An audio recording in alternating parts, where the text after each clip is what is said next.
Hello, and happy Valentine's Day, and also happy enjoyment of cookies and cream moment. I'm glad the cookies and cream has come to follow us here.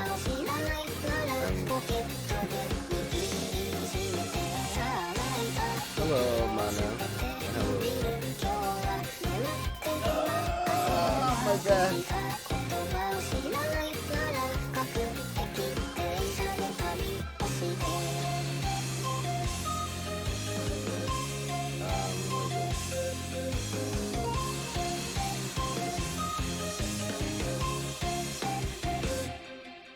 Okay. First order of business. Oh, don't worry, it's coming off. I only had it on because I wasn't here. Where's my phone? I have to let you guys know what my Eldritch Horror SpongeBob looks like. Let's see if it's horrible. I didn't tweet yet. Hold on. That too. I gotta hurry up before it melts.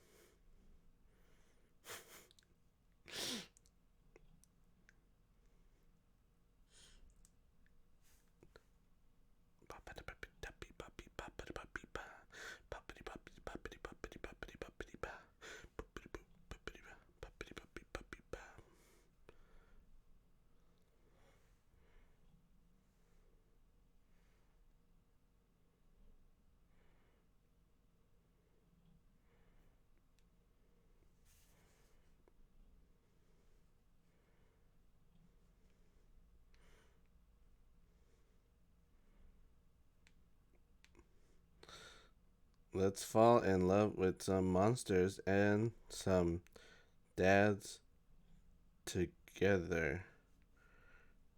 Heart emoji. Link to stream. Tweet.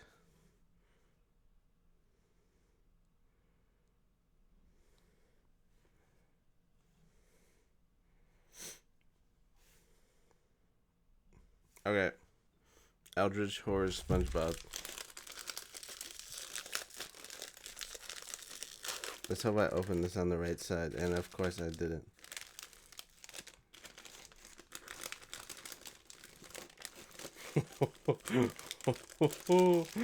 Oh.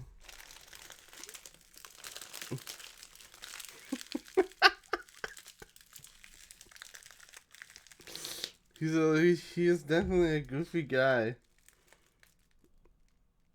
Oh fuck, Roberto, you gotta see this, bro. Hold on.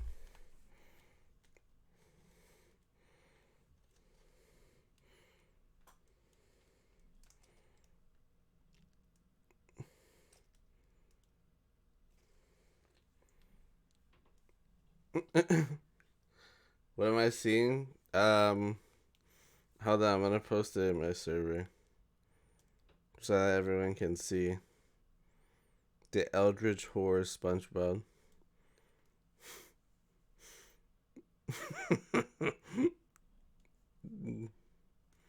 Quickly, where's Discord?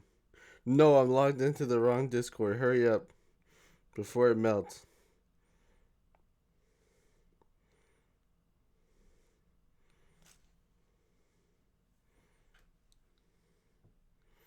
It's not nightmare fuel, luckily, but it is something.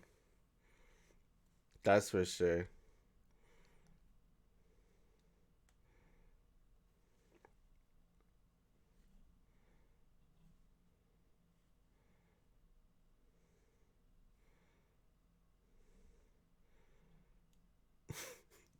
Alright, put in photos.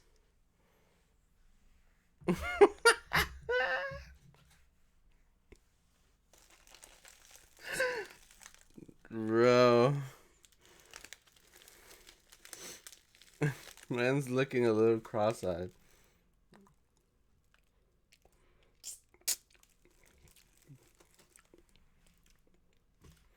Oh my god, I remember this taste immediately. You know how I was like, I can't remember what it tastes like? The moment I put it in my mouth, I know what it tastes like.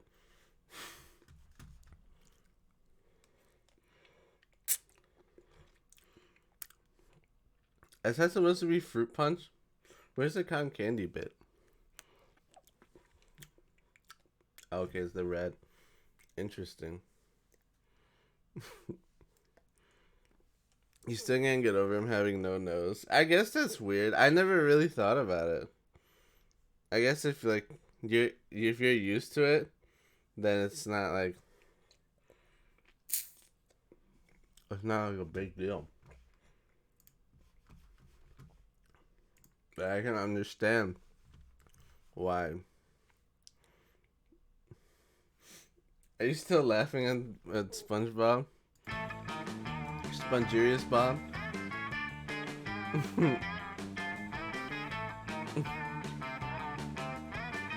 Goofy Oz SpongeBob?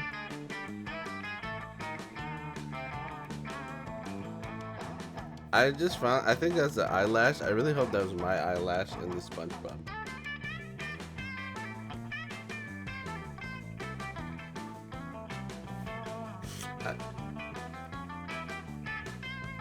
I'm just gonna keep eating it and pretend I didn't see it.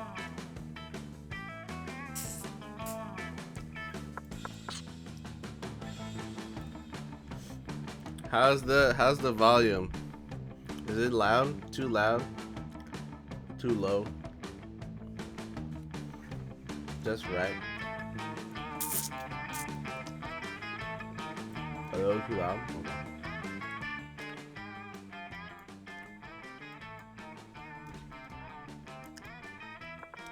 How's now? Brown cow.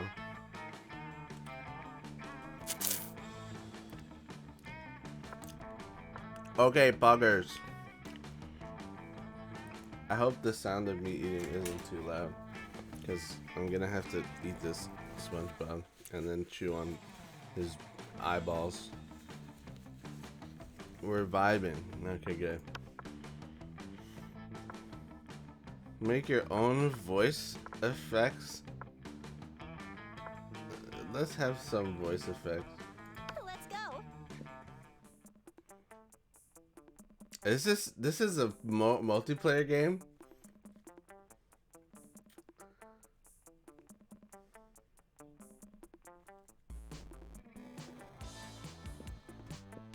I had no idea. Have one be re.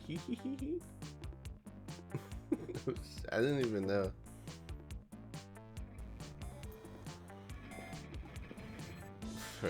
Oh, there's DLC. Oh my god, I wasn't ready for all this.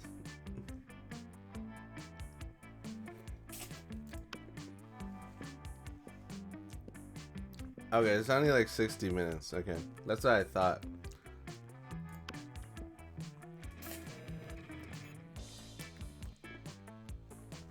Spooky high school, the sweetest years of our lives. Minor spelling mistake. A call to sick. Nice. Every time I hear minor spelling mistake, I think of the cartoon dude, and he like steps out of the like supercar as it's fucking spinning and like explodes in the background.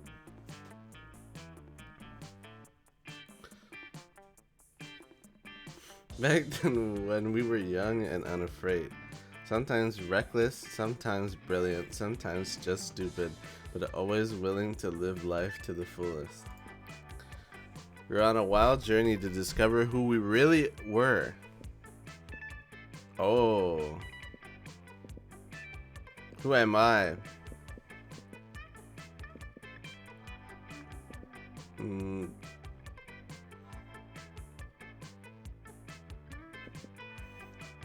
I kind of like the green guy.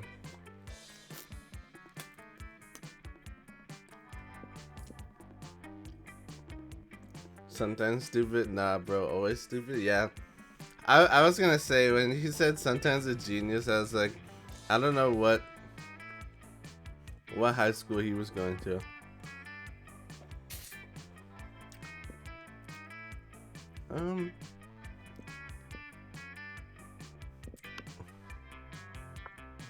Name.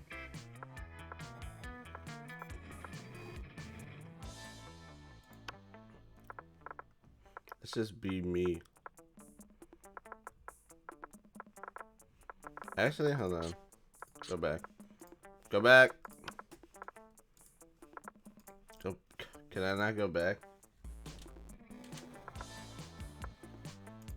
Okay. Okay, I can.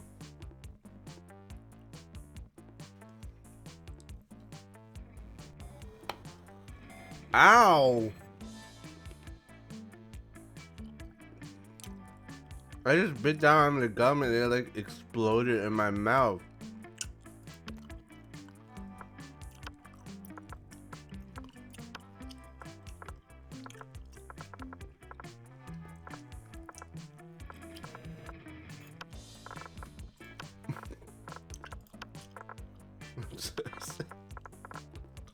It is sad. It was like, I think it's because it was frozen. It was like so hard. All right. And we had yet to experience its ultimate challenge, the monster prom. I remember it clearly. 6 weeks were left, and as we fantasized about our dream prom dates, we were also scrambling to catch the attention of one of our 6 most charismatic classmates. My teeth okay? We're fine. Miranda Vanderbilt, 19, a sweet mermaid princess who was cute as she was genocidal. Wow, okay. Damien LeVay, a fearless demon with a taste for destruction and love of fire. Bro, why are these old ass motherfuckers in high school? 19, 21, and 21. A werewolf athlete who compensated for his rather small brain with stupidly large heart. Liam de Lioncourt, 4XXX, a hipster vampire whose standoffish demeanor hid that he was a truly lovable dork. Yay! Polygeist 22 question mark. Okay. A party goes with an insatiable hunger for all the wrong things. And Vera Oberlin 23, a mean self-made Gorgon with a merciless sense of business. Okay. I like this guy. He's the least, like, I don't know. Gonna kill somebody, I think. I also the ghost, I guess. It was clear it had to be one of them, but who? We only had 6 weeks to choose our prom date, and even more daunting, we only had 6 weeks to woo them and conquer their heart. But as I already said, we were young and unafraid, and we were ready to start.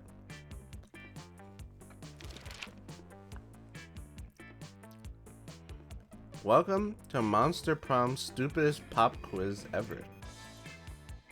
All minds are rotten, but they are rotten in so many different ways. Worry no more. We're now using our PhD in bullshit to diagnose which kind of deviant sicko you are. Okay, thanks, bro. True, but why you gotta be so rude? Monster Prom's stupidest pop quiz ever, TM, will throw a bunch of absurd questions at you and turn your answers into your character's stats. Oh god. This way, each of you will start by having stats that better reflect your true self. Let's start. What would be the coolest prize you could find in your box of cereal? A sample of a more nutritious breakfast option so people are encouraged to stop eating that colorful crap. L. That's the L answer. The phone number of that sexy tiger on the front of the box. He's so passionate about breakfast and health that he's surely also a great lover. Respectfully. A tiny piece of sharp metal so every scoop will be filled with the thrill of danger.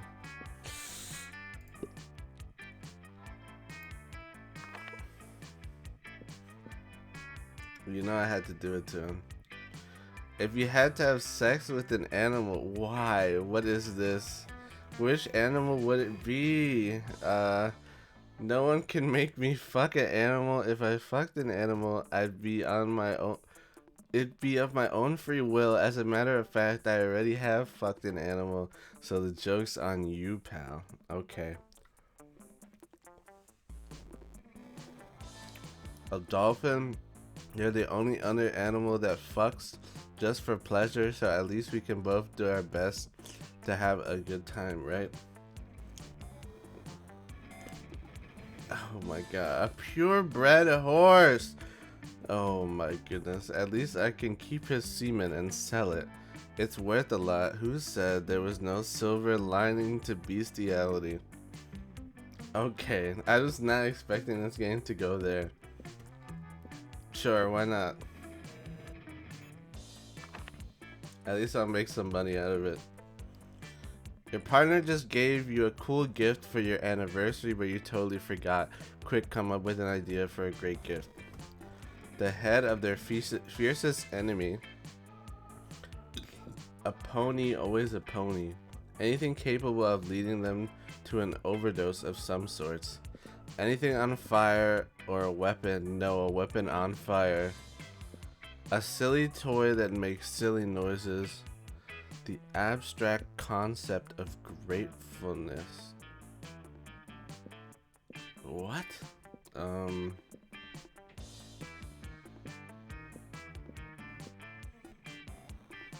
Which one would I want?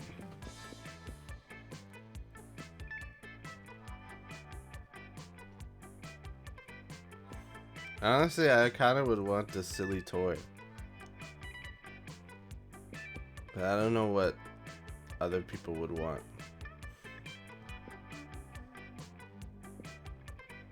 Abstract concept of gratefulness. What is... Oh, is this just saying that, like, I thank you for your gift and not giving them anything?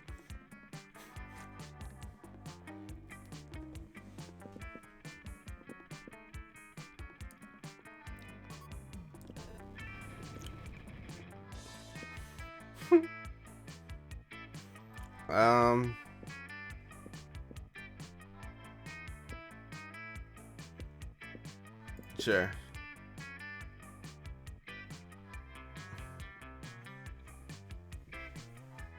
Of course it was the goofy guy too. All right.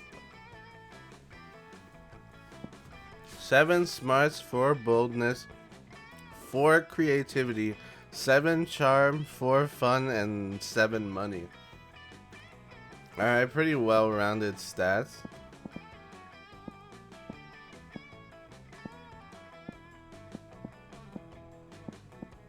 Perot is rich. 7 money. I think it's the stat of wanting money, not actually having 7 money.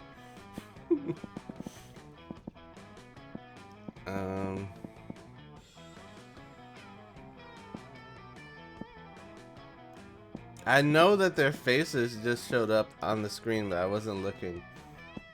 Can we get that to show up again? Maybe. Alright, where would I be in the morning before class? It would either be the cafeteria or the auditorium.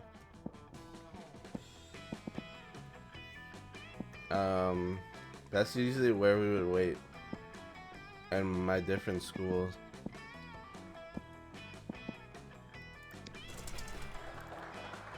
That day while rehearsing for your class play, it's a thought.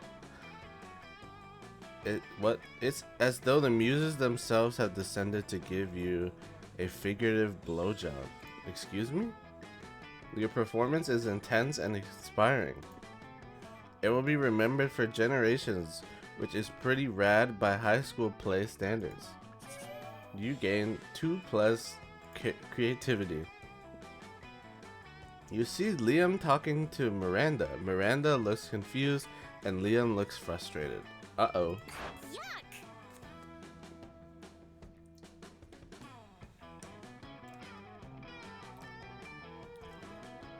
Is she dressed like Princess Daisy? But I simply do not understand this art you are describing. You say the art piece is a bathroom? No, no, no. For the 100th time, the art piece is the experience of going into a bathroom thinking it's an art piece. I like them both. They're both cute. I don't know how I'm gonna choose. I only got 6 weeks. The artist purposely gave the room number of the bathroom as the room number of the exhibit. Even though there was a whole room full of his painting elsewhere in the building, it was revolutionary. It certainly seems complicated. Yeah. Why do you think I stopped going to art school? That's an art school Andy move right there.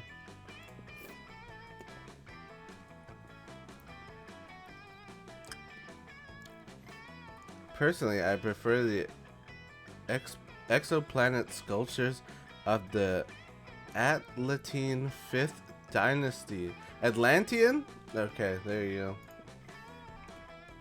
You know, the man in the moon, the face on Mars, all of Pluto art on such a grand scale. So mainstream. I like her like one big ass tooth. That's not art. That's populism at its worst. Well, I don't think that bathroom business sounds like art. But how are we supposed to discuss art if we can't even agree on what it is? You love this game, Sleepy? This is my friend. I think I saw someone play it a long time ago, just like a little part of it.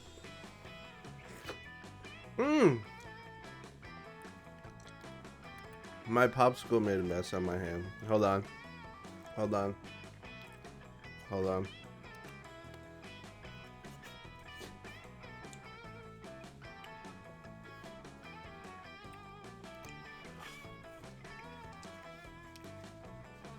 Ah.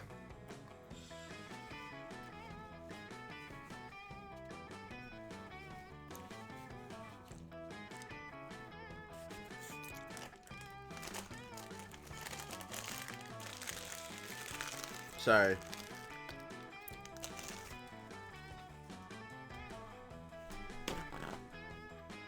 I'm glad I brought napkins.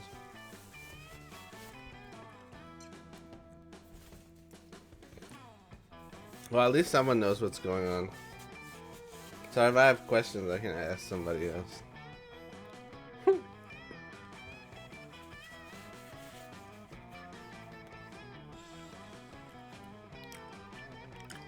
Yeah. Poggers. How are we supposed to discuss art if we can't even agree on what it is? Oh, if only someone would come along and provide a satisfying definition of art, I would be so pleased. You got this, no problem. It's so simple.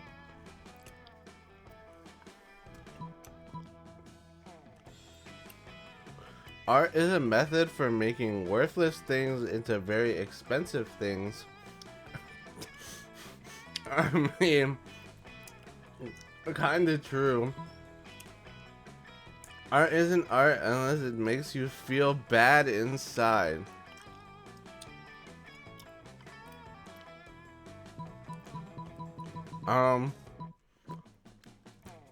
If you were to ask everybody in my like art homeroom class in college, I guarantee you, like, it would be 75% of people would agree with this statement, and then the rest would agree with this.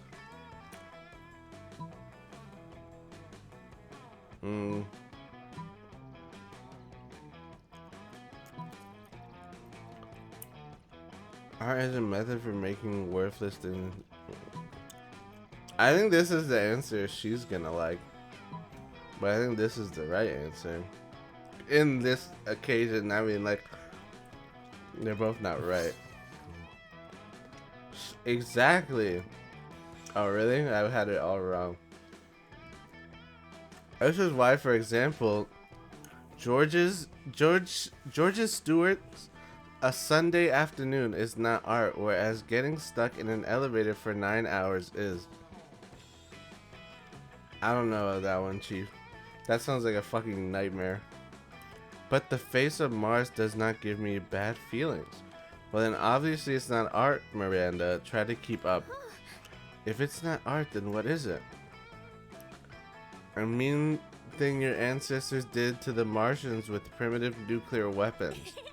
Oh yes, I suppose it was. You're both so smart. You gained some disturbing knowledge about the history of the solar system, and +2 smarts, and +1 creativity.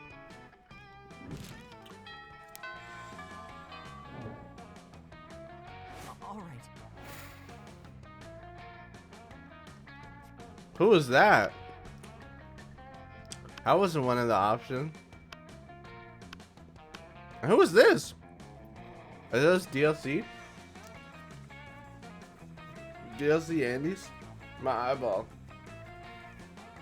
Hold on. Scratching the shit out of my eyeball real quick.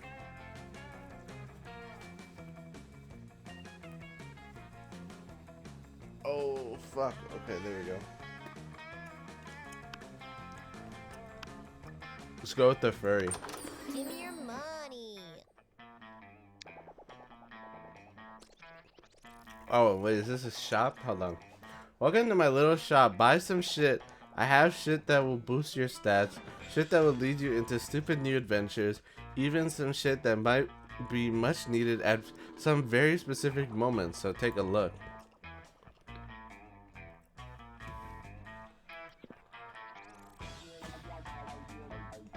Oh, so it is literally $7. Man, I guess Mana was right, and I was wrong.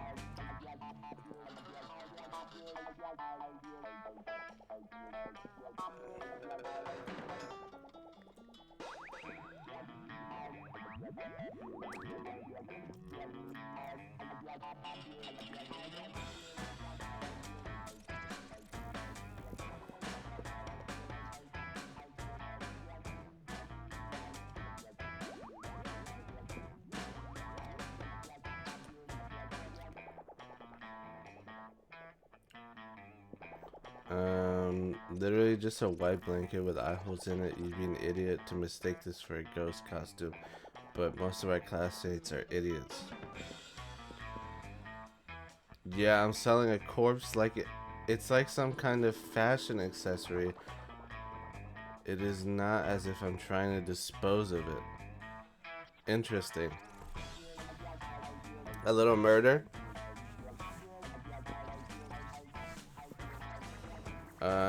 See, I'm wise enough to know when a gift needs giving, yeah. Oh, is this free?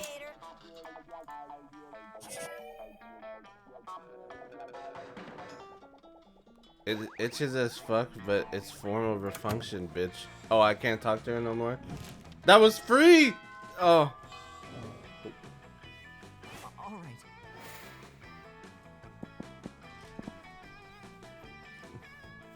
Bro, -1 boldness, -1 fun, +22 charm. Okay. Was not ready for that.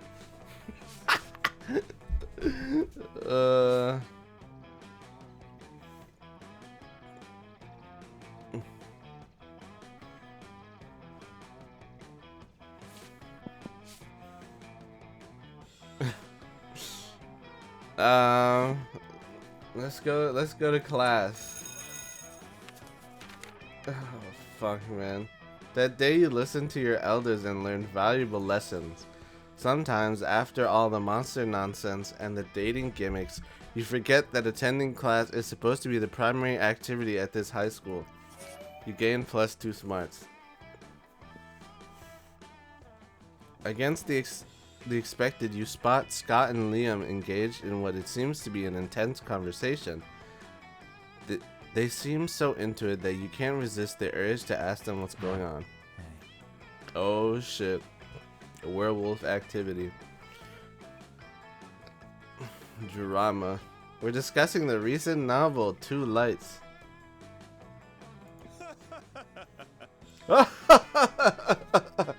Sorry, I don't know why I did that. I just heard him do it. I wanted to do it too. It isn't a novel. It's a rad movie with lots of cool dudes and amazing abs. Oh, okay. I see. Well, it's actually based on a novel and it's anything but rad. It's cultural trash. How ironic. But I decided to like it ironically. Okay, dude. Okay, dude. The thing is, there's this human girl with two guys who like her, but the guys are part of the enemy. Okay, is this just the is this Twilight? Are we Two Lights? Twilight? Oh my god. Of course. The wild shirtless humans and the mysterious deep look giving humans. And it seems these types of humans can't stand each other. Oh, and the deep look giving humans shine in the sunlight. Yeah, it's Twilight. Did you know that actually that's a lesser known trait of some humans? The thing is, the next movie will be released soon and we're super hyped. Ironically. We can't wait, bro. We need to satiate our hunger for Two Lights. This is your opportunity to show these two you're well versed when it comes to satiating urges. Go for it. Let's cosplay. Let's go shirtless. We should write a nuanced play based on it. Totally not fanfic.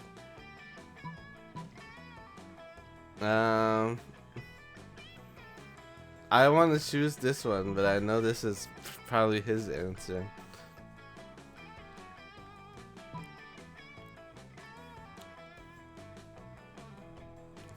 Cosplay. We should. All right. I'll give him this one. I'll give him a bone. Oh, I see it. A nuance. I'm sorry. Who? Who? What is this word? Pastiche. Pastiche. Pastiche. Google time. Google word. Pastiche.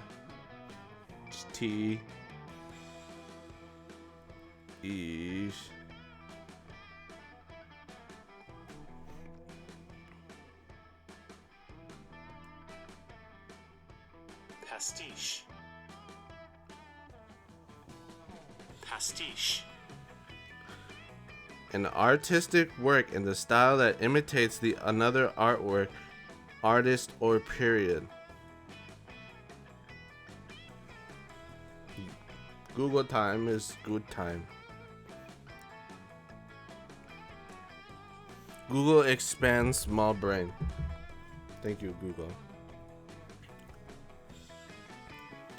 Throwing a new light over their fears and desires. And over their abs. Yeah, sure. With an unexpected twist that will elevate the strengths of the original oeuvre. Oeuvre? Isn't that like a lure? Sure, I don't know. Something suitable yet powerful. Something like the rival humans ditching the girl and fucking each other's brains out. Okay, dude. Yeah, I like that. It's artistic because of reasons. This motherfucker nuanced, Touchdown! And if they're nude, that means more muscles and stuff. I like that. Bro, imagine turning your fanfic into a play that you did at school. Sure, it sounds like a lot. Sure, it sounds a lot like high school form of art and nothing like thirsty fanfic. You're some kind of promoter of the arts. You gain +2 creativity and +1 smarts. Did you ever write fanfic, Mana? Were you a fanfic enjoyer? Or maybe you are still a fanfic enjoyer. No shame, of course.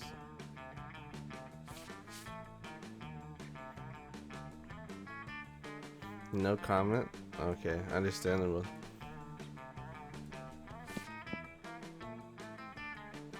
So we know what Mana was doing over the last couple of years. That day, an epic dodgeball match takes place. Everything seems lost, but you deliver an inspirational speech that fuels your team's spirit, leading to a spectacular comeback. You're clearly a natural-born leader. Oh, hell yeah.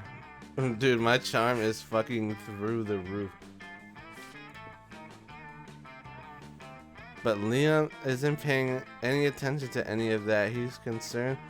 He concerns you afterwards to lecture you on momentagram filters. How is this guy just actually everywhere I'm going? What no one seems to understand about filters is that they're not about making pictures better. They're about making pictures browner and harder to see. What is this face? Man's looking a little devious. Light skin Riz activity. Sin City wasn't made for you. That's why I used my own proprietary filter for almost all my photos. Infinite top to whatever English. It's also probably why I have only 6 momentagram followers, but we must all make sacrifices for our art. I can't speak English. In any case, I have to go. There's a dead rat in the parking lot I simply must document. As soon as Leon's gone, Miranda peeks out of an air conditioning duct. Why were you in the air conditioning? Excuse me? Homegirl, did homegirl just vent? Susie Amogus. Goodness, the situation is more dire than I thought. Oh shit, alright. If Operation Make Liam Popular Again is to succeed, we must get started immediately. What's that? Why yes, of course you're part of my operation. I unwillingly force people into my service all the time. Okay, lady. Oh, you want to know why it's called Operation Make Liam Popular Again? Well, he's been alive for like centuries, right? I'm sure he must been popular at some point.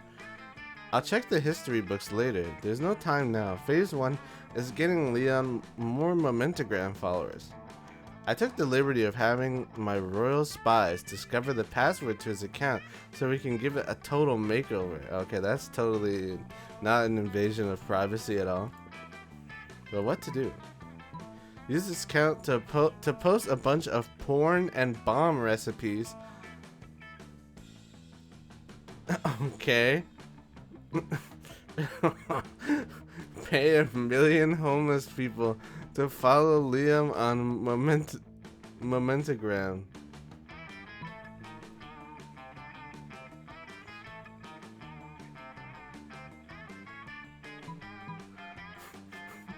Bro.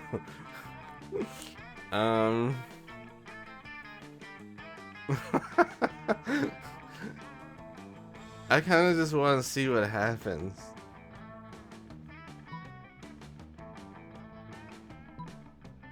I feel like that's just gonna get this account banned.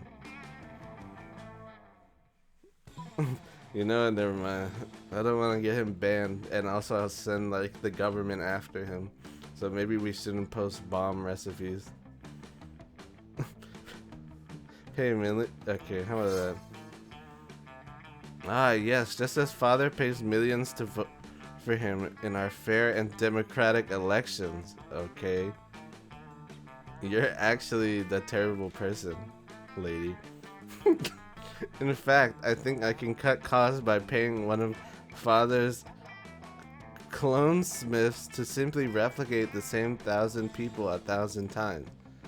You ask Miranda if she thinks this is ethical, but she's as confused about the meaning of ethics as she is about fair and democratic elections. Oh, she's just stupid. Okay. That makes sense. Soon, the plot and the requisite clones are hatched. You run into Liam in the halls a few hours later. I am distraught. My carefully husbanded unpopularity is crumbling before my eyes. Look at all these followers. Look at their comments. Totally real account 66. I love you, Liam. Another equally real account. You're so obscure and avant-garde. The sentiments they're expressing are objectively correct, and yet no, I cannot give in to the lure of the limelight. In spite of this, Liam seems to be enjoying himself quite a bit, and you spend the rest of the day helping him curate his feed, gaining +2 charm and +1 fun in the process. I'm not negative fun. Woo! All right. Alright, let's see somebody else. Who's this guy?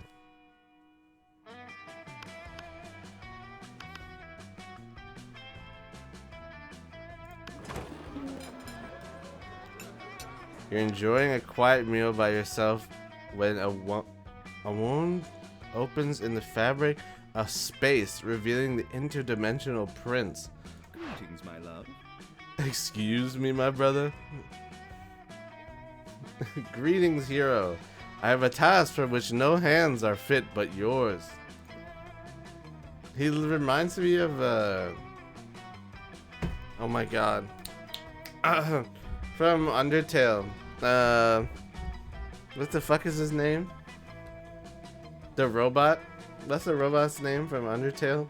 Somebody knows. Oh my god. Metaton? Metaton? Something like that.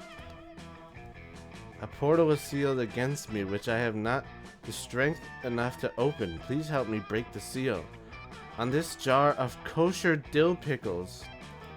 Seriously? You take the jar from him, pop off the lid, and hand it back to him. Maybe he'll leave you alone now. Oh, bless you, hero.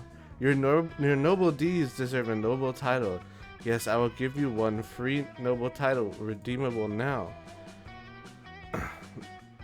Maybe he'll leave you alone if you accept the title. Anyway, having one would be sweet.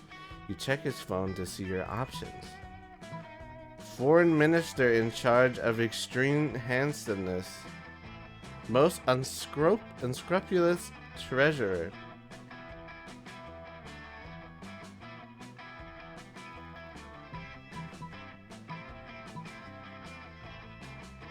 Well, I kind of want money so I can spend on more stupid shit. An excellent choice, and your timing couldn't be better. Our last unscrupulous treasurer just absconded with half our funds. Let me give you my account numbers, the keys to my money pit, and combinations to all my safes. Hey, where did you go? No time to talk. Too busy absconding with funds. You take all you can carry for money. Wait, you was gonna give me all his money though. No, go back. I only took $4. Can you believe that? All right. 4 is all you can carry. Yeah, I guess I'm puny. Small pockets.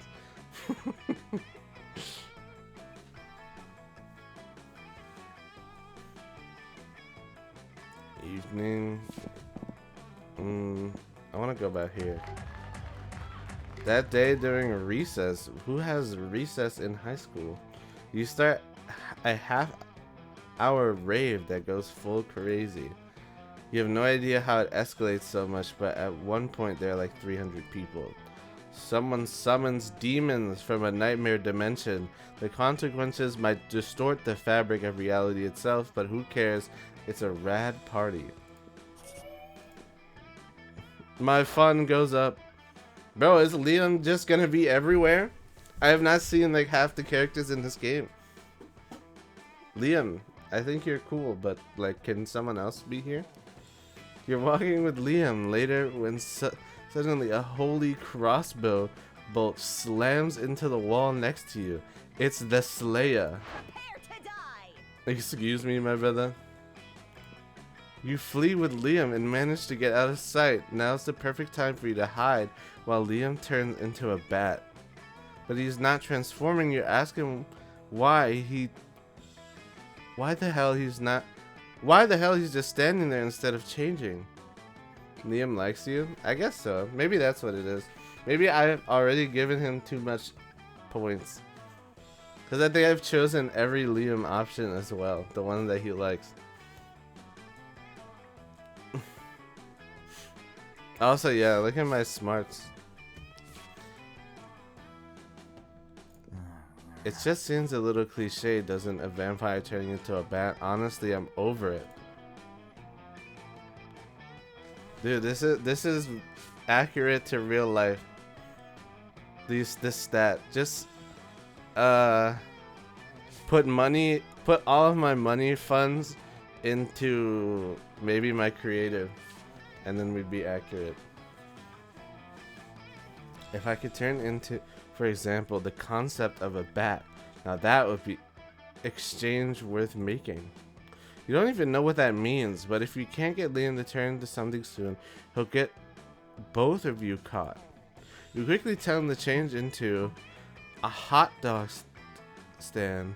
The general feeling of unease. Bro.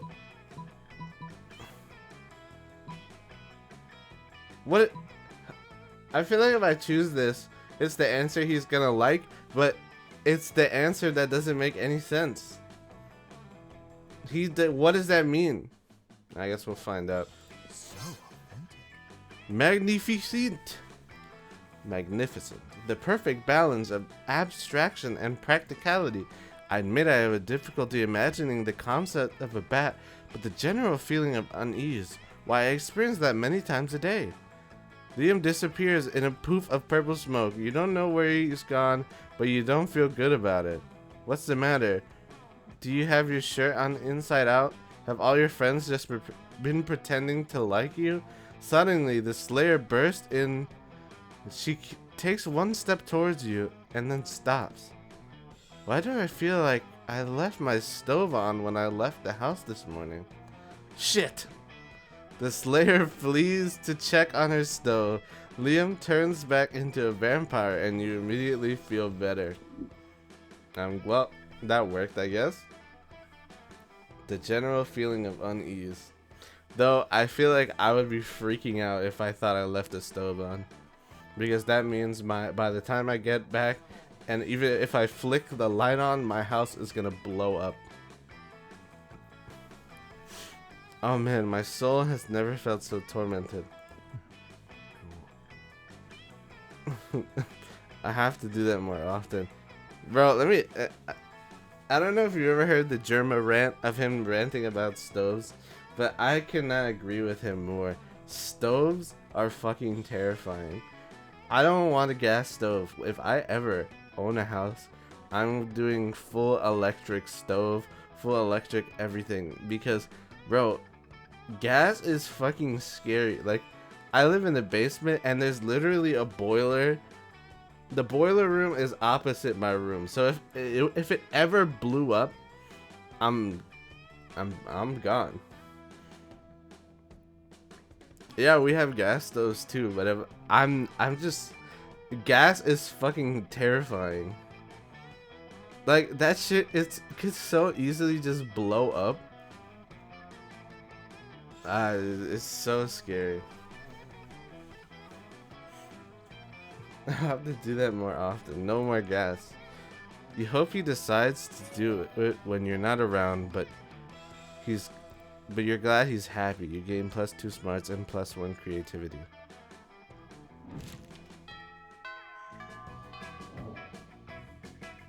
All right.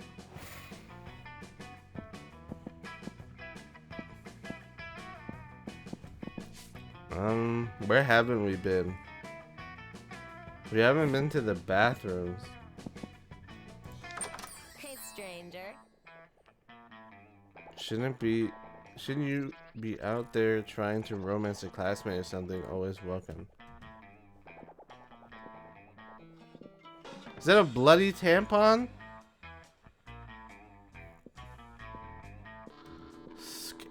Cocaine?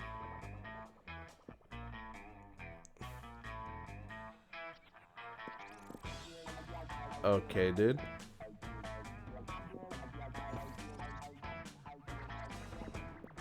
I kind of want to see what happens with this corpse.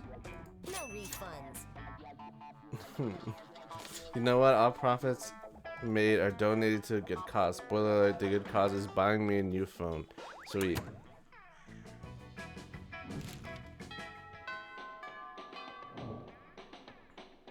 All right.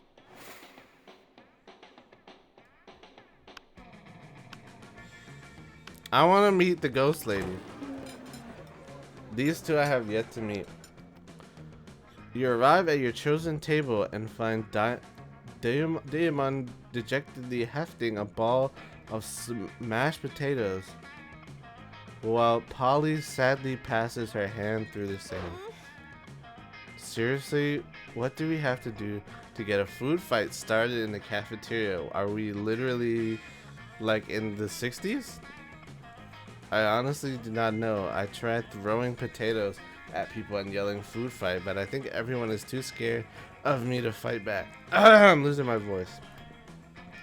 And I can't throw any food because of my stupid ghost hands. Plates, mirrors, antiques, furniture, sure, but not food. There's gotta be a way to provoke a food war. My dads are always telling me to be more political. But you're not political. Your strength is hitting things, and my strength is being unbelievably hot all the time. Respectfully. Unbelievably hot, that's it. We'll set the cafeteria on fire. Wait, no, that's not a solution. That's just arson. Why do I always jump straight to arson? At least you're aware. It's hard to watch them struggle through this by themselves, so you step in with an idea of your own. Wars are fought over scarce resources. Steal everyone's food and put it in your pile. That ought to do it. Hey, Polly, you know how the Greek fought a whole war over Helen of Troy's face? We just need you to get kidnapped by Trojans.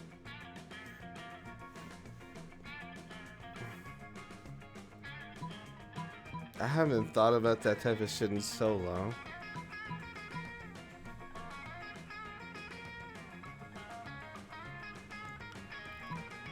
Sure, I want to see what they come up with this.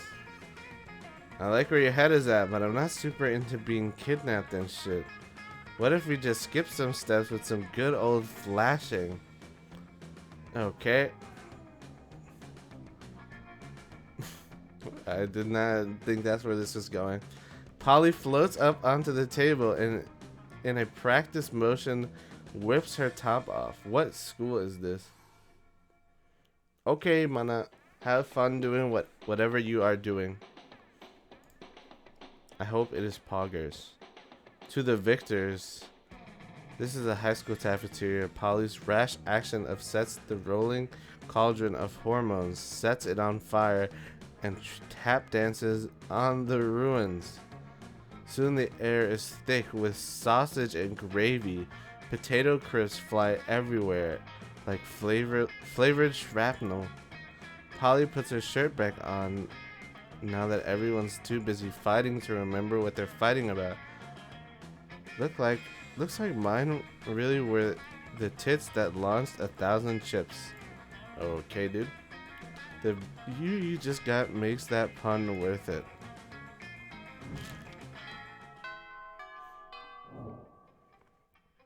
All right.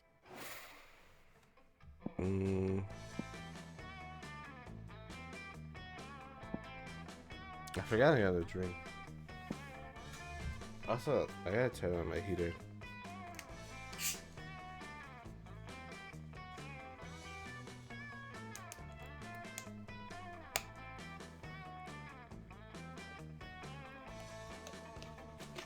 Hold on. Let me plug in my heater real quick.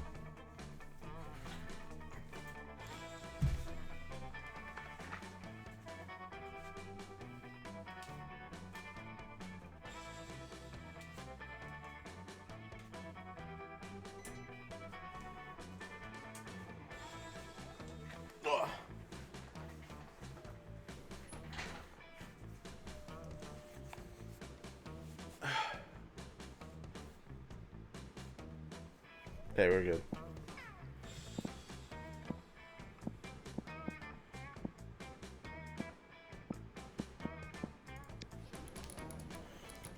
The day you spend some time in the library's PC is playing some good old online poker.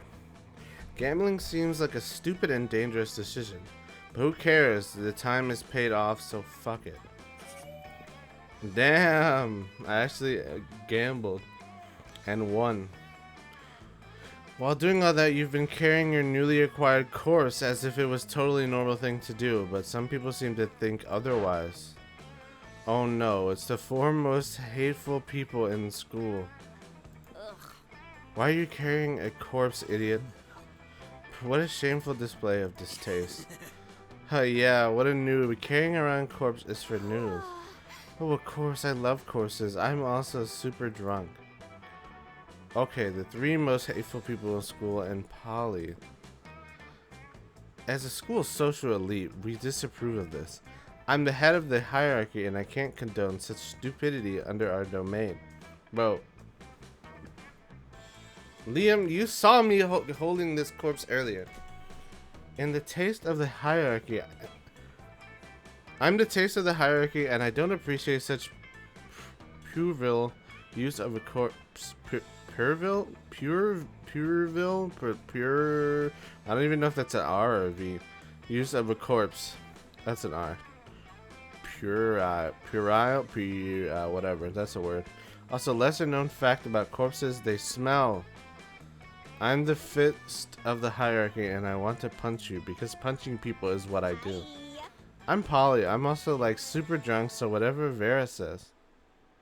Yikes, despite the disregard for stupid social conventions and school hierarchies, you feel the urge to please them. Maybe because that's what this game is about. When you bought the course, Valerie totally told you it was fashion accessory and that she was absolutely not just trying to dispose of a body, but now you're starting to feel like she might have fooled you. No time to lose. How can you convince them the corpse is actually a very hot fashion accessory? Trivia fact about fashion accessories, most of them are worn on your head. Quick, put the corpse on your head. Shallow social creatures respond only to status. Rip the brand logo off the most high-end accessory you own and put it on the corpse. Okay, that didn't work. You quickly rip off the logo of another piece of clothing you had and you put it on the corpse. Wait, look, the corpse is actually a Burger Queen? Damn, you're so poor. Your best piece of clothing is actually the paper bag from the fast food chain you sometimes use as a hat. So you're going to eat this corpse. Disgusting. Fast food companies, am I right? They're always finding new lows. Give me that. Damien takes your corpse and bites the arm. He chews for a while. You're completely right. It is disgusting. No seasoning and super dry. I'm losing my voice. I bet it's not even gluten-free. So immoral. I always suspected Noah was into fast food and necrophagia. I hate that I said that. That sounds so messed up. You have poor eating habits written all over your face. Still drunk. And so they leave you alone with your corpse. This is the worst day. Also, Damien was right. The corpse is kind of under-seasoned and dry. You lose +2 fun and -1 charm. Sick. Sick. All right. Of course, Liam had to be there. That I think you just skip class and just hang out in the bathrooms because you respect no authority. I guess some people just want to watch the world burn. By skipping class and hanging out in the bathroom, you give +0 ships and +2 boldness. Once again, your lack of boundaries force you to check the stalls. One day, you'll see Coach on a shitter, and that'll teach you a lesson. But no, it's Liam. Of course it's Liam. He has a whiteboard, a selection of markers, and a very concerned look. A succession of clues with a surprising outcome. No, too pedestrian. A spell to cause diarrhea. Might not make it through while writing it. Liam was here. Is it cliche enough to be vintage yet? Ugh, I hate writer's block. There's nothing worse than an empty stall wall. Go beyond the medium with a spell that will change the reader's life literally. Pineapple propaganda? As you write the spell, you both activate it and accidentally transform into truck drivers from Alabama. You spend the evening driving in circles around Nashville because neither of you trust GPS now. That was transcendent. I've never felt so lost and forlorn. This is like slumming, but not so mainstream. I mean, I even forgot what mainstream was. I just wanted to smack you with a beer bottle.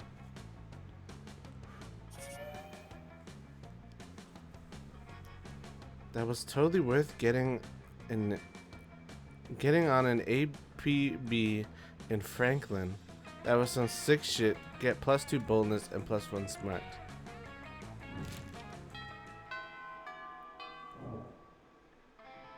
All right. At this point, I have no choice but having it be Liam.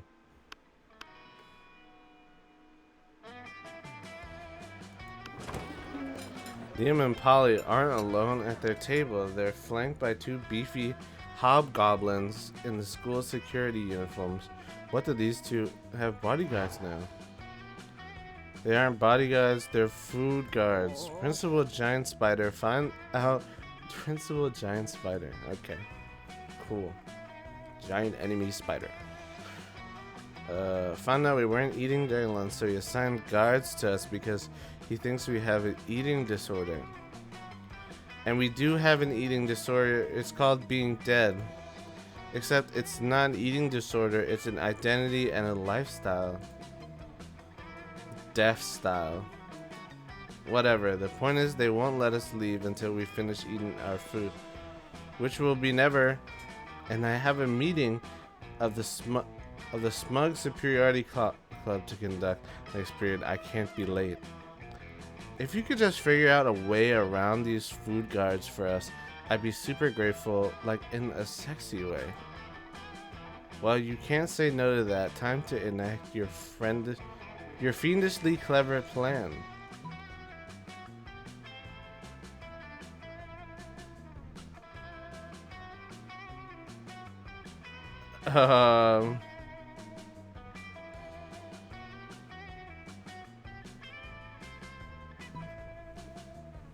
Uh-oh.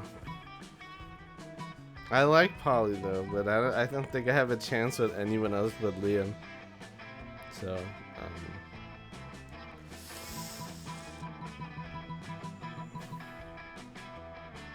sorry, Polly. With all the artistic subtlety of performance artist Marina Abramovic,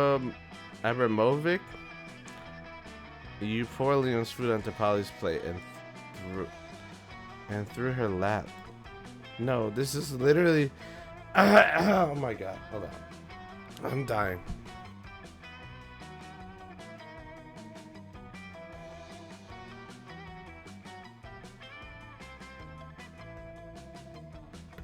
The cough I just did probably woke up my whole house. No, this is the exact opposite of what I wanted. Good lord, what a tableau. A tableau? A ghost bewildered by a mountain of unwanted food. This is perhaps my most daring food pick yet. You guys are really throwing me under the bus here, which isn't cool because being thrown under a bus is totally how I died. I don't know what you're talking about, Polly. I have clearly consumed all of my food quite honestly and forthrightly. Luckily, you and Liam and the Hoglins are total morons with no secondary theory of mind. They instantly believe Liam's ruse. Liam whisked you away to the afternoon meeting of the smug superiority class where you spend hours practicing your sneers and gazing into each other's eyes.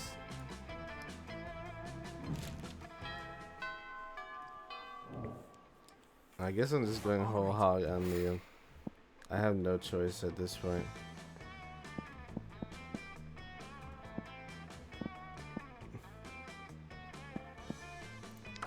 Give me your money.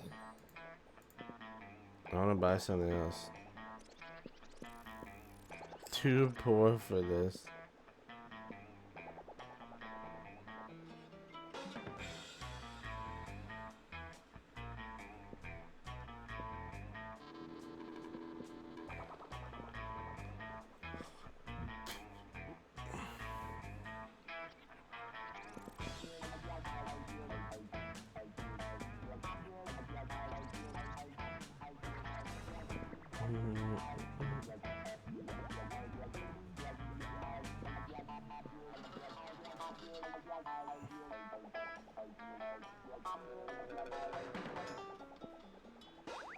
Sure, why not?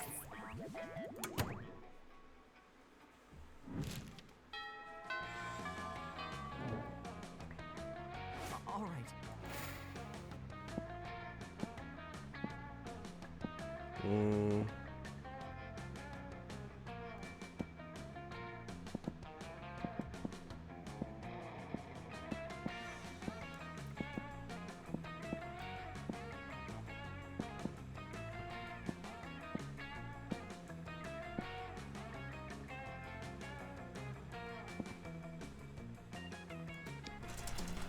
The day while rehearsing for the class play, you do a terrific job at acting. You act so hard that some of your classmates in the audience throw roses at you, 7 roses to be exact. Damn, roses aren't a valid currency or stat in this game. Anyways, you check your converter app to see if you could translate into something a bit more useful. It seems 7 roses equals 2 creativity points. Sweet, you gain +2 creativity. You spot Miranda and Scott in the vicinity. It seems like the perfect opportunity to test your new blanket. You wear it as if you're a goofy ghost. Goofy ghost. I appreciate that one. And approach them with a spooky boo while Miranda is explaining something to Scott. And that's why those treacherous air people are the absolute worst. And also most likely tied to the disappearance of Mars Argo. Oh, what's this? A ghost? Perhaps a foreign exchange student. What are you talking about? Oh, I didn't see you there. It's so ghostly. You guys are oh, of course Liam's here. You guys are joking, right? This is clearly just Noah wearing a blanket with eye holes cut in it. Jealousy is a powerful drug, Liam. Don't become addicted. Yeah, Liam. You don't see anyone saying, oh, Liam is really just Noah wearing a blanket with eye holes cut in it. Exactly, Liam, even despite the many times we suspected it was so. What? Oh, sorry, little ghost, we were ignoring you. That's true. Tell us, do you have any cool ghost powers? Oh yes, divulge. Basic ghost knowledge. Ghost main power is levitating stuff. Ultimate ghost power, haunt someone into despair. You spot a victim for your prank, the Coven. You start running in their direction while screaming your best boo to date. What's this? Maybe it's a minion of Queen Nahilinia? What the fuck kind of word is that? Nahilinia. Rumors say she's preparing to be the big bad of the next season. Stop booing at us. It's hard enough as we save the world on a daily basis. We don't need people here undermining our morale. Stop booing. The school is unbelievable. Ugh. They go running looking for a place to recover from all the booing and undermining. Oh no, what have we done? We made them miserable by forcing our little ghost friend to haunt them with ghost powers. You do realize he just ran at them with booing, right? The only thing I realize is that it's too much ghost power in our hand has made us evil. We've got no time to lose. We need to start living lives of good deeds so we can be forgiven for this. You're right, Scott. Maybe 10 or 20 years we can be redeemed for this moment of weakness. You least... Oh my god. At least you led Miranda and Scott onto a path of goodness. Nah, this has to be a failure for sure. Bro, both of the fucking events have just been me losing points. All right.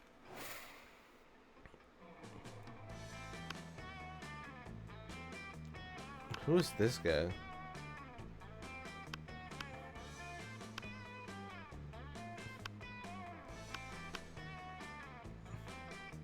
I kinda just wonder if I have enough points to make it with Liam.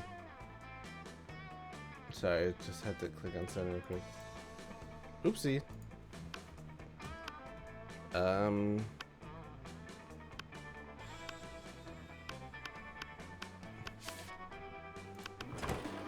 You approach Liam and Vera's table to find them. Thoughtfully tasting several glasses of wine, the school has no rules apparently. Hello, Blue. I hope you're having an okay Valentine's Day. Ah, wine, the most exclusive of beverages. Even a vampire such as myself cannot resist its class and allure. You do know a lot about wine then. I'm having dinner with the King of France next week and I could use some pointers. France doesn't have a king anymore. That's what the media wants you to think, so do you know about wine or not? Alas, in my centuries of livings, I have only learned how to look good holding wine, not evaluate it.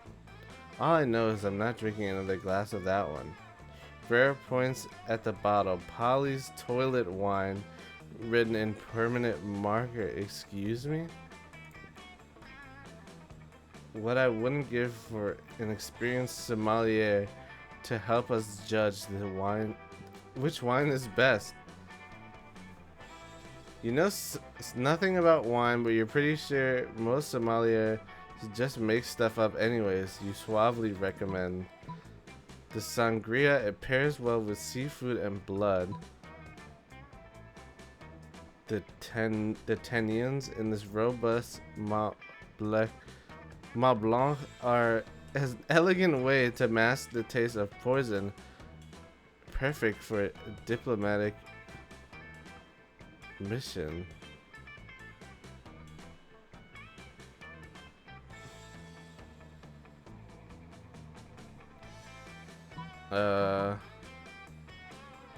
He's a vampire, right? You know, the pronounced sweetness and citrus flavors would go well with an unholy blood meal. I've always tried to pair... I don't know how to pronounce this word. Pinot Noir with blood. You know, because noir means dark like my soul. And I always avoided sangria because the little bits of fruit in it made it seem inauthentic. But I suppose the clue is the title, isn't it? This truly is a new dawn for sanguine cuisine. Well, not dawn per se, but let's just say a new dusk. Yes, a dusk for sanguine cuisine. The art style kind of reminds you of Jackbox. It reminds me of the monster game that we played. As someone who does not literally drink blood, I'm afraid I cannot share your enthusiasm. But I do like to imagine vampires getting chunks of fruit stuck in their fangs. Liam ignores her. He's too busy gazing at you over the rim of the glass. He's a little drunk, but you don't judge. Sometimes you gotta get drunk in class, baby.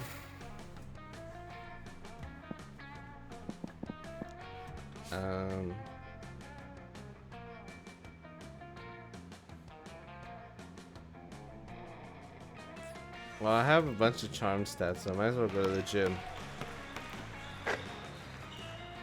Amidst the battle, you spot a fellow player that seems utterly discouraged. She thinks she's not worth anything at dodgeball, and she attempts to throw a ball at herself. You explain to her many ways you think she's unique and wonderful, while also defending the many pleasures in life. With your help, she's capable of finding a reason to keep playing and gains a sense of self-worth. You gain +1 BFF. Sadly, she's not part of the game, so that beautiful friend will take place off screen and +2 charm. Thanks, game. I appreciate that one. Then you realize you're feeling like going full ghost with your blanket again. No, not again! You're observing your surroundings and you spot Miranda and Damien. You're about to get closer when suddenly... Oh my god. This guy. Greetings, beautiful high schoolers. It is I, the interdimensional prince. Gaberson is here? Who? Gabe? I'm here to rescue you from your mundane existence. Just sign these marriage papers. Not this guy again. Look. Whoa. Gasp. An underworld specter. This again. What again? Liam, this is clearly a kick-ass powerful ghost. Look at his face. So deadpan. No expression at all. I heard Gabe. There was no Gabe here. That is because it's not a face. It's a sheet with 2 holes cut in it. Man, I wish my face had 2 holes cut in it. That would be fucking metal. No, listen. It's not a face. It's... Ghost friend, help us. Save us from this interdimensional creep. Yeah, do something ghostly. Boo, throw a rock at the interdimensional prince. Oh, ouch! That was rude. So, that was your plan. Throw a rock at him, and now what? That wasn't chivalrous or ghostly of you. I'm rather disappointed. Violence is cool, but vanilla violence is lame as fuck. If we're gonna throw something at him, throw anything. Throw an angry panther at him or a super rock, whatever that is. I expected a better performance from people who intend to save me. Whoa, everyone's a critic now. What a lame ghost you are. He's not a ghost! You've leave the 4 of them to solve their own tricky non-consensual abduction situation while you reflect on your ghost skills. Could it be that you're not a good ghost? You thought... Bro, I gotta stop wearing this ghost costume. Stop putting it on. It's just making me worse. I've lost like 4 smarts to this fucking ghost costume. All right.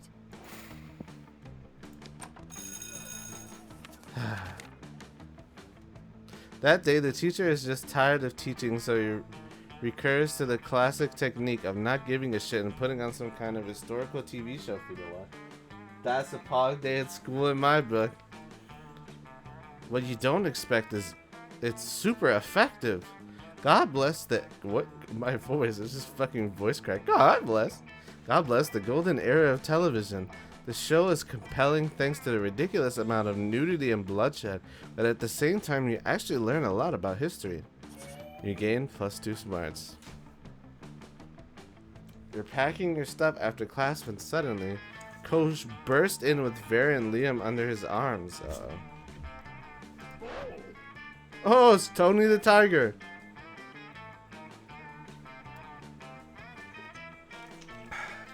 Emergency, YouTube, emergency. The student is failing the killing stare class. Vera, Liam, you're the best students in the class. You've got to help him pass. Excuse me, I can't possibly waste my time on this. My time is valuable. you'll be receiving an invoice. See, you already agree on something, but I can feel the teamwork flowing like melted butter over the lobster of success. Oh, that sounds kind of bussin'. And because motivation is the carrot on the stick of victory, I'm gonna lock all 4 of us in this room until the student gives us the best killing stare in the whole school. Okay, show us what you got and do it quickly, alright? You're ready to give your best killing stare. You focus as hard as you can. It looks as if you were trying to poop with all your heart. Not exactly the killing stare. Okay, let's start your training. The 3 of you do a lot of crazy training while an inspirational song plays out of nowhere. It's all very motivational. After a 30-second sequence, night has already come and all of you are covered in sweat. Damn, so intense. Fucking training sequences. Time to escape this torment. Give us a true killing stare, unless you want to slave the rest of your days in the cocaine mines. That's right, I'll stuff a bunch of cocaine in a mine and make you dig it out just to torment you. You dig down to the bottom of your soul and bust out. It looks so fabulous it slays. An ordinary pocket watch which you use to hypnotize Liam into liking something uncool.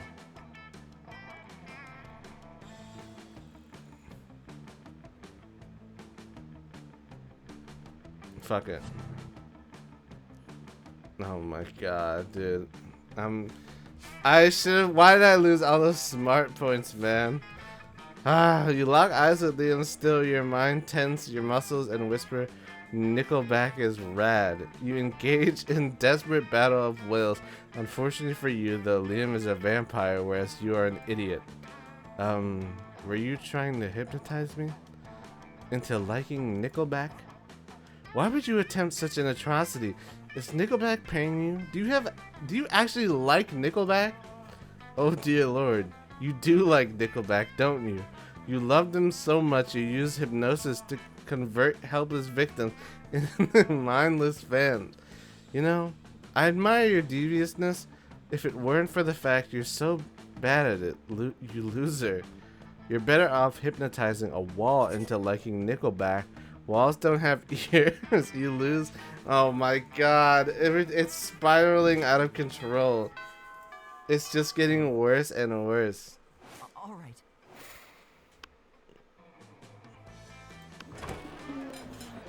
You sat down to eat with Damien and Liam. Well, to eat with Damien, Liam's just taking pictures of his food. When a leather-clad figure drops from the air vent onto your table, it's the Slayer, another fucking venter. Prepare to die. Lunchtime is over, dirtbags. Time to die. This always happens when we sit together. Your death-based rhetoric is offensive. Don't spoil my food pick. Oh, I'll spoil more than your food pick, Count Stankula. Do the stanky leg. I'm about to spoil your face. Just his though, right? Both your faces. Fuck. The Slayer is right between the 3 of you. You can't save Liam and Damien, but if you act fast, you might be able to save one. Immobilize Damien with the Lord's Prayer while Liam escapes. You've been waiting for this moment your whole life. Flip the table for justice. You launch into a hearty rendition of Our Father. You've done this loads of times. It's not that the prayer has any kind of magical effect on Damien. He just can't resist criticizing it. Okay, first of all, he's not our father. I've got 2 dads, and neither of them is a holy asshole in a stupid cloud place. And thy kingdom come? What's that supposed to mean? Are we like praying for the end of the world? Oh sure, beg him with your daily bread. What are you, in prison or something? Your omnipotent dad can't spring for better food than bread. What if you got a gluten allergy? Do you still have to eat the daily bread? Oh, this is ridiculous. While Damien continues to rave, Liam snaps a few more artful pics of his lunch, then carries it to another table. Are you done? Almost. I have a whole bit about how multiple papal revisions. That's really fucking vicious. What? Excuse me? What are you saying? Close enough. Eat holy water. You can't eat a liquid. It's Damon has a hard time forming any more in iconoclastic opinions. With his flesh on fire, he flees the cafeteria and you retreat to sit at Liam's table. Now that he's done taking pictures of his food, he even lets you have some. It's been a real bonding experience. Oh man, we only have 2 days left to go. All right.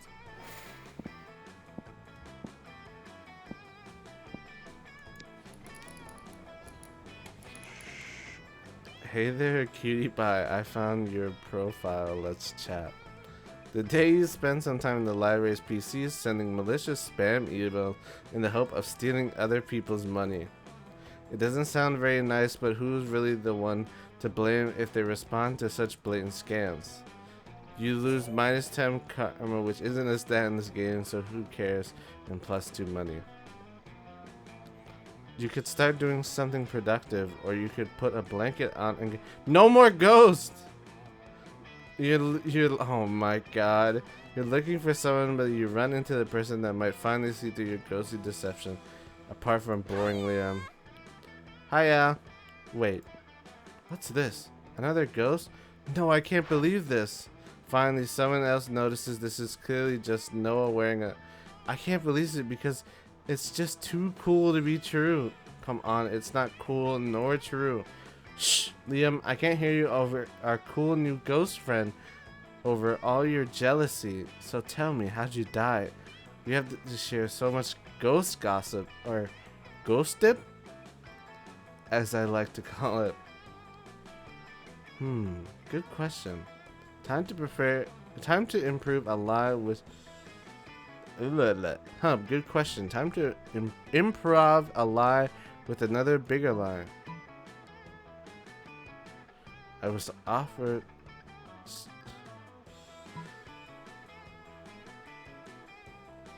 I only tell how I die on the 3rd date.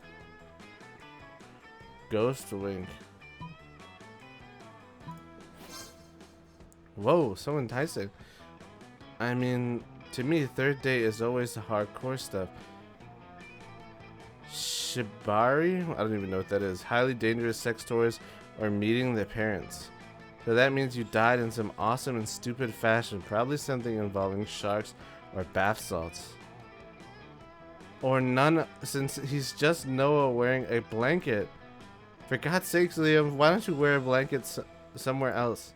Come on, ghost friend, let's go somewhere. Let's go do something ghostly, like pet some llamas. That's definitely not a ghost thing. If it is, if you're a ghost, duh. And then you spend a great ghost evening petting some silly llamas. You gain +2 fun and +1 charm.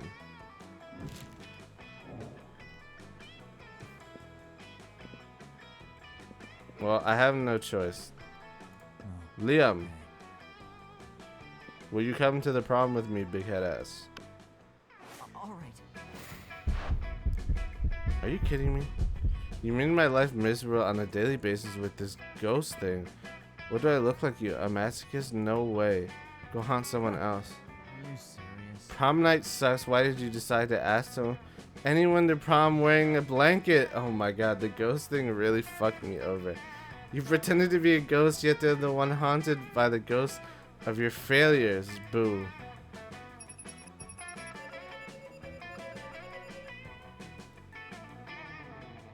That was a fucking disaster. That was an actual disaster. That it could not have gotten worse than that. Oh my god, if I didn't fucking buy the ghost mask, man. The ghost mask fucking ruined everything. Most likely to make Pluto a planet again. I'm over 400 and I'm still amazed how stupid people are here.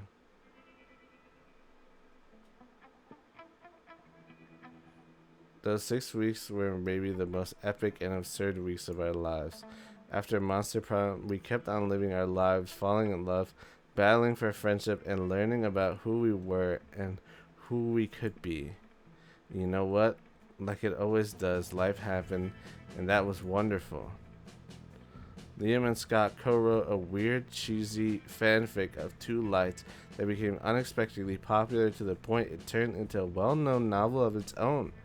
Half the characters are shirtless for all the right reasons. Miranda used her vast knowledge of surfs to get a job handpicking the best surfs for other people. Unsurprisingly, she ended up leaving her surfs to do the work. Polly graduated from doing lots of ayahuasca, and now she appears to hallucinating people and acts like their spirit animal. For those 6 weeks, the Monster Prom seemed larger than life, and it was gone just like that. The battle for Monster Prom might have ended then, but were plenty of battles left in that war called youth. Once again, we're young and unafraid, and we were ready to start.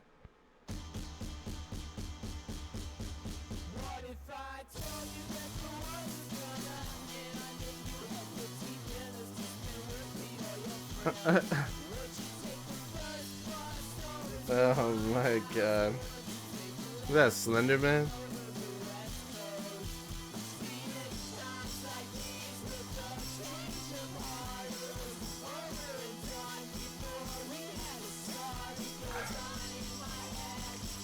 There's multiple endings.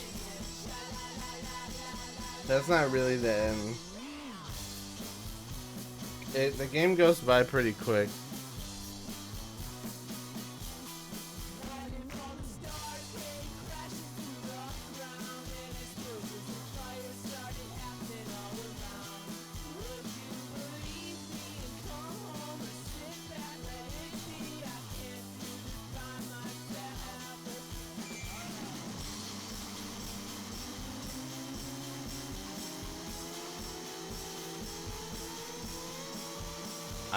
I want to give it another shot at least, because I did not get a date.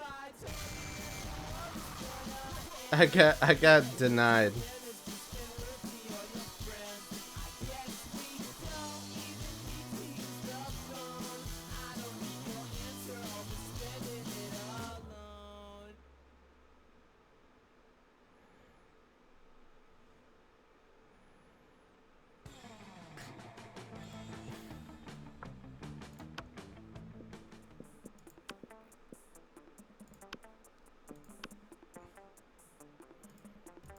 Alright. That's the goal.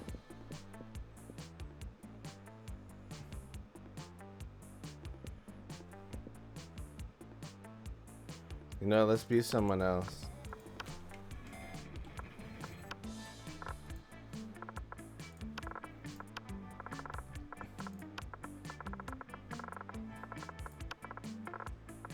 I don't think it really matters. But I just want to see a different picture. We had yeah.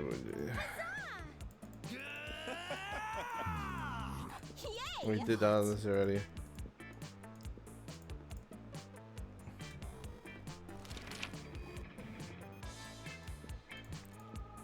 This game is very pog.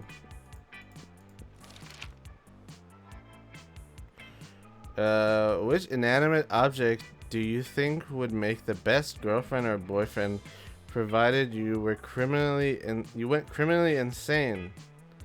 An ATM sugar baby life, here I come. A dildo, duh. A human pillow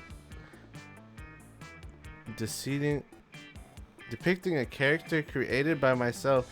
As a matter of fact, I have all the needed paperwork, and I'm only waiting for the conservative, narrow-minded laws of our country to finally step forward into waifu and husbando territory, as it clearly intended it was clearly intended by God.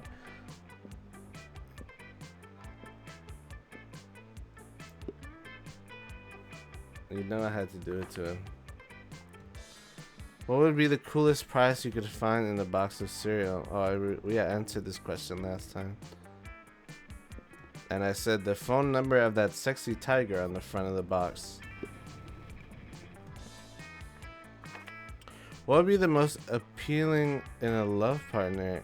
Taste for party, a big horn, a very tsundere personality, kawaii eyes, sharp wits, soft fur. Who's the Soon? Who's Soon? Is Soon the Medusa girl?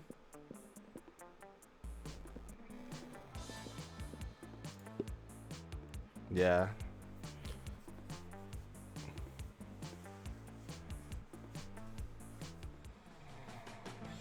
Let's go. Alright, what are my stats this time? 6 smarts, 5 boldness, 7 creative, 7 charm, 3 fun, and 5 money.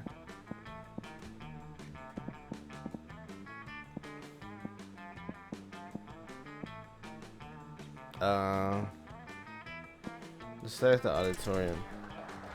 That day while rehearsing for the class play, it's as though the muses themselves had descended to give you your figurative oral sex. The performance is intense and inspiring. It will be remembered for generations, which is pretty rad by high school play standards. Scott and Miranda seem to be arguing about something. You sweet meditation skills are clearly needed.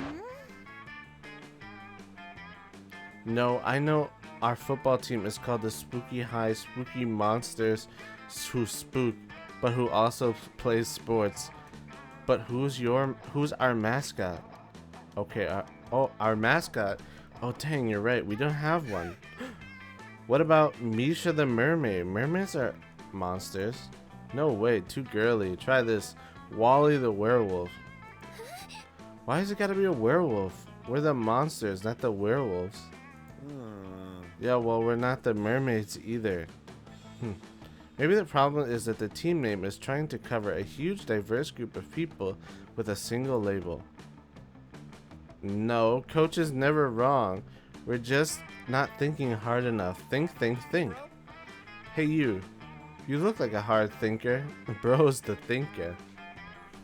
What mascot should we use for our team? Easy, we'll just go with the genetically engineer a cross between every kind of monster at the school. Head of a werewolf, tail of a mermaid, hair of a Medusa, angst of a vampire. We'll call it Abe the Abomination. Just find a regular human dressed up in a business suit and make him the CEO of a Fortune 500 company. Corporate greed, that's the real monster. Hell yeah. What? I don't get it. Which must mean that it's really smart.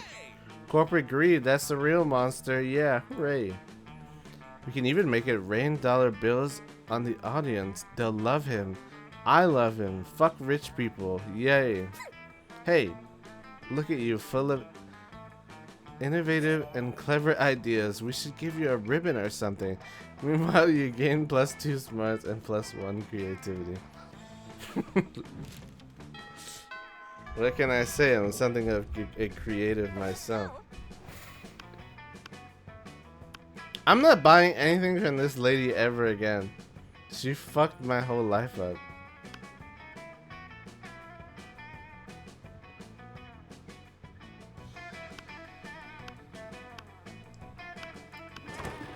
No sooner have you sat down at Damien and Miranda's table than haunting melody fills the air. It's the melody of cold northern peaks, of cloying sweetness, of a supple bovine treat, the song of the ice cream wizard. One of my friends has FNAF floor tiles in his house. It goes hard. He's here. He's here. I'm gonna eat so much ice cream and then puke on someone I don't like. Oh goodness, the ice cream wizard only comes but once per solstice, during the hour of the ascendant pancake. You see an old dude in a floppy blue hat pushing his refrigerated cart with this shit magic painted on the side. So many great options to choose. Should I get the magma bar, brain destroyer, or chocolate broomstick? What about fear of death, a frozen cobra, berserker berry blitz? The wizard's frozen treats invariably turn me into a frog for some reason. Perhaps I simply have not tried the right one yet. But which to try? If someone would just suggest a solution to what is truly the most difficult problem I have ever faced. Try those sugar-basted prince lips. Beat him up and take all his ice cream. Well, let's not kill him, right? But of course, I always have to find the prince to kiss me out of being a frog. Why not cut out the middleman? Prince lips, gross. I've already got a pair of those attached to my face. What? Where? Here, where my mouth is. Wait, Damon, you're a prince? But you hide it so well. Gee, thanks. But Miranda's not paying attention. She already traded the ice cream wizard several gold ingots for a pair of sugar-basted prince lips. Oh my, I can taste the enchantment already. Miranda finishes the prince lips with 3 graphic smooches. Afterward, her lips are pretty cold, and she invites you to help warm them up. That's cute. Let's go.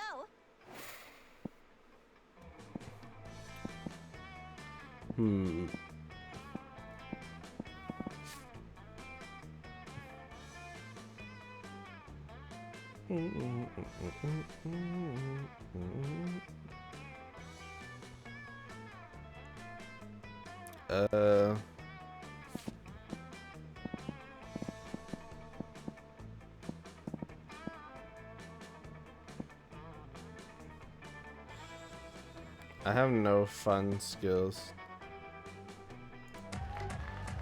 That day during recess, you start a half-hour rave that goes full crazy. Alright, we've read that before. After all that, you decide to look for a spot outside the school to get some good sunbathing. But you fail to focus on your sunbathing since you see Scott and Miranda deep in conversation. It's a sports game thing, Miranda. I think I'm a good boy, but there's something that just gets me growling when I see the opposing team. Ugh, Scott, believe me, I understand better than you may think. It's exactly how I feel about this horrendous air people. Air people? Yes, Scott, obviously the air people. I know I've told you about them before. They're the sworn enemy of the mer people, and they must all be destroyed if they refuse to accept our superiority. Oh wow, all of them? That sounds really hard. It will be. They're horrible, ruthless nation of feathery socialists who refuse to bend the knee no matter how many times my father invades. They don't like guacamole, Scott. They eat the crust off their peanut butter and jelly sandwiches. They wear socks with sandals. Bro, what is this? Socks with sandals and fanny packs. Oh man, that's pretty scary. That's a pretty scary enemy, Miranda. What are the mer people going to do about it? That's a great question, Scott. We've tried reasoning with them through bombs, chemical warfare, and torture, but they're entirely unreceptive. It's really weird that wouldn't sway the air people, but maybe you can step in and help. Scott and Miranda probably have different taste on what the best strategy would be, so think hard about your pitch. Reach a truce. Use your great cheerleading skills to put an end to the feud. Wipe them out. Make the Air Kingdom the Mer Kingdom by flooding the entire sky.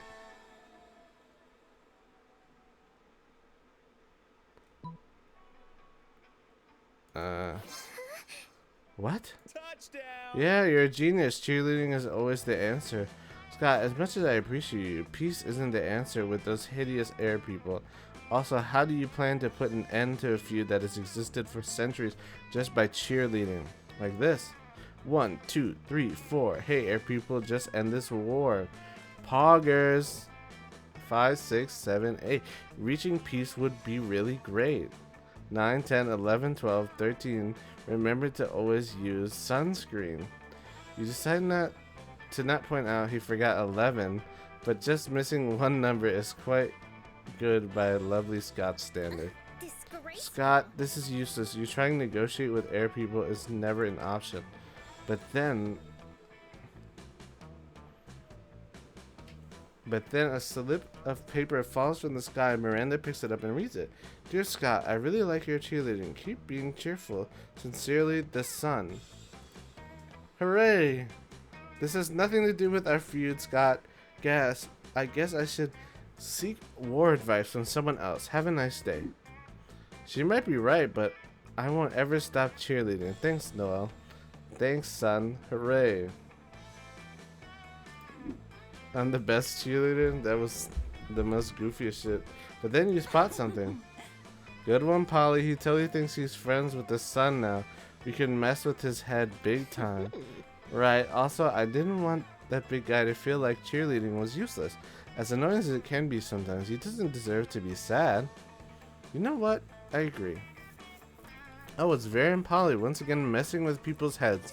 But you know what? Scott is happy and thinks your idea worked. So good enough. You gain +2 fun and +1 creativity.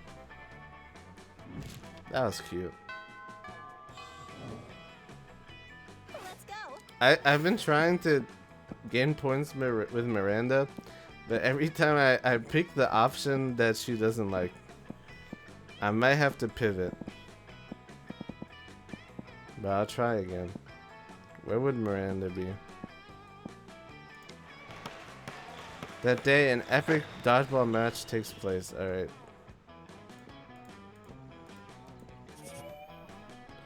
Yes, we did this before. Out of the corner of the eyes, you spot Scott and Miranda staring intently at a picture of a seahorse. This looks like a killer seahorse, Mary, what are you worried about? Thank you for the Dorito, by the way. Well, you see, one of my daddy's subjects gave this to me. Gave this horse as a gift. And, well, you heard what they say, haven't you? Don't look a gift horse in the mouth. What? Who are they? Why do they say that? What's in there? I don't know. That's why I'm so distraught. I'm terrified that I accidentally look into this gift horse mouth and see. See what? A gross butt, another tinier horse, a world without sports? Yuck. I don't know, and I don't want to find out. Oh, come on, Miri. You gotta find out.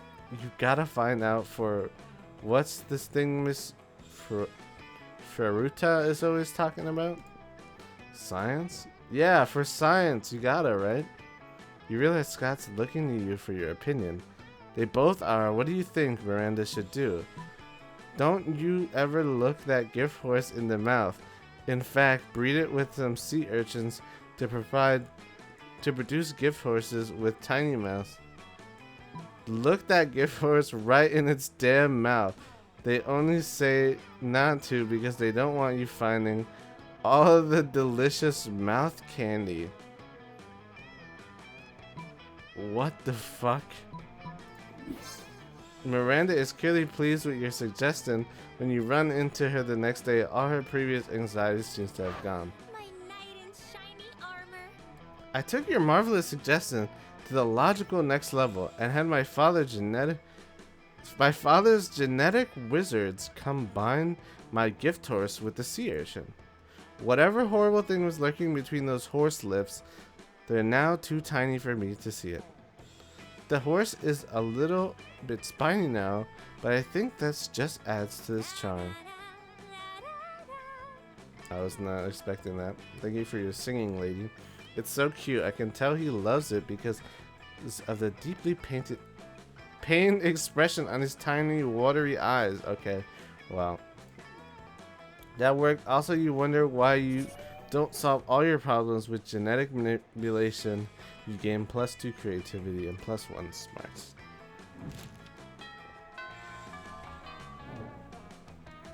Let's go.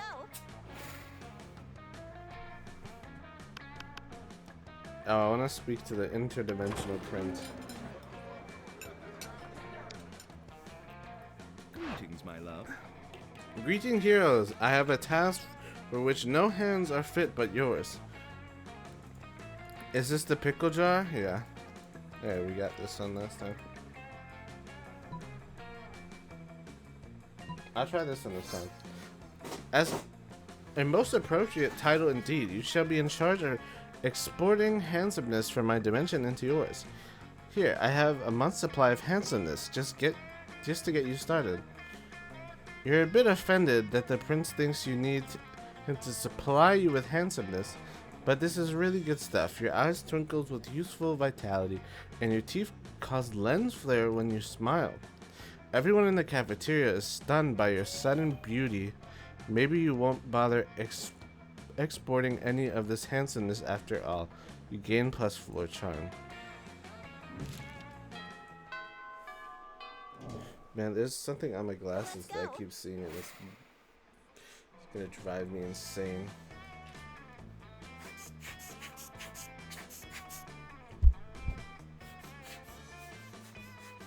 I'm sorry if you hear the blowing noises. I literally am using the thing that like you blow air on your camera lens on my glasses because I'm just trying to get it off without dirtying it more.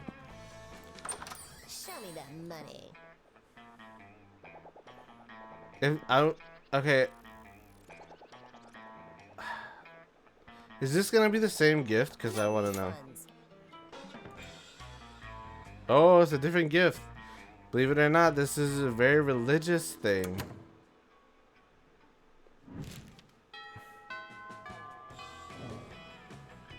Let's go.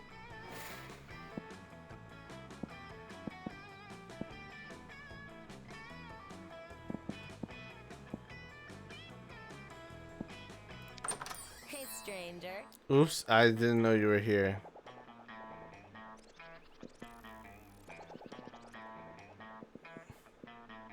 I'm not buying either of these two things ever again.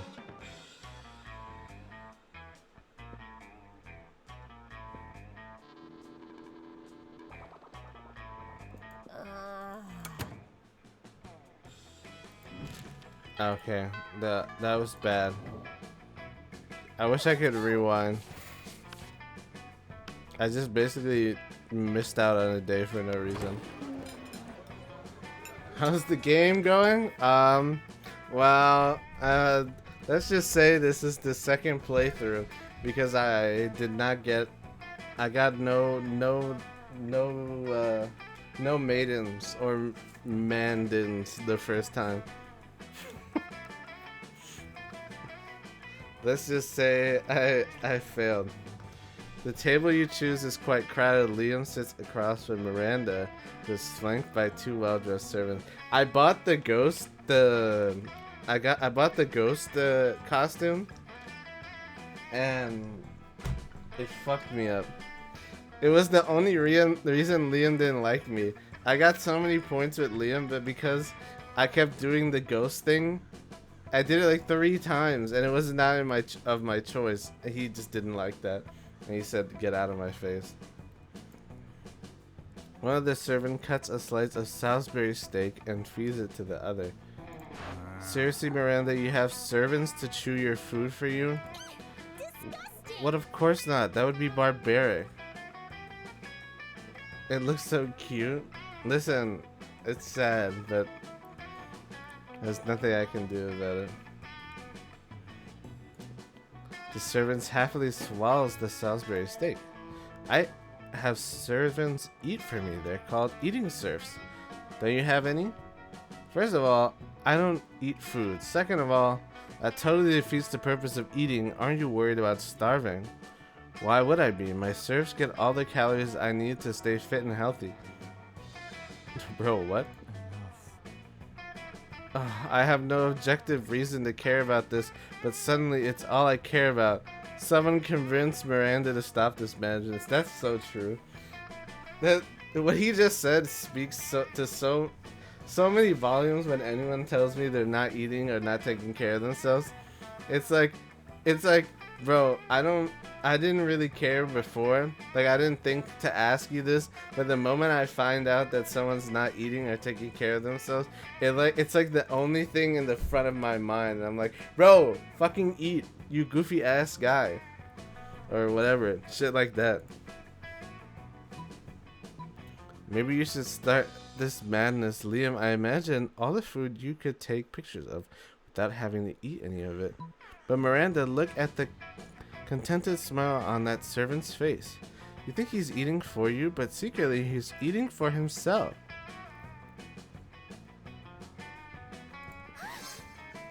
No, it can't be. Gordo, say it isn't true. But Gordo can't say anything because his mouth is full of delicious Salisbury steak. Salisbury steak, which he is obviously eating entirely for his own benefit. Traitorous dog, do you want me to starve to death? Is that your plan? I think maybe he was just taking advantage of the fact you don't understand how food works. You did get caught in 4K. Taking advantage of me, scoundrel. Burpee, eat Gordo for me at once. The two serfs look at each other, then stuffs as much food as they can into their mouths before fleeing the cafeteria. Alas, how will I ever eat my daily... How will I ever get my recommended daily allowance of nutrients now? You could try eating myself? But how?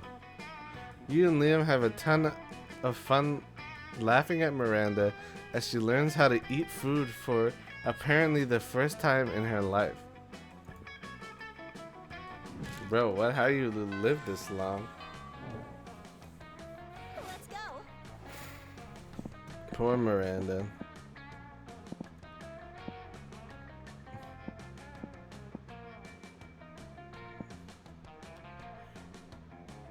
Miranda's a little stoopy. The day while rehearsing for the class play, you do a terrific job in acting. You act so hard that some of your classmates in the audience throw roses at you, to be exact. Okay, we saw this last time. You're intrigued by your little new toy when you feel the temperature oddly rising. You catching a fever, or is it? Hey dumbass, what's that? Why are you playing with the little guy taking a shit? Is that some kind of weird new G.I. Joe? Oh yeah, I got the little statue of the gnome taking a shit. A classic mistake. No, Damien, this is called the Cagnear. That's a hard word. You wouldn't know, of course. It means shitter. It's a religious thing from the Spanish religion of Catalonia. Wait, rewind. How is this poopy boy a religious thing?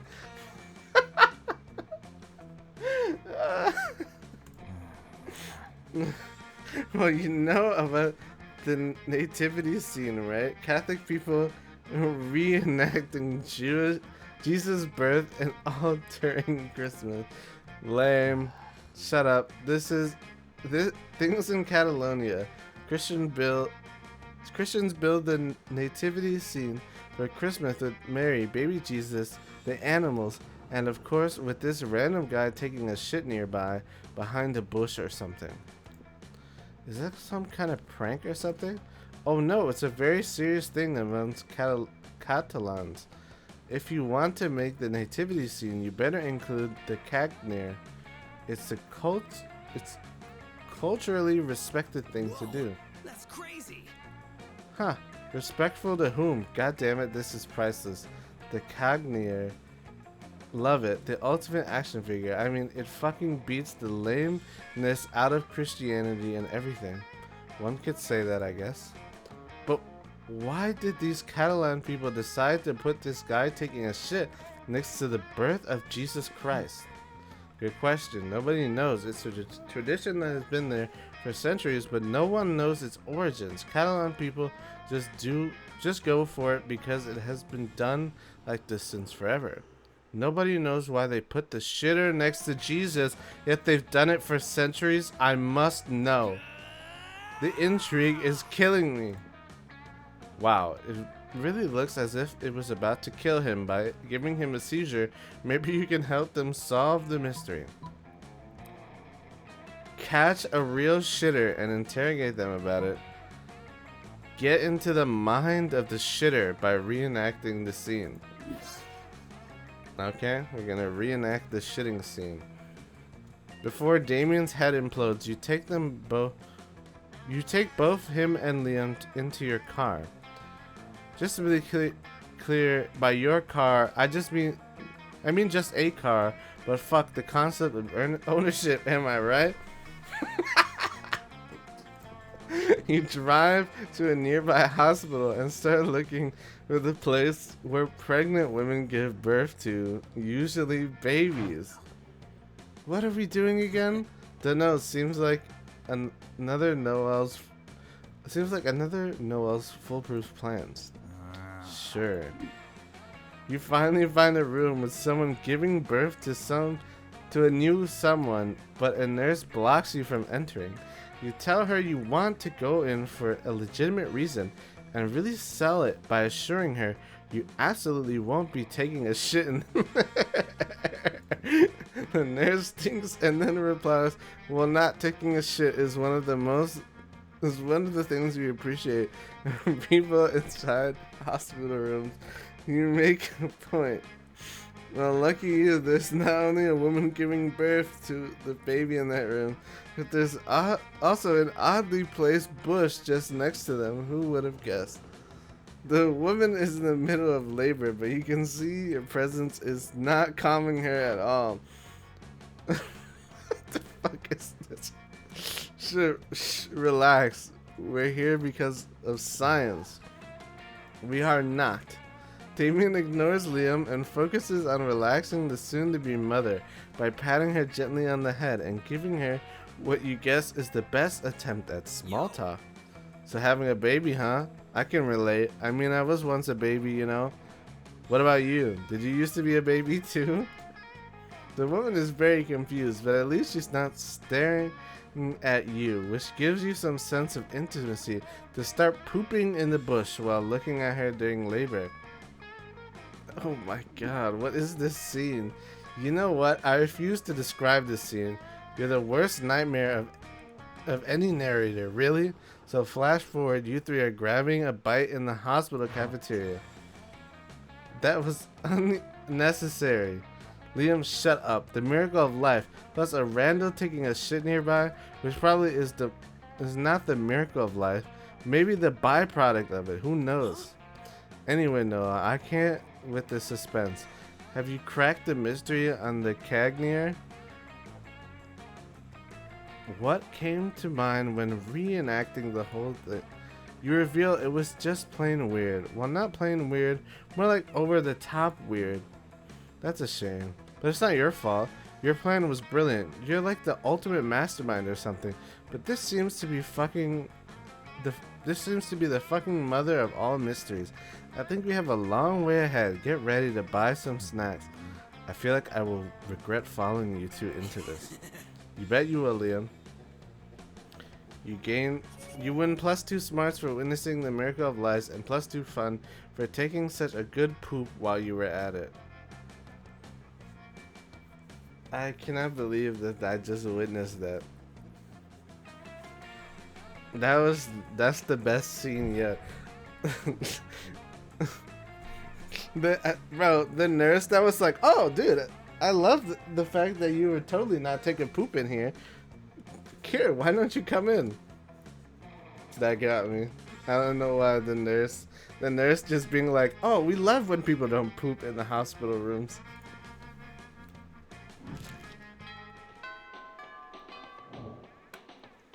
Let's go. That was fucking hilarious.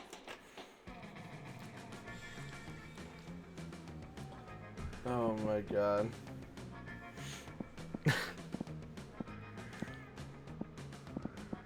That one guy in my chat who used to always talk about poop, he would love this. He would love that section.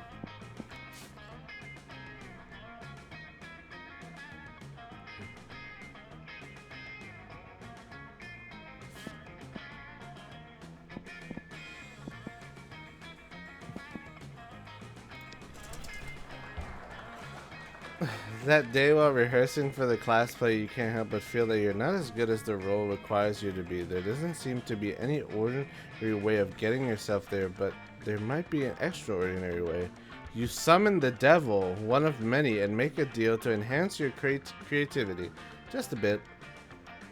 You gain +2 creativity. You also lose -3 years of life as your end of the deal, but who cares? They weren't happening in-game anyway. Seems like a nice guy. I'll never forget him. He would come in every day and talk about how his brother was obsessed with poop. I've told this story on Unistream, but that oh my god. You catch Miranda posing in front of a mirror, gazing dreamily at her reflection. Oh, how I would love to win the talent show. Of course, Daddy pays a dozen peasants to tell me how talented I am every morning, but that's not the same. After all, they're peasants. No, to hold that heavy, spiky trophy in my hand, or rather to have my servants hold it. Well, that would make me the happiest princess in all the land. Reminds me of Speed, but just with anything sus in general. I think it was a kid. I think it was like literally a little kid. And there was no concept of like what is appropriate to say. But I'm so nervous. What if they don't like my song? What if the skin is too scary? I only say that because it came on during my FNAF era, my FNAF era of the channel, and I think a lot of kids were watching at that moment. What if they don't like my song? What if the skin is too scaly? What if I accidentally say a swear? Okay, Miranda, be calm. Remember what Daddy says. If you don't calm down, failure is 100% assured. That's not helping. I'm even less calm. Looks like Miranda's caught in a vicious cycle. Quick, help her out before she worries herself to death. Don't worry about those chumps in the audience. If they don't love you, then they're untalented at recognizing talent. I know a great trick for beating stage fright. Just picture everyone naked. This is her answer. Oh my, what a marvelous. You know what? I should just end the stream for even trying to gloss over that I said I was about to say marvelous. Holy shit, I want to die for that one. What a marvelous kind of thing to say. You're right, of course. How silly of me to doubt it. Dude, words are so hard. It is as Daddy says. Us aristocrats are simply better than other people. You're quite perceptive for a commoner. And you know, if I do well at the talent show, I suppose that's alright. Daddy can always have the judges executed for their impudence. Okay, you're glad you're not judging the talent show this year. You gain +2 smarts and +1 charm. Homegirl is gonna get everybody fucking killed. Let's go.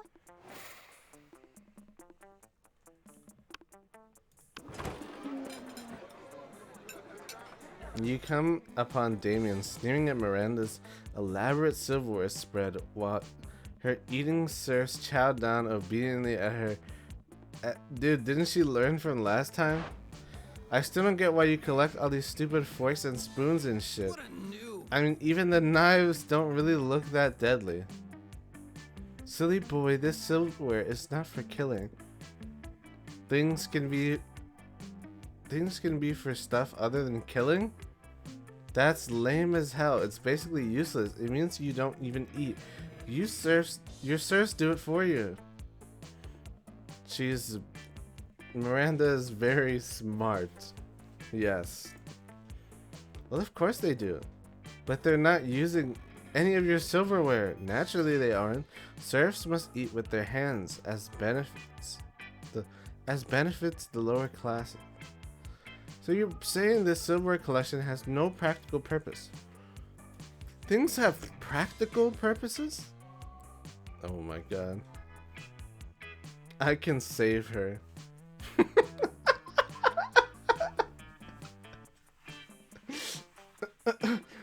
that she just, oh my god, that's the energy she radiates. I wanna save her. These two could go around and around like this forever, unless you say something to resolve this dispute. Damien's right, Miri. Maybe it's time you started murdering people with your silverware. Lay off, Miranda. Lay off Miranda, Damien. What about your collection of exotic corpses? That's different. Those corpses are useful. Useful for what? For holding down important documents. What important documents? Documents about very important. Fine. I guess I don't use the stupid corpses for anything. I just stack them in the shed and occasionally dress them up in silly costumes. There, are you happy? Extremely. Whatever, I'm gonna go play with the corpses. You stay behind with Miranda and admire her collection.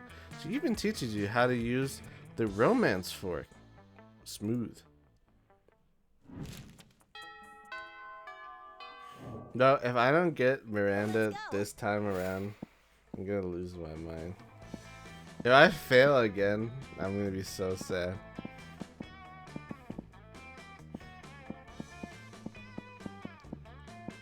We haven't been to the bathroom yet, but I don't feel like anything good is gonna happen in the bathroom. Why am I shocking myself with a battery? That day you skip class and just hang out in the bathrooms because you respect no authority. I guess some people just want to watch the world burn. By skipping class and hanging out in the bathrooms, you give +0 shifts and gain +2 boldness. You're having a very interesting argument with Liam on which would be Plato's favorite emoji. Were he to know what emojis are. You narrowed it down to alien face emoji and the paella emoji? What the fuck is that? Am I stupid? Hold on, Google.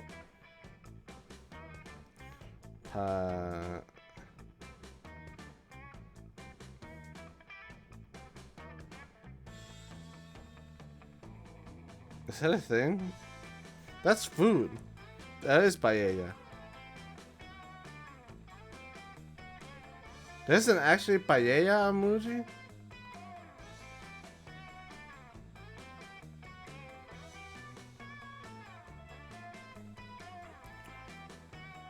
I didn't know that was spelled like that. I knew what it was, but I didn't know that's how you spelled it. What's up? Hey, hereby summon the Shitter Squad. Please don't call us that. I will submit your petition to the higher powers, Leon. But now let's focus on what's really important. The Cagnir. Oh no, we're back to the pooping stuff. Fucking metal. So I did some research on these Catalan people and their traditions, and oh boy, they fucking rock. Each tradition was more badass than the last. They do this thing called calactades, where they eat these what the fuck is that? Onions and their fucking hands while drinking wine in the most ludicrous ways because fucking glasses and silverware. Also, there's this Corfox thing where they basically dress as the devils and run down the street holding pitchforks and end in fireworks while dancing to the drums. They're fucking savages. And then I found about this other thing called Castellas? Oh, I know about this. Oh my god. I was like, why does it sound so familiar? I wrote a paper about this in college. Which is a thing they do in their festival where they build human towers just because they can. Who knows why? My safest bet is that they're either a pure display of power or an attempt to reach the sun to punch it in the fucking face. Radical, right? The more I research, the more I love these Catalan people. Fucking awesome weirdos, but no clue about the Cagnir. Thing's still a mystery why they started putting a guy taking a shit next to Jesus Christ. Did you know that a few years ago, the Barcelona government even tried to ban the Cagnir on the city's nativity scene, and the Catalan people got so angry that they forced the government to refrain from this decision. They fought the establishment to keep the random guy taking a shit next to Jesus, and they won. Whoa, that's crazy. Whoa. Can I just marry an entire region? Or at least have like casual sex with it? Probably not. Then I need to satisfy my urges by unveiling this fucking massive mystery, Liam. But how? I mean, even if the tradition has been there for the last several centuries, we don't even know if it's a real depiction of what happened 2,000 years ago during Christ's birth. You're right, we have to travel to Spain. Well, the tradition is from Catalonia, but the scene depicted is from Belém, Israel. To Israel then. Before you know it, you're in Israel with the two monsters. You're excited because everyone knows Israel is the most romantic country bordering the Mediterranean Sea. Is that true? I don't know about that one. But now what? We should have thought this through before buying those plane tickets. Go to Belém, check all the security cameras to know once and for all if the guy was taking a shit while Mary was giving birth to you. Go to Belém and collect all the shits in the vicinity in order to discover the true identity of the shitter. Great thinking as usual, Noel. I think you can technically label it as some sort of thinking. Liam, shut up. We need less talking and more collecting shit, like literal shit.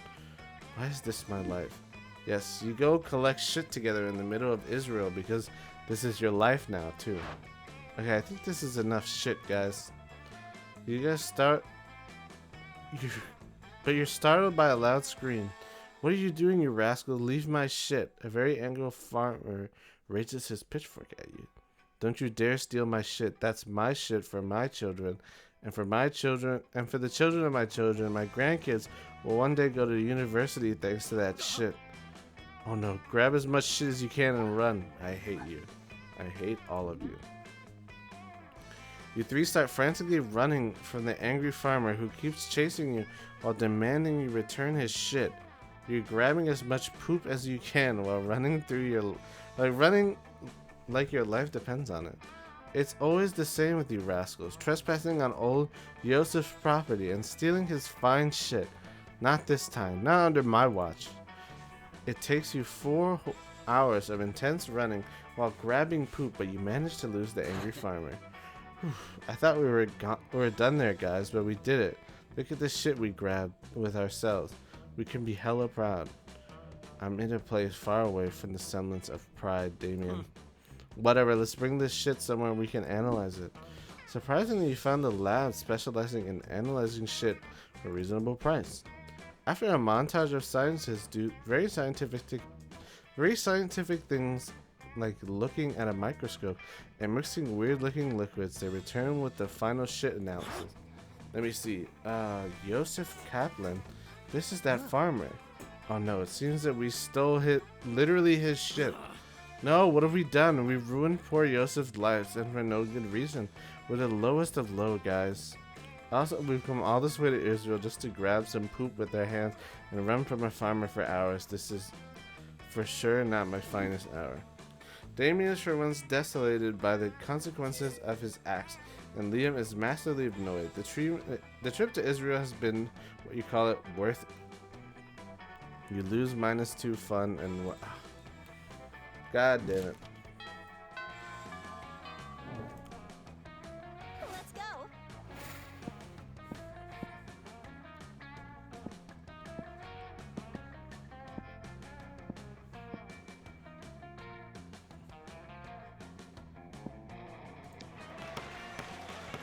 That date and okay.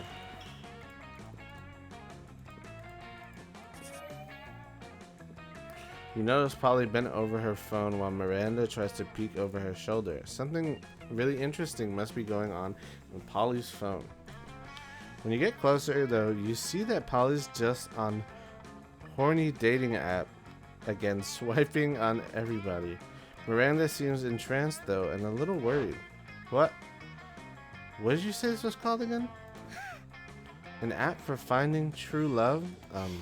Sure. How majestic. But I never knew. I spent countless hours going to royal balls and kissing frogs and pretending to be in a magical slumber. I could simply have been using this app. I mostly just use it for collecting dick pics. What are these dick pics? Tokens of affection? Oh, alas, to be so far behind in my quest for love. I'm 19 years old, practically an old maid, and only learning of this now? Oh, how will I ever make up for lost time? Don't worry, I'll coach you in the mysterious ways of a horny dating app. You'll have a harem in no time. You still don't have horny dating app? Why don't you worry having horny dating app when you actually own horny dating app? Why don't you just buy the entire company? Oh my god. Why does this keep happening to me? Yes, of course. I'll solve this problem just like Daddy solves all his problems by spending money on it. Once I purchase horny dating app, true love will surely find me. Oh man, look at this message I just got. Classic. I want to put plastic wrap over your chest and pop and poop on the wait a minute, hold on. What the fuck am I reading? Hello, Mana. You came back at the worst time. I want to put plastic wrap on your chest, then poop on the plastic wrap, and then wrap the poop and draw eyes on it and name it Hot Dog Pete. Oh man. What on earth does that mean? True love? Disgusting. That doesn't sound like true love at all. Perhaps horny dating app is not so beautiful and chaste after all. Ha, nope. How could you let me believe that it was? Both of you. You should be ashamed of yourself. Nah, I'm not planning on being ashamed of myself until after I meet up with the person who sent me that message. Miranda storms off in disgust. You also storm off in disgust. Everyone is disgusted. You lose -2 fun and -1 charm. Things are not going well again. Things are starting to spiral out of control. Let's go. You arrive at your chosen table to find Miranda folding napkins at Vera. Do you want to know what this one is for, Vera? No. I'll take that as a yes. Those rose-shaped napkins fold for birthdays between the ages of 16 and 22. Miranda's hands moved fast as lightning, turning the rose into a gorgeous swan. By contrast, the swan folding is for first weddings, third weddings, and swan giveaways. As a fashion enthusiast, I've never been so bored by a piece of fabric. Oh yes, and the black swan folding is for weddings where you plan to brutally murder all the guests. Not very popular, the black swan folding. Okay, that's sort of cool, but I'm still aggressively uninterested. You have to have some napkin folding skills yourself. Maybe you should spice up this conversation. You decide to show off your most impressive napkin fold. You fold a napkin like so. It creates a self-aware napkin whose sole purpose is to fold more napkins. This writhing snake fold is for when it's time to leave Vera alone and stop explaining napkin folds. Bro, this game is fucking insane. Oh, that's adorable. Look at the fold. Look at its folding everybody's napkin. It's like a tiny adorable surf. It looks like it's folding the other napkins into more self-folding napkins. I know, it's so efficient. Go little napkin surf, be free. Aren't you worried about this turning into a self-replicating napkin scenario, progressing geometrically until the world is nothing but napkins? Why, that sounds lovely. God, you're impossible. You seem to mispronounce impeccable.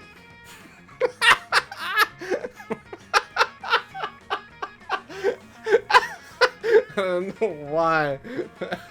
that, that one really got me. Oh my gosh, he's so stupid. Oh my fuck. Whatever, I'm leaving before the napkin. Before the napkin fold take over the world. Holy shit. The napkin folk. Oh, she's too good for this world. Somebody save her. Bear leaves you alone for a romantic lunch with Miranda. You can't hang out too long though. You gotta stop those napkins before they take over the world.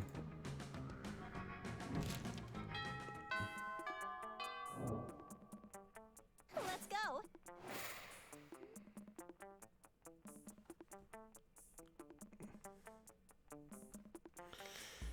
Oh my god, it's fucking hilarious. That day while rehearsing the class play, you totally forget your lines. It's terrible, but you don't let that get you down. You start improvising all your lines. And it's marvelous. Somehow it enhances the pathos of the play in unexpected ways. That's saying something, since half of your improvisation is a rap battle against your inner fears. You gain +2 creativity. You're minding your own business when Miranda comes rushing up to you, clearly distraught. Most terrible news, friend. I have just watched the documentary Game of Thrones. Yes, the documentary Game of Thrones. And now I fear for my own royal family. I did not realize how susceptible we be to random acts of treachery, or how often we romance our siblings. I don't want to be shot in the chest with a crossbow while sitting on a toilet. That doesn't sound proper at all.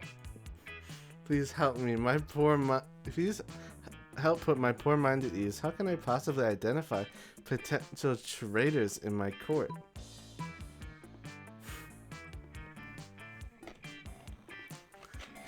But whoever wrote this was smoking the illest crack.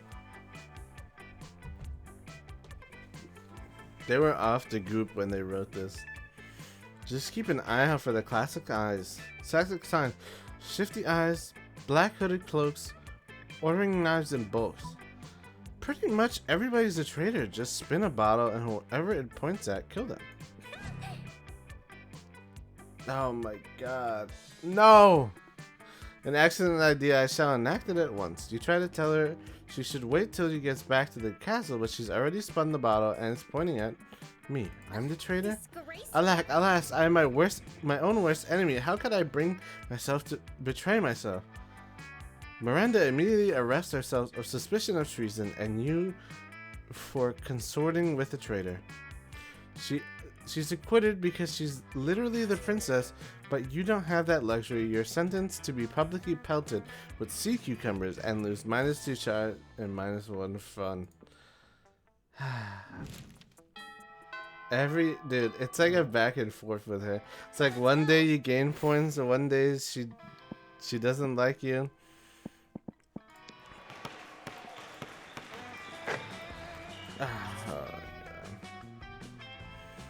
You notice Liam and Miranda talking to Coach. They actually seem to be enjoying gym for a change. Something must be terribly wrong. You go over to see what it is. Youth is a gift. Well now, I'm all for inspiring athleticism in the hearts of youth, but allowing you to make up your own sport seems a bit unorthodox, don't you think? Oh, but ordinary sports are ever so dull and unrefined. I'm sure we two could do much better.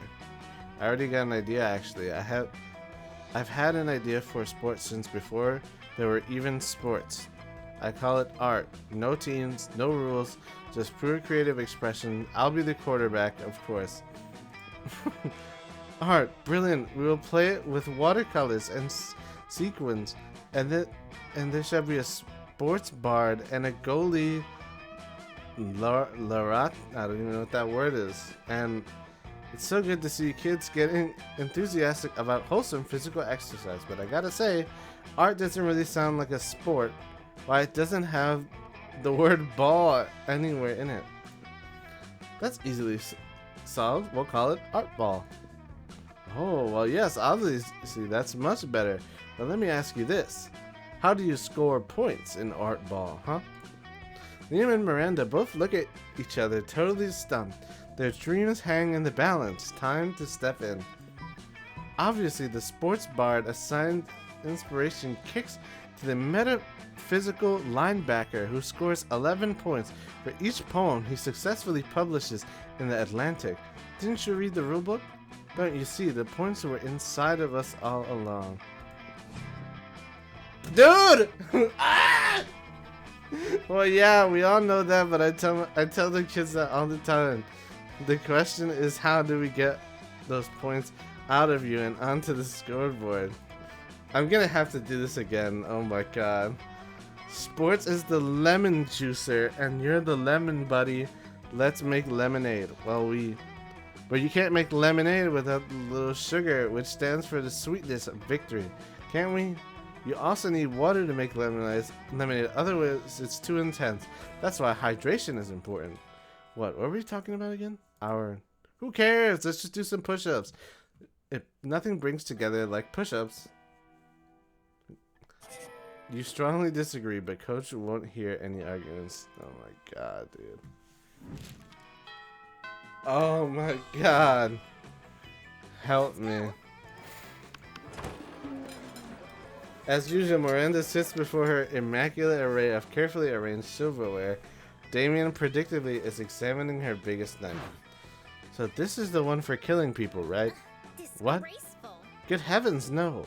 This is the butter dagger. It would be unseemly to use it on meat. So what then? Am I supposed to use this scrawny looking knife to kill a dude? No, no, no. If you must simply kill someone mid-meal, it is customary to use the fish knife. This is Merfolk court silverware afterward. That tiny thing? It might as well wait for my victim to die of old age. This is usually how it's done in the kingdom. Yes, that's our poison. This is ridiculous. Yo, you there. Which knife would you use to kill a guy? And don't say the fish knife. The fish knife? I said not to. Ah, but you said. I'll show you which knife is used for murder. Damien picks up the big scary knife he wanted to use in the first place and lunges at you. You pick up the fish knife. Yes, defend my honor. Make sure to hold the knife with the pinky extended. What? How did you disarm me? I'm normally the best at stabbing. Fuck me. I guess the fish knife really is the best for murder after all, huh? One must never doubt a princess in matters of silverware, my dear. Miranda is so impressed with your prowess in combat and silverware, she awards you her napkin as a token. Bro. What? Let's go. The day during recess, you start a half-hour rave. Okay. You notice Liam and Polly taking a break from the rave. You dance over to join them. Yo, you were just talking about the insane music festival we're going to have this weekend. You're going, right? Shit, you forgot to get tickets. They're probably all sold out now. There's no way you can afford to pay a scalper. Obviously, you tell them you're going, though. You never let the truth get in the way of talking to hotties. Yes, I can't wait. All my favorite bands are gonna be there. Boo Radley, Imagine a Fucking Dragon, and Actual Deadmau5. Dude. Nice. Nice one. Personally, I'm most excited about Veggie Scales. Their lead guitarist is a cucumber, and it's been done before. It's never been done before? Is that supposed to be Veggie Tales? Imagine a fucking dragon. Oh, the misery Buddy booty bitty honey body bee. You know what I'm talking about? That's Imagine Dragons, right? Hello, friends. What are we talking about? Is it a grand ball? Oh, sort of. It's like a grand ball, except everyone's more naked and dancing is sexier, and there are a lot more drugs. What is drugs? Oh no. You know what? You wouldn't understand. It's a peasant thing.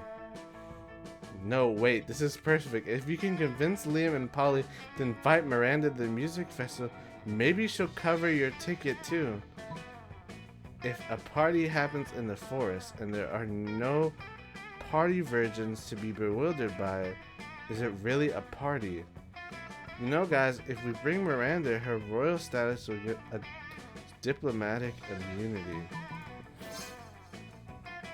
Miranda, my sweetheart. Well, neither of us are virgins.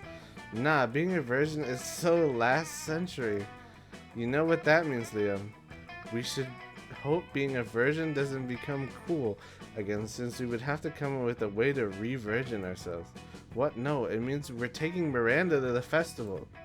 Hooray, I'm overjoyed despite still not knowing what it is we're doing. Oh yes, of course, I can't wait to teach her about how to complain about the sound mixing and lineup. And I can't wait to show her the Molly Pit. God. Don't you mean the mosh pit? Oh, Liam, sometimes you're cute. You all ditched the rest of your classes to explain music festivals to Miranda. It takes 8 hours, 12 diagrams, and an elaborate puppet show. But she's finally ready to party. You gain +2 fun and +1 in creativity.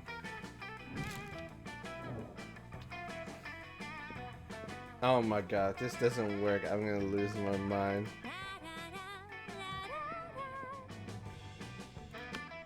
Let's go. You finally pick up your courage and ask their beloved to go to the monster prom with you. What? Oh no, I'm sorry. No! I'm sorry to tell you this, my friend. But I think your princess is another kind. Oh my god, your failure made you so desperate by society that you were excited to the wilds where you joined a pack of wolves. You still were so bad at social interaction that you also failed at getting a date for wolf prom. Bro, how are you supposed to do this?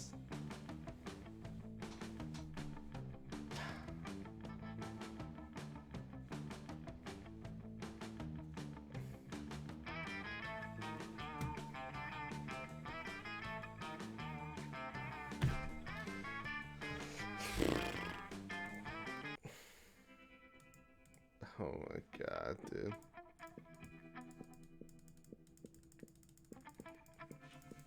Can I just skip this? Oh my god.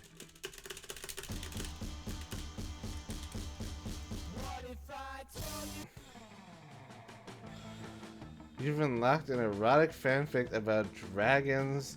This is about to get weird.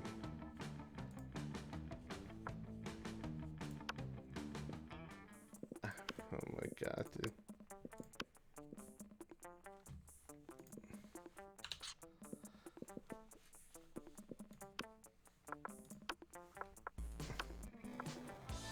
You know what, man? I'm so out of it. If this doesn't work, I'm gonna lose my mind. And we had yet to experience this. Oh, yes, whatever. Let's just get to the point. Bro, why am I so... You know what this shows? This shows just how bad at dating.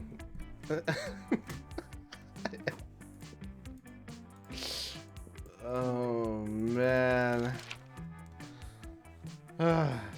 Be a visionary. What will the next social media craze be?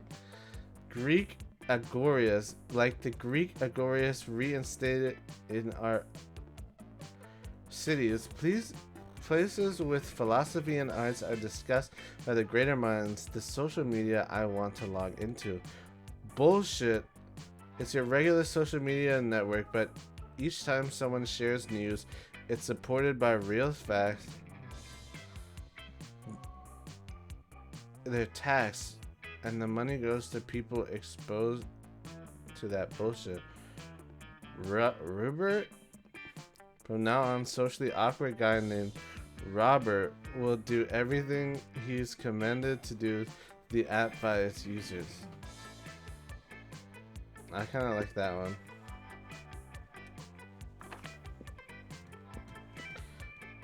You wish you were raised by a pack of wild wolves who also happen to be tech moguls who own some of the most profitable companies in Silicon Valley. They would be kick-ass models and wild wolves. Sick. A really progressive marriage between kick-ass venomous snake and actual fire. I love fire and I see no issue with being raised by it. A mysterious old man who saved me from the secrets in order to raise me as his disciple in ancient ways of rad DJing. Hell yeah.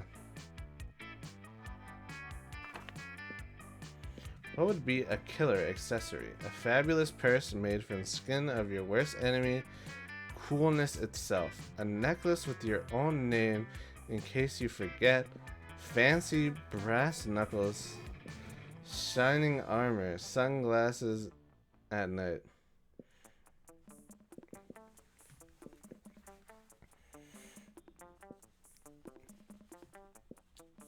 I feel like I should go after somebody new at least. So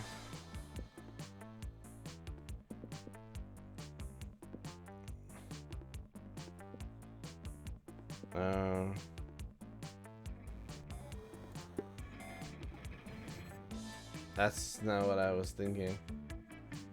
I didn't think it was gonna be him. Let's do this. Bro,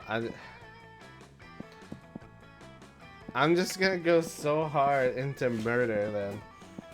I don't even know how we end up doing this, but we're going full murder. That day you skip class and just hang out in the bathrooms because yeah, whatever. Let's try to speed run this. With all well-intentioned fun and games interrupted by bullying hospital. They were exactly the monster we wanted to see, well needed and not wanted. These guys again, they never want to do anything fun. We're not trying to ruin your fun, we're just trying to save your world.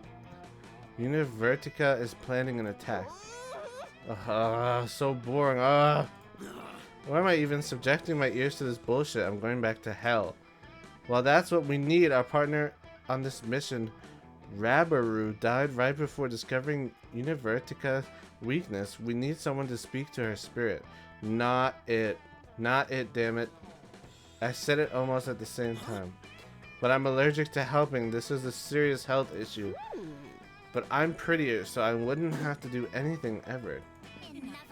Guys, seriously, the world will end if you don't help us. We don't care who it is, but one of you needs to step up. Whatever, just let the world end already. I won't have to take my midterms. Respectfully. I'm with Polly on this word. When midterms suck, helping people sucks. Good luck with whatever you said your problem was. Well, the problem is the world ending. You're pretty sure nobody wants that. But you don't really want to help either. Time to impress one of your classmates by forcing the other one to help.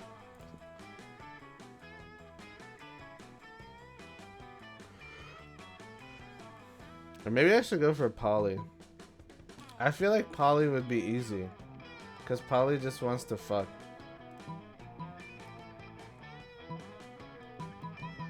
I feel like I would know all the options to pick.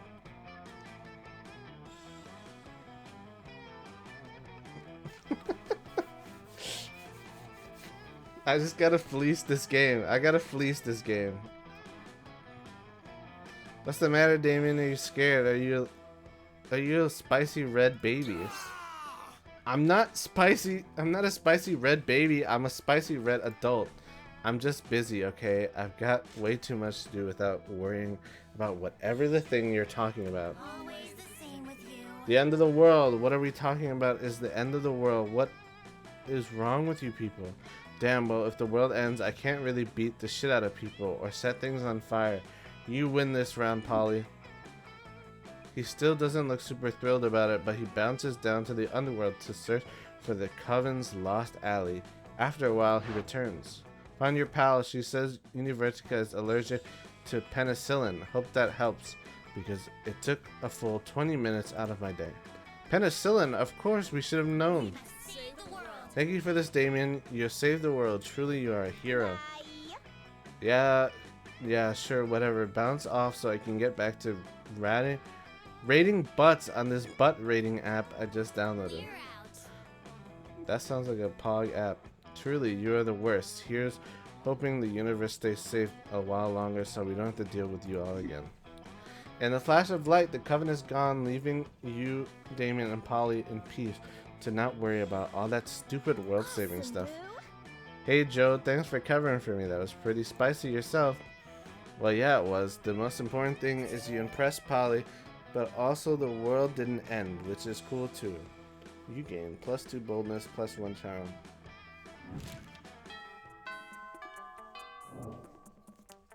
Let's do this. Give me your money. Alright, let's see what our free gift is this time. Refunds.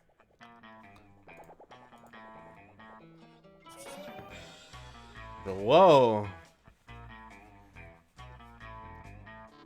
It will make you laugh big time. I just got like buffs. I feel like that might be fake buffs. I feel like I'm gonna crash. Like all of this is gonna crash. I don't trust it.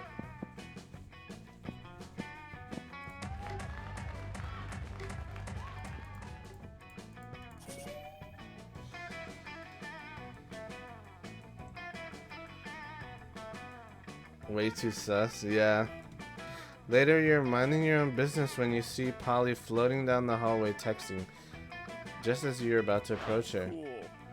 There you are, Polly. I've been following a scent. The scent of betrayal. What are you talking about, buddy? I haven't been pulling any pranks at all lately. Some very unfunny person messed with my sports gear. They put my left sock in my right shoe and my right sock in my left shoe. Motherfucker has directional socks. I guess that you can have directional socks, but that seems a little bit ridiculous. Polly, I know you were best. I know we're best bros, and you would never do a prank to me, but I think you did this prank to me. I smelled you. No, you didn't, because ghosts don't have scent. Maybe not to a normal person, but to a werewolf can smell anything. A ghost smells like algebra and global warming. Right. Well, if ghosts don't smell, then what am I smelling?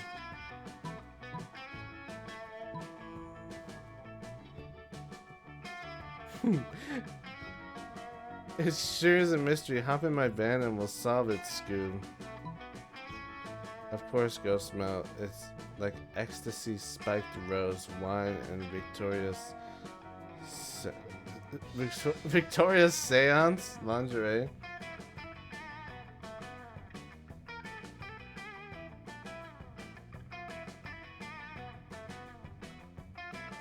Yes. Oh my gosh, yes, my favorite things. I love Victoria's seance. It's my favorite store. Then it was you, Scott. Do you have any idea what many ghosts in the school were? Do you have any idea how many ghosts in the school wear Victoria's seance? It's the ultimate lingerie boutique. What? So you're saying it could have been any ghost? Pretty much. But you know what? I would be happy to use my rose wine smelling lingerie scented skills to set lingerie scented skill set to help you crack the case. Thanks, Polly. You're a good friend. As they walk away arm in arm, Polly looks over her shoulder and mouths to you, "It was totally me." But Scott seems content. The friendship is saved, and Polly pretty much seems pretty flattered by your descriptors in the end. The strongest smell here is the sweet smell of success.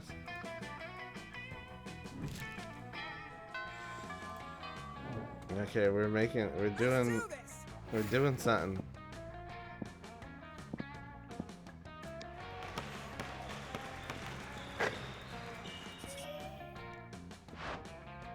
You're hanging out with the two of the baddest asses you know, generally being bad and asses, when suddenly a masked villain bursts in and threatens you. I've been waiting a long time for this confrontation, he says, following you, hunting you, waiting for the perfect moment, and now prepare to meet your doom and pay for all that you have done to me. Holy shit, I've never done anything wrong to anyone. I have no idea what this could be. I've done so many things wrong to so many people, I have no idea which one you could be. Wonder no more, says the masked villain, and he rips off his mask. Oh my god, of course, it's that guy, the one from, you know, I mean, you totally know this guy, right, Damien? Never seen this dude before. He must have beefed with Joe. I've beefed with all of you tiny fools. It is I, Univertica Jr. Ah, of course. Univertica Jr. Exactly. Joe Mama. Now you're getting it. Now you're getting with the program. I love Joe Mama. No clue. You collaborated with your three best friends to destroy my father. I'm slow, sis. It's okay, don't worry. We're all a little slow. Scott, Vera, and Miranda? No way, he means Liam, Coach, and Alfred. I mean Faith, Hope, and Joy. I have no idea who the fuck those people are. Yeah, I literally never heard of them. Puny Mortals. They're the classmates of yours who formed a coven. Oh, the coven. They have names? Yeah, I definitely always think of them pretty much as one entity. Oh yeah, right. That one time they made us talk to their dead friend Rabaru to get the secret to killing some lame villain, and turned out he was allergic to penicillin, right? Was that the dude's name? Univertica, and I'm Univertica Jr., and you will now pay. Seems like you're really pissed this guy off. Luckily, you watch fiction. You know how this shit goes down. Thinking quickly, you take the opportunity to reveal your real plan, and you were only befriending the coven to betray them. Recognize the symbol on his arm as that of your father. Gasp, you and Univertica Jr. are siblings.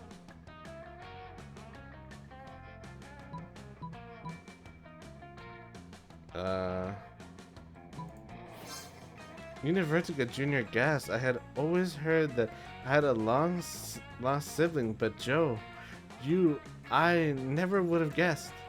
I mean, I suppose I do see the resemblance. We both have eyes, limbs, torso, the ability of human speech. Joe, do you have any idea what this means? I have a Groupon for a whole day of fun sibling activities, but until now I had no one to whom to indulge. Will you come with me, new sibling? I mean, you gotta say yes, right? Or risk blowing your cover. Also, you're broke-ass high school monster with very limited money to your name. Who are you to turn down a free spa day? Before you can give an answer, Univertica has spirited you away to a really badass spa for all kinds of evildoers. You get really trendy virgin blood manicures and spider silk facials while wearing matching fluffy pink slippers and dragon scale battle armor. You go shopping for cute back to villainy outfits. And then at the end of the super fun day, you decide to see if Univertica Jr. can be defeated by penicillin like his father. And from the way he died after you slipped some, you're thinking it's a yes. Crushed it. +2 boldness, +1 smarts. Oh, what's happening? Oh yeah. So in the first thing we like killed Univertica with the penicillin, and then now we tricked Univertica Jr. into believing we were siblings so that I could kill Univertica Jr.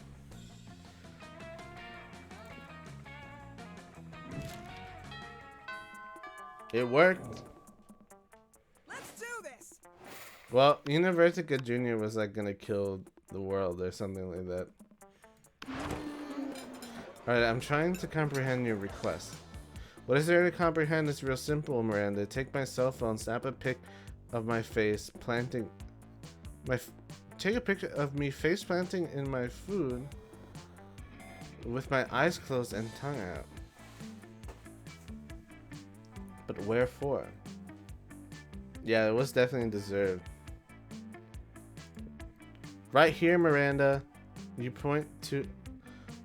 you're about to point out that wherefore means why, but luckily Polly elaborates on her own, so you don't have to look like a fucking know-it-all. It's a new meme, Miranda, like planking or dabbing. It's called food poisoning, and it's dope as fuck. Don't you have cool trends in your kingdom? Oh, nice. I love a little bit of food poisoning. I suppose we do. Oh, we have a fun trend called Revere Your Rulers, where you show nothing but the utmost devotion for your royal family. If you're good at it, then you get likes on social media and also not executed. Do you ever listen to yourself when you speak? I bet you know some pretty cool trends, don't you, Joe? Heck yeah, you do, don't you? I surely do. It's entitled Silverware, and it's where you take your most expensive cutlery and dress it in a very fancy little outfit. Yup, it's called dyeing. Yes, dyeing is my fucking fave. I mean, listen, the first time I did it, I was like, okay, now I don't have to be alive anymore. But when all the cool ghost stuff kicked in, I was like, oh my god, dyeing is awesome. Everyone should dye. I'm not sure I would be into this dyeing trend, but I do know a Daddy's reign helped many peasants achieve this meme, so it's nice to know they're becoming super popular on social media in the process. Remind me not to ever hang out in Miranda's kingdom on break. But hey, Joe, maybe you and I could hang out and do some dyeing together. Nice. Yeah, maybe. Yeah, yay. I don't really want to die, but like, you know, if it's for the bit. Let's do this.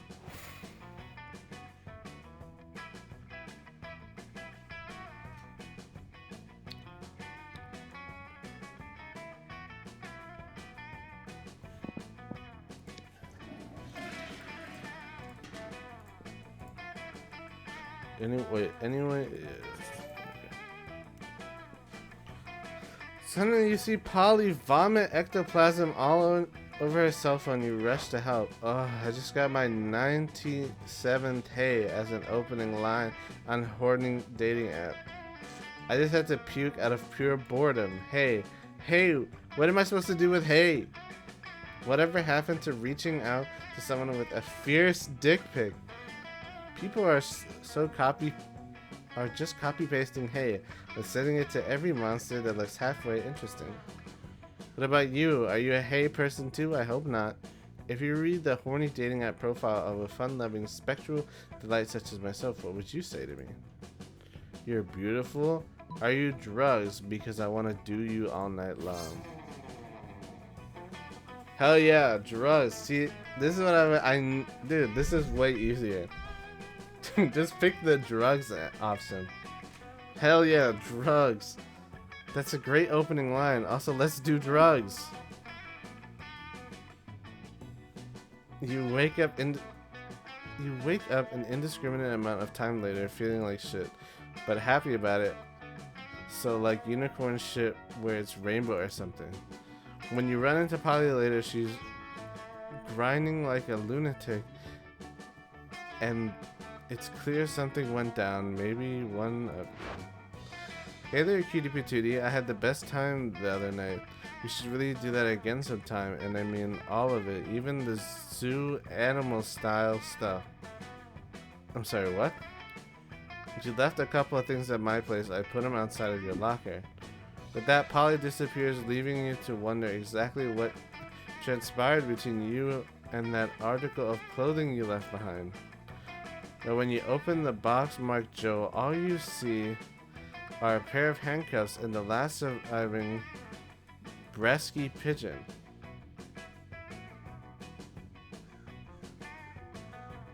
Hey, you gotta do what you gotta do sometimes. Neither of those things are yours, but you would hate for Polly to think you're lame. Apparently, when she said zoo animal stuff, she meant stealing a bird. So it seems like maybe you guys didn't so much have sex, but she clearly wants to spend more time with you, so hell yeah. You go home with a huge grin and a new pair of handcuffs and the last surviving... Whoops. Was that the last surviving rescue pigeon? You should have been more careful with your belongings. Irrelevant. You gain Polly's admiration and +2 charm plus fun. We're on a good track. We're on a good track. Let's do this. The salad is really helping. The salad slaps.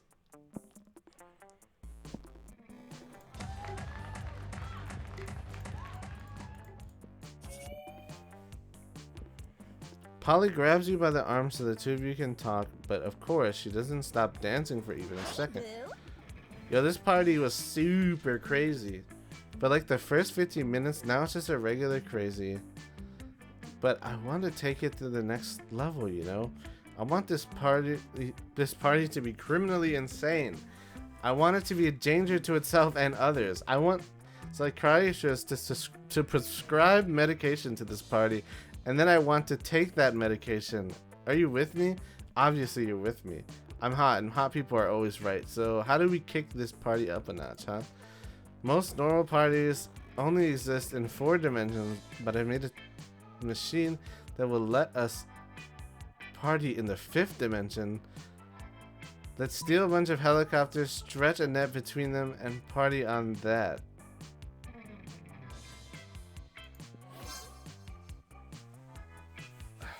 Okay, Polly doesn't even have to tell you how awesome she thinks your plan is. You just look at each other, nod, and head off to steal some helicopters. You seriously piss off some rich helicopter owners, but you know what they say, you can't make an omelet without breaking a few helicopters. Everyone is super stoked by your flying party net. Half the ravers fall off and plummet to the ground, but the other half make it up for the partying 4 times as hard. That's a net gain like 100%. You gain +2 fun and +2 boldness.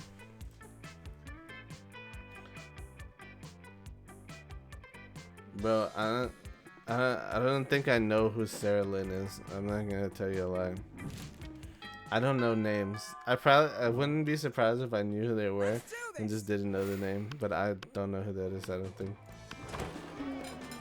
Strange, you could have sworn Polly and Damon were at this table when you picked it. Hey losers, down here.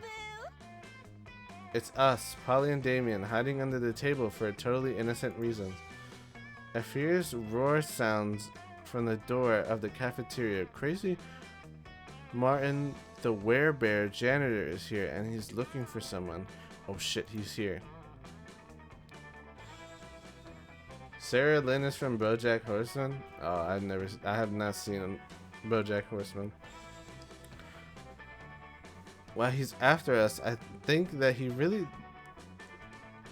what we did really falls under federal jurisdiction. Jurisdiction? Can't speak. I haven't seen most shows though. I don't watch TV unless it's anime. International law, more like those munchkins were Canadian citizens. What?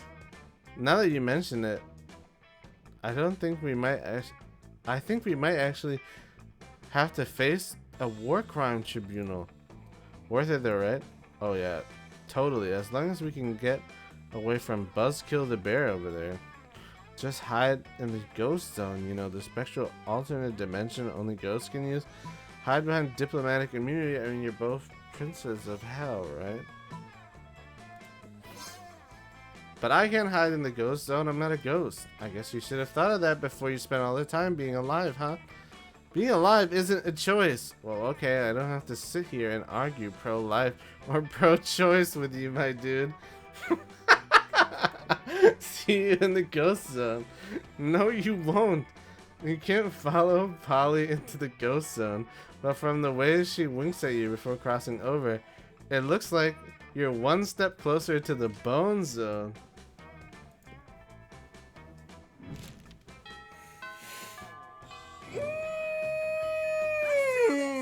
Stretch.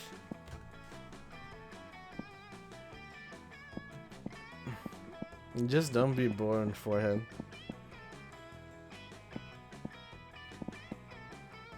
Just kill yourself in the womb. Easy.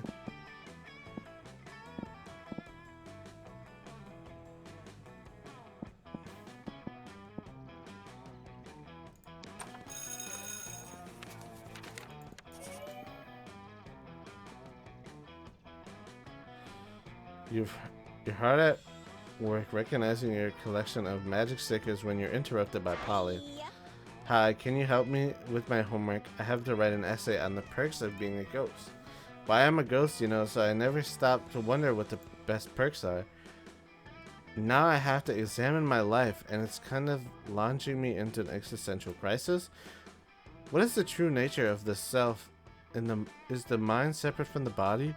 What does it mean to be alive? Which is weird to worry about because, like, I'm not alive. I don't like anything this hard. Thinking hard is how I died. Don't ask me to explain that. What should I say in my paper? Binge drinking all-nighters without ever having to pee. Going skydiving with your parachute is a live show. Well, there you go. I don't even have to read the rest of that. Yes, so good. Whenever I'm at a party and I see a bunch of alive girls waiting in line to pee, I'm all like, haha, suckers should have died just like me. I mean, being dead is basically the ultimate life hack. Oh, you should come to a party with me sometime where we can laugh at all the peeing girls together. They'll probably just ask you out. She might have. Who knew talking to a girl about pee could be so romantic? You gain +2 charm and +1 fun. What? This game loves pee and poop. This game fucking loves talking about piss and shit. Let's do this.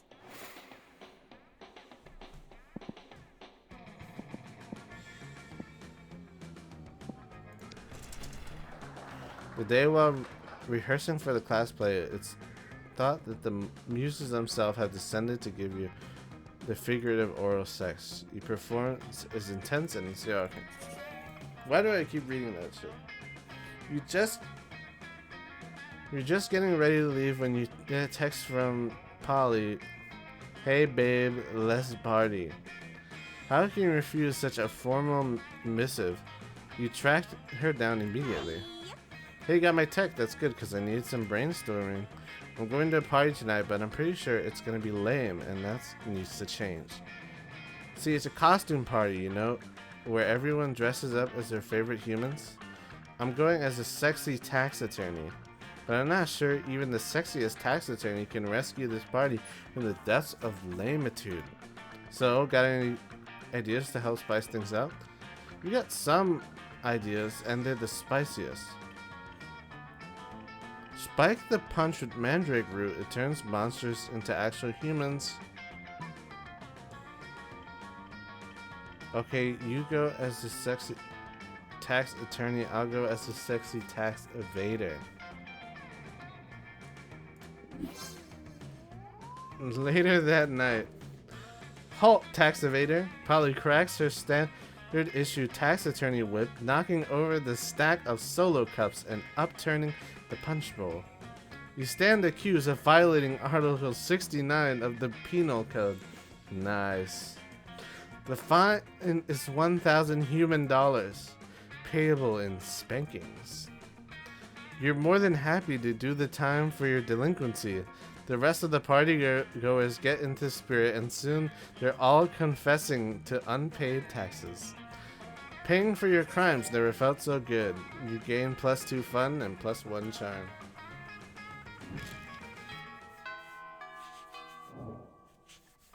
Let's do this. Listen, Joe, you can totally sit with us. I just hope you didn't bring a gun to a bazooka fight. Yeah, we're showing off the best flask. Well, not the best flask exactly, but the best contents. Good God, are there literal actual flasks of alcohol openly allowed in the school cafeteria? Are there no rules? We already know that. Apparently not, because Polly starts setting a series of flasks down on the table. Okay, so this is my beer, my WC wine. What is that? Whiskey, Ethy, alcohol, and the soul of an infant. How weak. This is my radioactive absinthe. This is fire, and this is literal poor life choices. Okay, but this one has another smaller flask inside. It's the ultimate flask. They could probably go on like this for goddamn ever. Maybe you can cut in with the craziest thing of all. But think carefully about whom you want to impress with your flask content. Once I get this dope party started, the flask has ultra whiskey, which you can only get when you get 2 bottles of the best purest whiskey and make them mate. Get ready for this hardcore badass thing. The flask contains ancient genie that grants 3 wishes. I'm totally drinking it because I don't give a fuck. I grant my own wishes. Okay. Heck yeah, that's rage.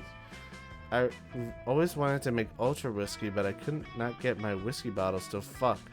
I tried everything, mood lighting, sultry music, chainsaws, you know, all the cliche romantic stuff. But it seemed nigh on impossible to get them to make sweet whiskey love. I almost started to think inanimate objects can't have sex, but I had tons of sex with inanimate objects before, so that was just silly. If you can make Whiskey X whiskey turn into ultra whiskey, we should definitely apply that principle all over the damn place. 2 cars to make a limousine, an orgy of Y-phones to become a Y-phone XXX, the most advanced update possible, duh. Microphone and a Russian novel to get a pair of designer shoes. A microwave? I can't even read.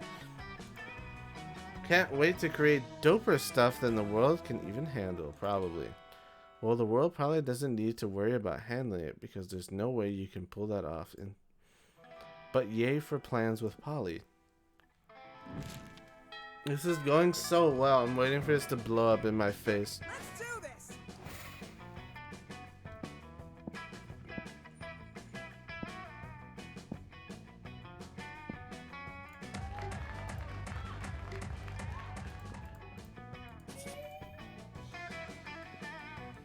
In the course of your activities, you come across Vera and Polly hatching yet another scheme. Sneak a little closer so you can eavesdrop. Listen, this has been a fruitful partnership so far in terms of making people look like imbeciles. I'm not trying to jinx it. I'm just... This salad scares me. The salad can't be just good. The salad has to give and take. I cannot believe that the free item I got this run was just full boosted stats.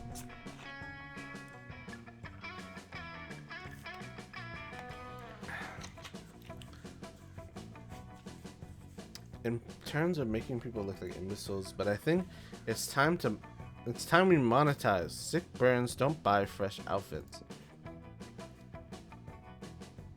We take anything that's free? Oh, for sure. Free makes everything better.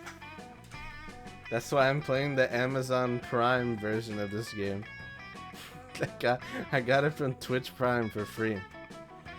Yeah, fine, whatever. I guess I could use some new things or whatever, but like, I don't want to stop making people look dumb just so we can make money. I don't want to sell out. Personally, I can't wait to sell out, but you have a point. We can't sacrifice our brand. The question, of course, is how do we do both? Yeah, how do we get rich off yanking people's chains? Oh, careful with your choice of words, Polly. What, chains are a big thing for ghosts? Of course.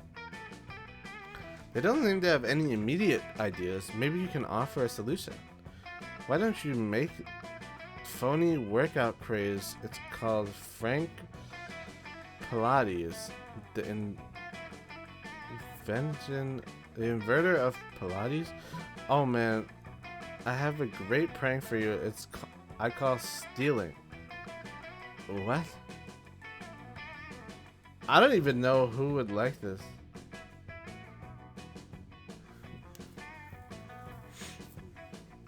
Hey guys, have you heard about Twitch Prime? Did you know you can link your Amazon Prime to your Twitch account and subscribe to your favorite streamer forever for 30 days for free?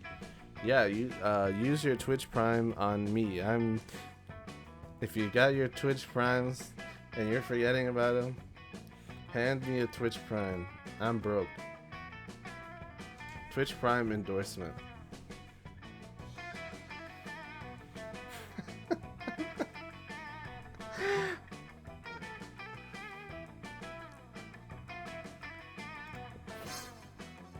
Stealing.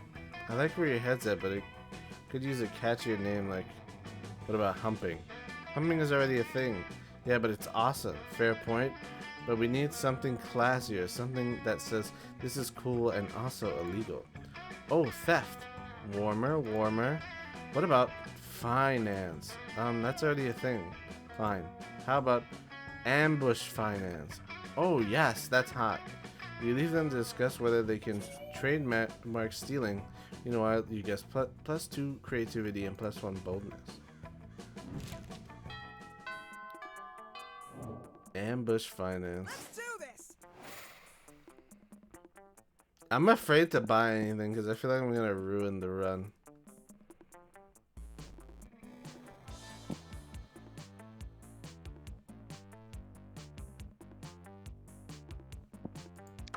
Hey, stranger.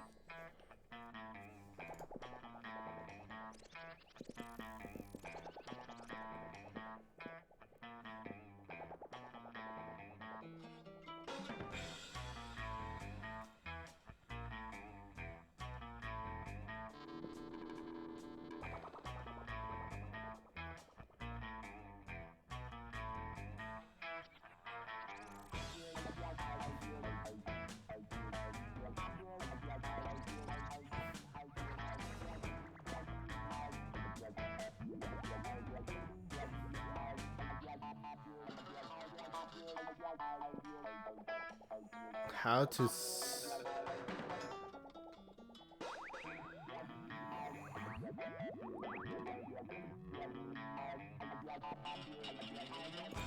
Sure, why not?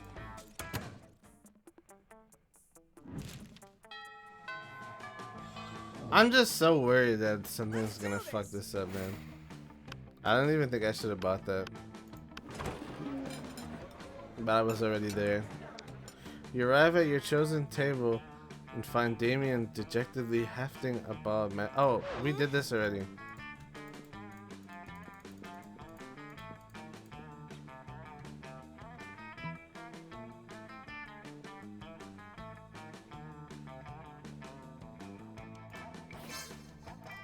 This is where Polly takes off her shirt.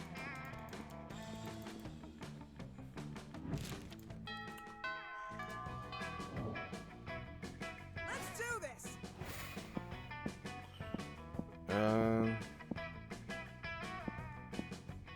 We haven't been to the library yet.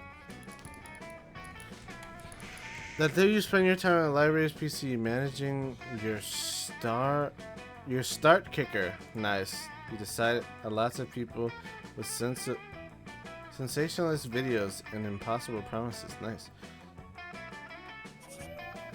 I thought for a second that was actually real. I got so debated. On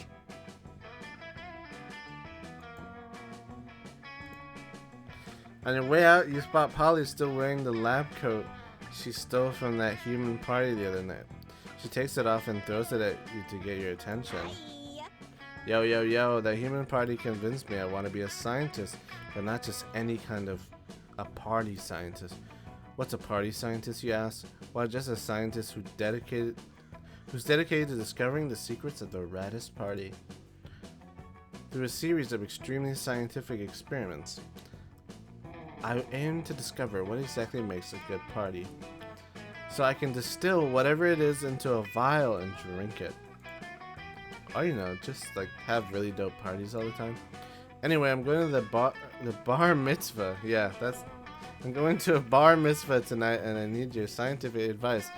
What can we do to push this party over the edge? The electric slide with actual electricity chemistry.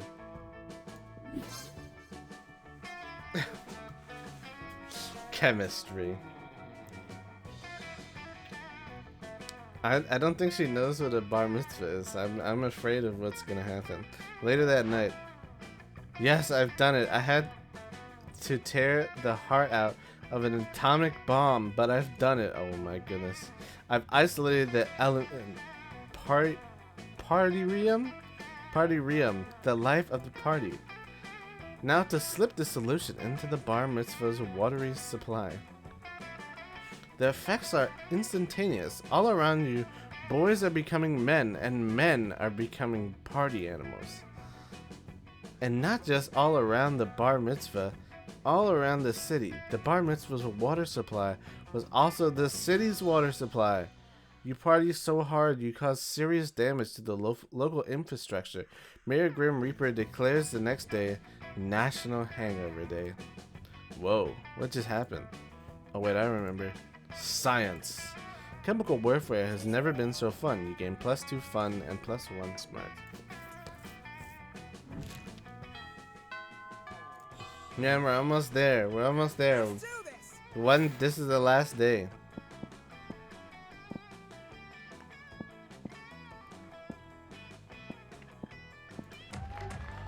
The day during, yeah.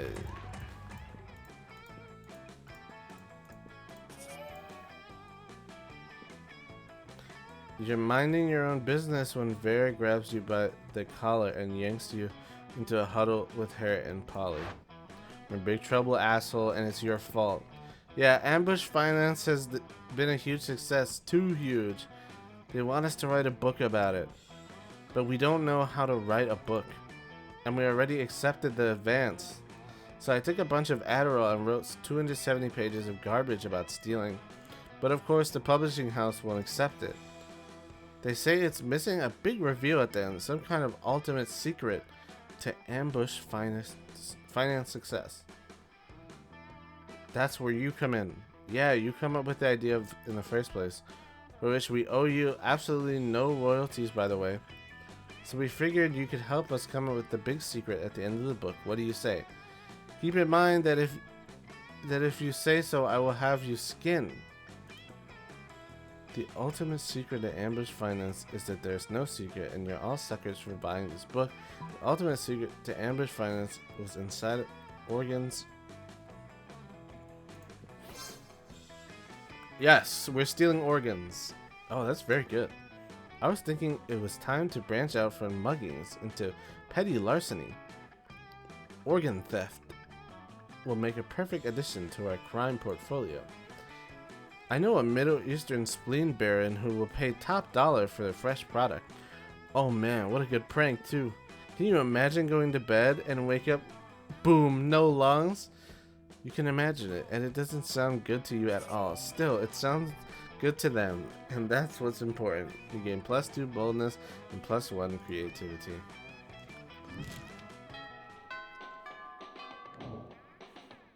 Let's do this. Oh man, we're almost there. I haven't screwed up yet. Whoa, she's not even here.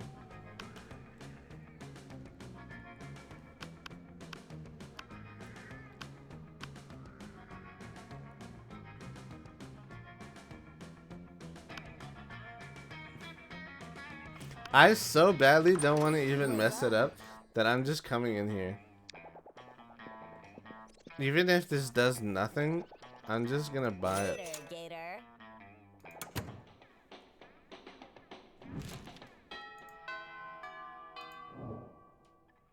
Let's do this.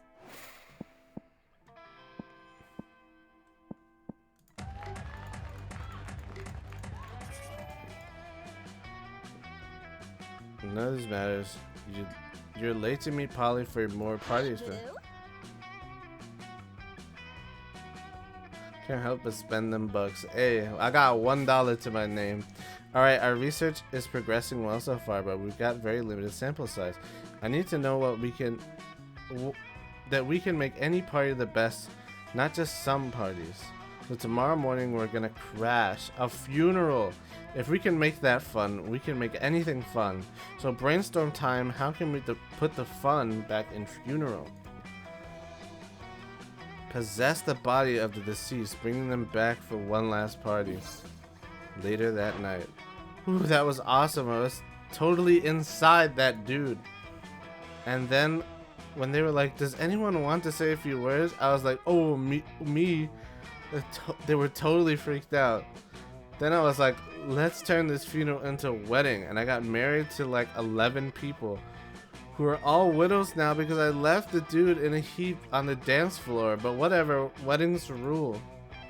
Hey Joe, you know what? I think we're getting on pretty close to the formula for a rad party. You're the best science partner I've ever had. I guess she hasn't had a lot of science partners. You doubt she even knows what the real definition of science is, but she's just too happy for you to correct her now. Come on, the night's still young. Let's turn an all-night laundromat into an epic rave. Those washing machines don't know what hit them. You gain +2 creativity and +1 fun. Oh my god, if after all this she says no, I'm gonna lose my mind. I'm gonna fucking lose my mind. If after all this she tells me no, I swear to God. It's party time. Let's do this. What prom? Of course! Thank God. Prom night will be another perfect opportunity to conduct our experience in party science. So clever of you. That's why you're the best science partner. That's not what you meant, but sure, why not? Sooner than expected, prom night is here, and the two of you finally ready to crack the ultimate party formula. You free some wild animals, you do lots of ecstasy, you awaken the dead, you even do the dance of joy. Everything is perfect, you feel floaty and full of energy, you see beautiful shining lights, and you feel connected to everyone. Obviously, most of that is thanks to the ecstasy, but still. You feel like you've conquered the night and put a flag with your name in the peak of life itself. The dawn comes. By now you're on a hill to see, watching the sun slowly coming up, and no idea how you got here, but who cares? You're at peace watching this gentle tide of the morning when you realize Polly has her hand over yours. She looks at you. Let's party till dawn, baby. You know what, Joe? This might be the Molly talking, but I think I finally got it. All these parties have been wildly different, yet all of them have been the very best. I put a lot of thought into it, and I can only think of the one thing they all had in common. I think the formula to a perfect party must be sharing it with the right people. You don't answer, you just hold her hand as you spend the morning watching the sun slowly coming up over the sea together. Oh my fuck.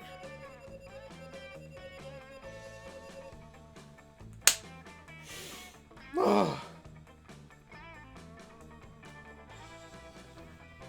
Thank God. I thought I was gonna be not only hopeless in real life, but hopeless in a virtual dating game. I really thought that I was not going to be able to fucking... Oh. Let's see if my heart gets broken. Those 6 weeks were maybe the most and epic, absurd weeks of our lives. After Monster Prom, we kept on living our lives, falling in love, battling for friendship, and learning about what we were and who we could become. And you know what? Like it always does, life happens, and it was wonderful. Polly took a summer job at the Ghost of Christmas Present. She spent most of her time partying. There was almost no work because, you know, it was summer. Damien loved fire to the very end. Unfortunately, that wasn't a super legal affair, and he ended up in prison for arson. Fortunately, prison was flammable. Liam kept doing art so hard that he eventually evaporated and became the concept of coolness itself. He left the physical plane, and the last thing Liam did was give everyone a condescending look. For those 6 weeks, the Monster Prom seemed larger than life, and then it was gone, just like that. The battle for Monster Prom might have ended then, But there were plenty of battles left in that war called youth. But once again, we were young and unafraid, and we were ready to start.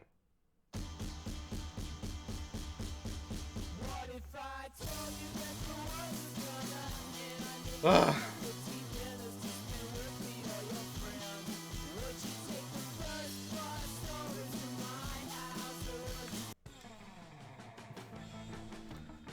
Oh my god, I'm just so glad.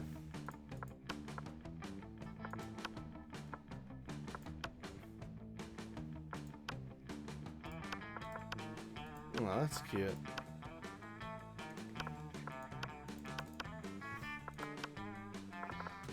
Monster Sonus? Aw. Aw. This one's really cute.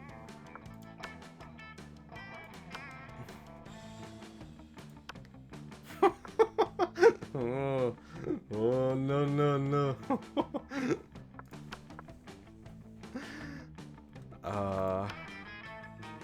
Aw.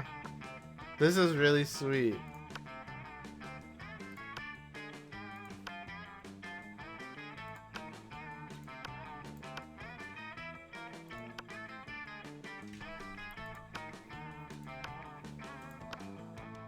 No.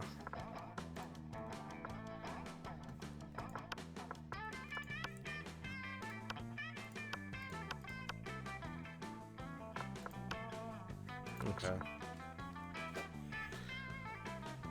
That was cute. Should I do the DLC? Is DLC new people? I guess I'll play like 2 seconds of it and find out. If not we can do Dream Daddy instead. Spooky High School, the sweetest years of our lives. Back that, yeah. Is it just the same opening?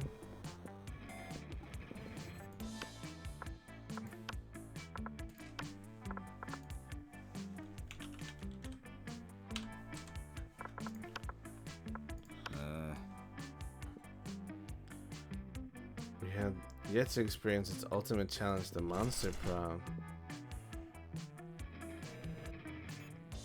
I see 2 new people. I remember it clearly. 6 weeks were left. Scott Howell. Yes.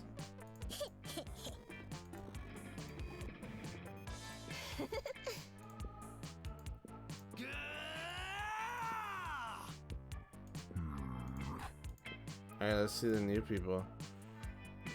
Zoe Forever. An eldritch cutie who went from endless deity of the dark realms to ultimate fangirl. Calcucluster Hewlett Packard. Oh my god. Of course, HP.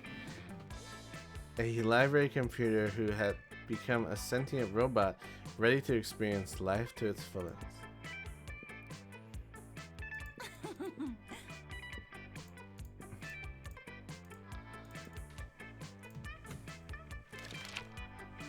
Is it just the same game with more people? Because if so, I'm okay with not playing it again. I mean, I had a lot of fun, but I would rather check something else out.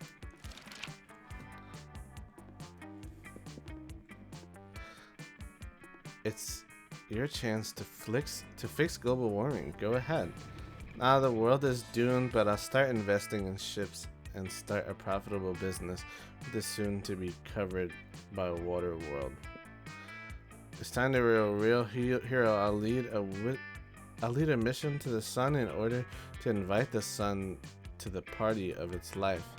We'll have so many hilarious misadventures that the sun will eventually become cooler. Global warming isn't real. I invented it. And now science is claiming authorship because science is lame copycat with original ideas.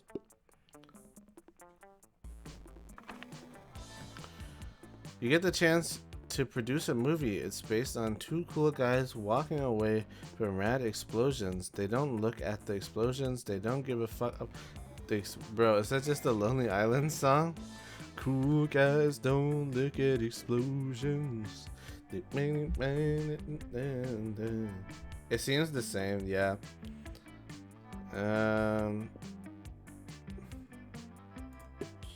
Whatever. I'll speed through this.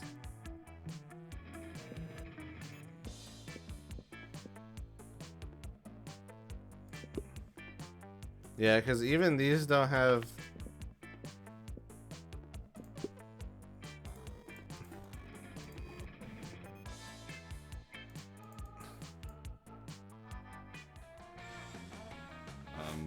Sure.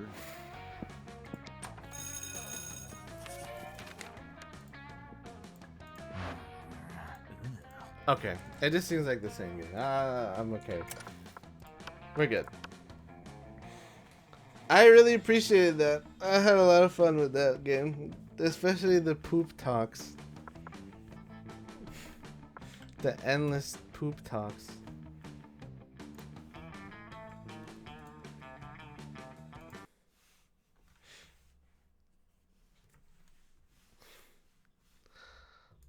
All right, next game.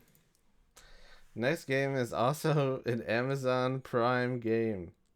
Can you believe it? Free video games.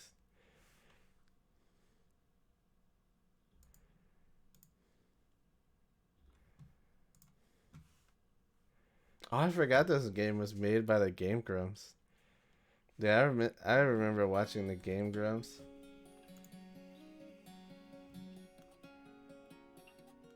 Oh no, hurry up. Hurry up, we're missing content. I can't even see it. Help me.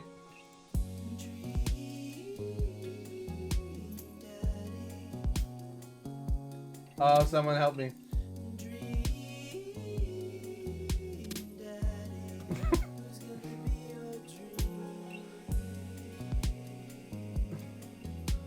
Don't ignore it. You don't see anything. Dream Daddy, the dad director's cut. Hold on.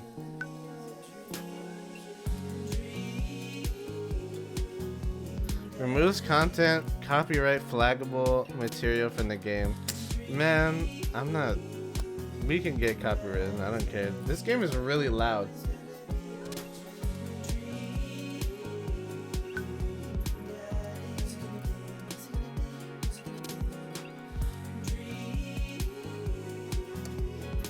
I don't. No. I didn't mean that. I don't want to see the credits. I don't want to see the. Oh my fucking god.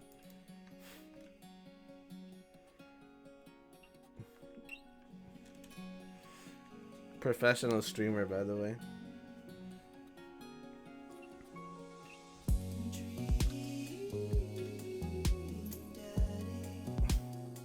For some reason, I can't capture this game properly. I have to like capture my screen. Which I'm just trying to see if I can. Hold on.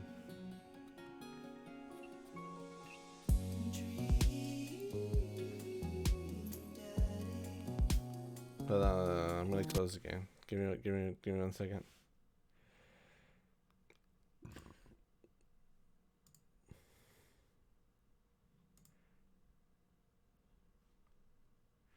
Okay, let's do it this way. Alright, I guess not. Fine, we'll just play it. We'll just play it like this. That's fine. Peep the desktop wallpaper. It's from Honkai. You wanna see the whole thing? Don't look at the way my icons are displayed, by the way. Every time I have a long monitor, so whenever I shrink my monitor size, it does this to all my icons. I don't live like this. I just want to make that very clear.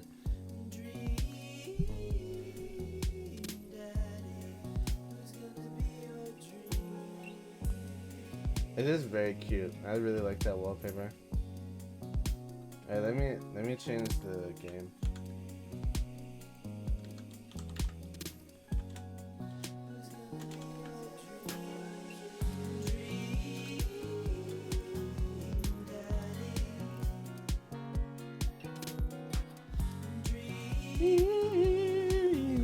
Daddy. I'm just. Why is this gonna get stuck in my head? Is the game too loud? This is fucking really loud for me.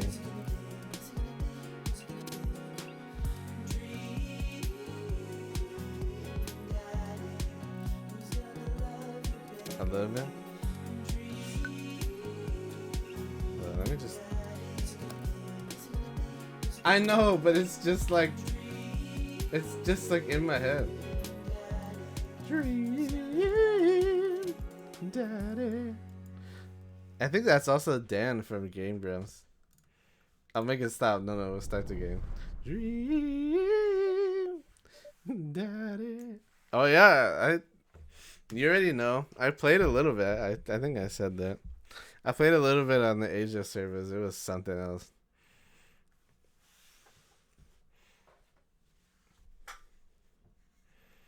I didn't do too bad.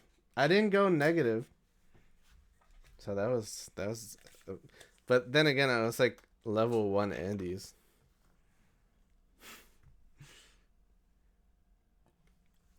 Thank you. I appreciate that. Z.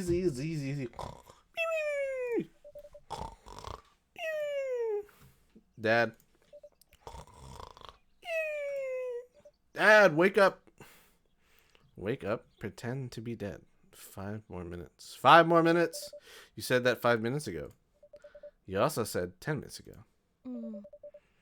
Finally open my eyes and I sit up, lying in the middle of the living room, spooning a moving box. I yawn and stretch. I remember watching a little bit of this. I think Markiplier played it so long ago, it feels like. Morning, Manda Panda. Yikes, Dad. Breathe. Yikes, Dad. Oh, that's breath. I can't read.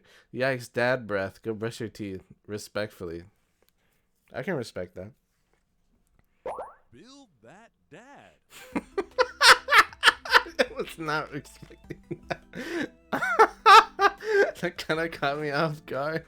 Just bald head ass. Oh, man.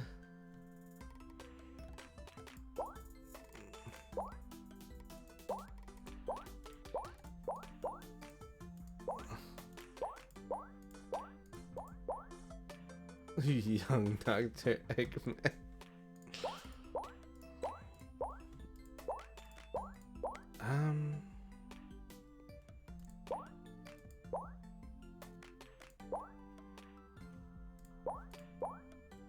Hold on. Let's see what else we got here. Oh shit, Chad.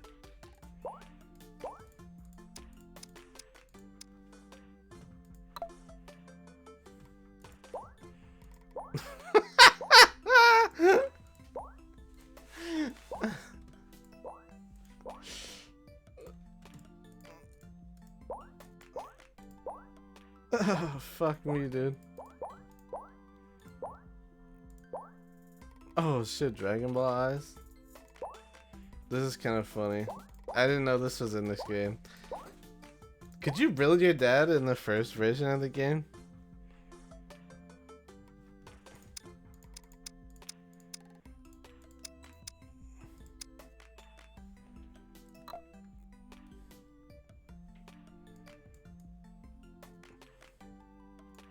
You can actually fucking be Goku.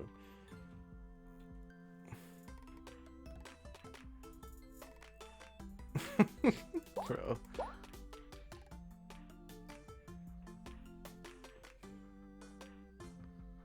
I didn't even know this game existed till you said it on Discord. I guess that's not too surprising.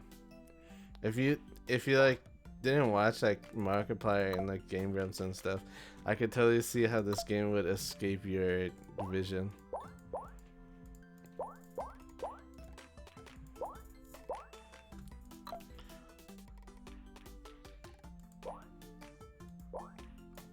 Bro, what am I doing?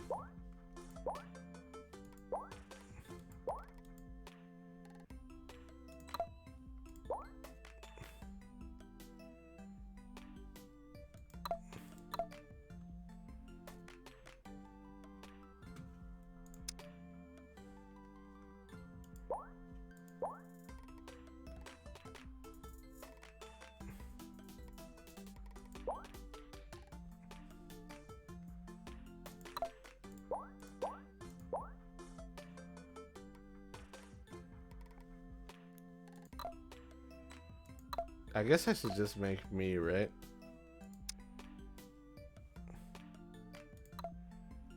Make life simpler.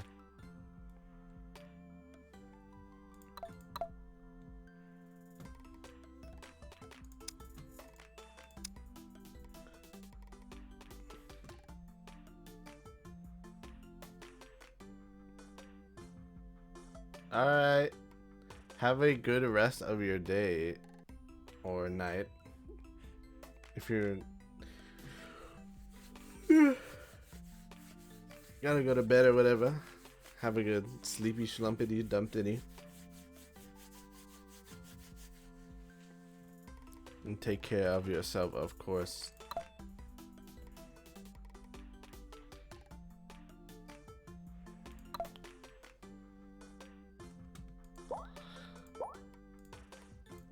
This looks so weird.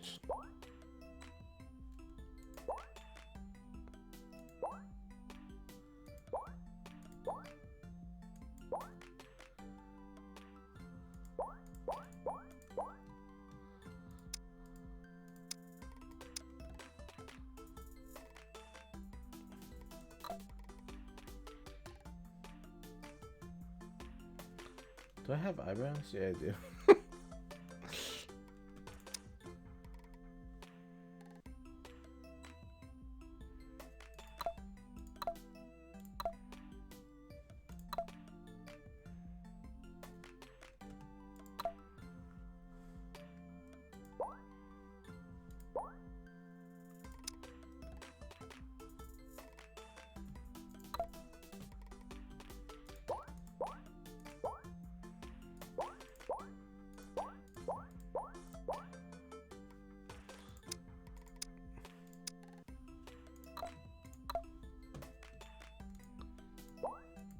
Danny's sex bang.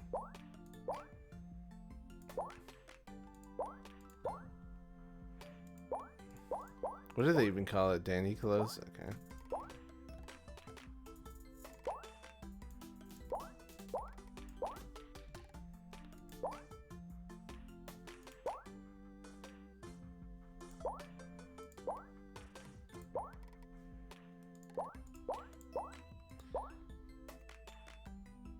They catch me wearing this. They would catch me wearing that.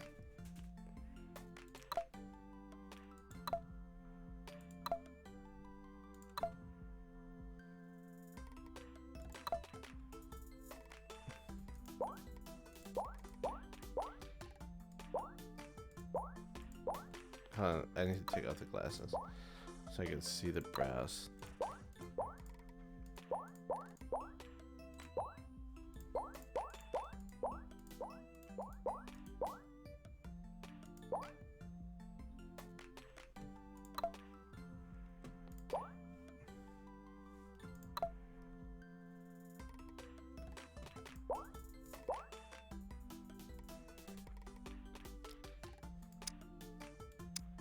Bro, I'm kind of slapping.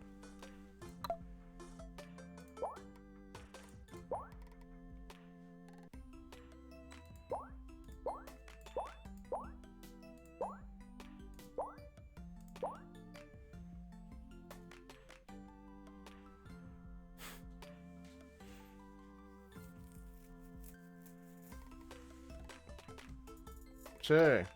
Name that dad.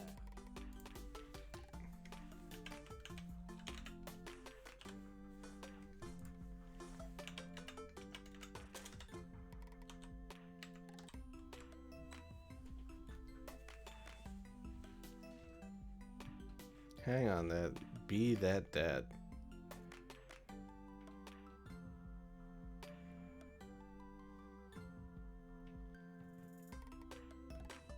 Be that dad. That's fine. Ah, Did you fall asleep packing? Oh, hold on. Oh my god, of course. Nope.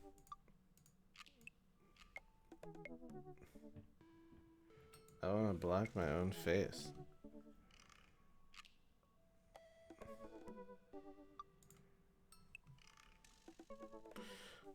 I got most of it done, I think. Searching around the room, it looks like I did a pretty good job. Even every box is sealed except for one.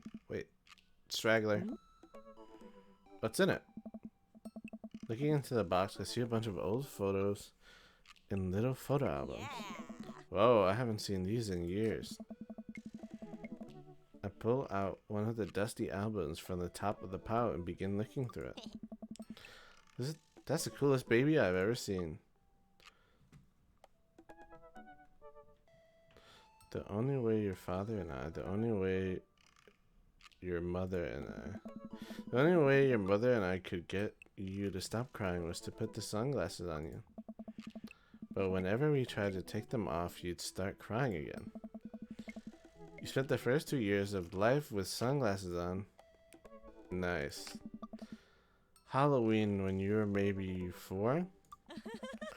Oh my god, the dragon costume. You couldn't decide between being a princess or a dragon, so you went with both, Princess Dragon. Why do I remember crying in that dragon costume? You saw yourself in the mirror and realized you were afraid of dragons. Seeing yourself inside the dragon's mouth was the realization of your greatest fear, I think. Right, yep, definitely repressed that memory. And this was you in your horse phase. Oh shit. Horse girl activity. Dad, I believe you named that plush Sir Horsington the Brave. What? Who would remember that? I don't think that was his. Amanda lunges towards the floor, and I quickly snatch it away and hold it above her head with my superior dad arms. Nice try, but this is important blackmail for later down the road. Go ahead, try me. I've seen pictures of you in your ska band. Ouch, kid. The Communist Manifesto had a chance back in the day. I look off into the distance and reminisce about that rad horn section. Hey, it's Emma P. Aww. No, Dad, Emma R. I didn't meet Emma P until high school. Honey, I promise you wholeheartedly that I will never stop mixing those two up. Emma R has been my best friend since I was like 7. Give it like a little bit of effort. Oh right, Emma P was the one who tried to steal people's pets, fired a flaming tennis ball at the police station, pooped her pants during a sleepover. Ugh. Dad, that was me. I did that. Oh. Oh. And I was having a sleepover with Emma R, who isn't Emma P. She never told anyone, though. True blue, that Emma R. Anyway, I gotta show this to Emma R later. She'll get a kick out of it. This first photography award you ever won. Yeah, and it got us a $20 gift card to McFridays. Nice. Copyright avoided. And then you got food poisoning on the cheesy tortilla blast. I think you mean food poisoning, you know, with a Z. Dad. Still can't drive past McFridays without gag. Bro, I feel the same way about Olive Garden. I had an Olive Garden incident like that. I got fucking food poisoning from Olive Garden and fucking yacked everywhere. Like the next day. It was just the worst burned in memory, and I will never eat at Olive Garden again. Still can't drive past. Yeah, still proud of you though. Amanda reaches deep down into the box and pulls out one last photo. I love you, Amanda. I finally decided to break the silence. That was the day you were born.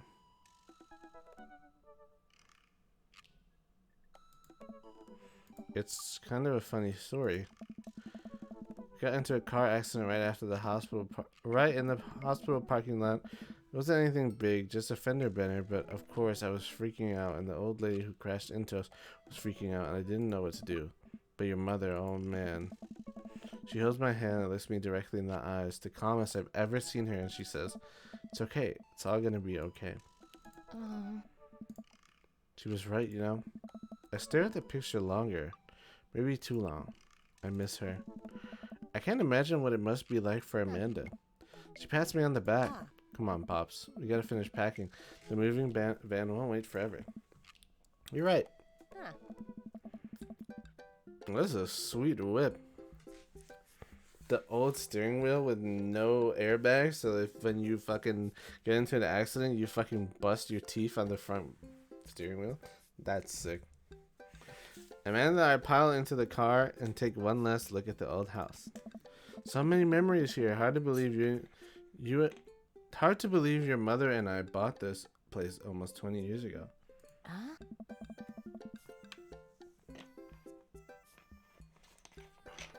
Remember when I shattered the front window playing catch? You always had very strong arms. Hey, remember when I shattered the other front window pretending to be a robot who breaks windows? You were a very imaginative child. Hey, remember when I broke the back window We get it, Amanda. You break stuff. There's plenty of more stuff to break in the new place. Memories to make and stuff to break. You ready? We sit in silence for a moment. I watch my daughter grow up in this house. I'll forever hold that place in my heart, but it stings a little bit to leave it behind. I'm ready. The moving van begins to pull away, and I get the car into position to follow it. I watch our old house, disappear into the rearview mirror. So what? So sell me on a cool new pad. I clear my throat and do my best cheesy announcer voice. Nest-led and beautiful, scenic downtown Maple Bay. Our new house features multiple places to sleep. Not only are there bedrooms for your sleeping pleasure, but couches and floor space where you can, yes, catch a wink. What a deal. I mean, if sleep weren't for the weak. You sleep more than anyone I know. I admit my faults, Pops. I keep it real. Anyway, it's also smaller than our last house. Cozier, one might argue. Good spin. Yeah. I think it's great. Won't we be closer to a lot of cool stuff that we can walk to so they don't have to waste gas? And I mean, trying to park downtown is so, Amanda, you know you're gonna have to learn how to parallel park at some point, right? Not gonna happen, Pops. I think someone needs to do a 3-point turn on their attitude. I don't know how to do that either. Have you met the neighbors yet? Not yet, but the neighborhood seems pretty quiet. So you won't have to chase any rowdy teens off your lawn? You're the very tune who you mock when you say that, honey. I'm in my last year of high school and practically dust. Yeah, you're real. Don't you dare. Senior. Dad, I know where this is going. Citizen. I'm just gonna ignore that. But I won't forget it. So what's item number 1 on the new house's agenda? Well, first we'll need to forge a path. A path through the solid wall of boxes that's blocking the living room. I still have to install a washer and dryer. We need to go grocery shopping. Pops, cool your jets. You have to promise me that we're going to break and explore the neighborhood. Okay, you're right. We'll get some work done and then check the area out. This is actually a really pretty house, man.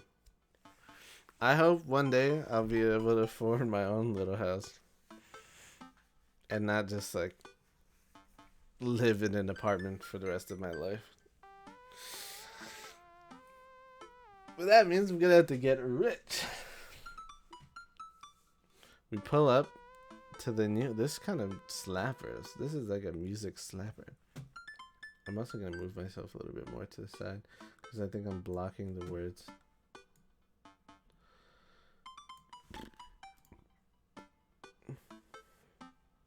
I'm still blocking the words.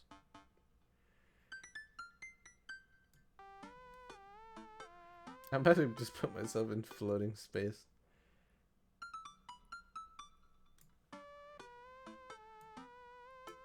This reminds me of Doki Doki Literature Club music. We pull up to the house and step outside. The lawn is freshly mown and the for sale sign is still in the yard. Hiya! And with a swift kick from Amanda, the for sale sign is no more. Nice form, Sweet Pea. I got a problem with authority. I'm so proud. Man, all that karate chopping tuckered me out. I could really go for a sandwich. An ice cream sandwich. Sweetie, it's 10 a.m. We need to unpack first. I need some coffee ASAP. Gotta get my hands on a nice cup of the old bean juice or I'm gonna be useless all day. I think we passed a coffee shop on the way here. Maybe we could check that out. Let's do it. Man, that actually that feels kind of nostalgic. Like getting a nice cup of joe when like you got something to do. I moved around a lot in my high school years, so like that's something I actually remember. I remember when we first got to places, we would like go and eat at like a McDonald's or something, and or like I think one place we ate at the Arby's, and then we also ate at like a Starbucks or something.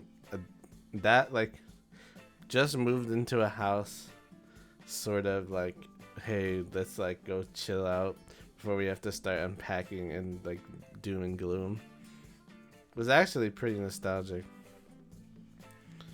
We walked down the street to the Coffee Spoon, a cute little place on the corner.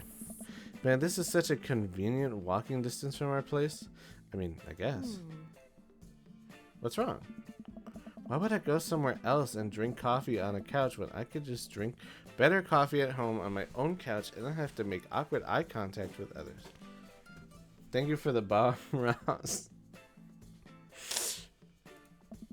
At least when I'm at home, some random guy isn't gonna come up and sit on the recliner next to me, and I won't feel like a little weird about it because technically he's not sitting at my table, but he is very much in my personal zone. Dad. And what is the etiquette when you have a dirty mug? Is there a bin? Do you go set it up on the counter? You don't know where else to put it, or do you just leave it there and feel your face rush hot with shame as you consider the possibility that there is in fact a bin somewhere just out of sight, and now you're the jerk who left their mug? Dad, are you just afraid to meet new people? Bro, this dad just like me for real. Yes, Amanda. We walk inside. Oh. The inside of the coffee shop is incredibly warm and inviting. Vinyl records line the walls and patrons lounge around on well-worn-in couches. Some cool tunes spins on the record player next to the little stage. Dad got that social anxiety. Dad just like me for real. This coffee shop reminds me of a place I used to go back in Georgia.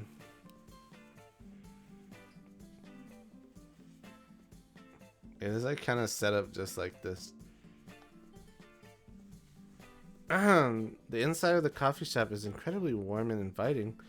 Vinyl records line the walls and patrons lounge around on well-worn-in couches. I already read that. Hey.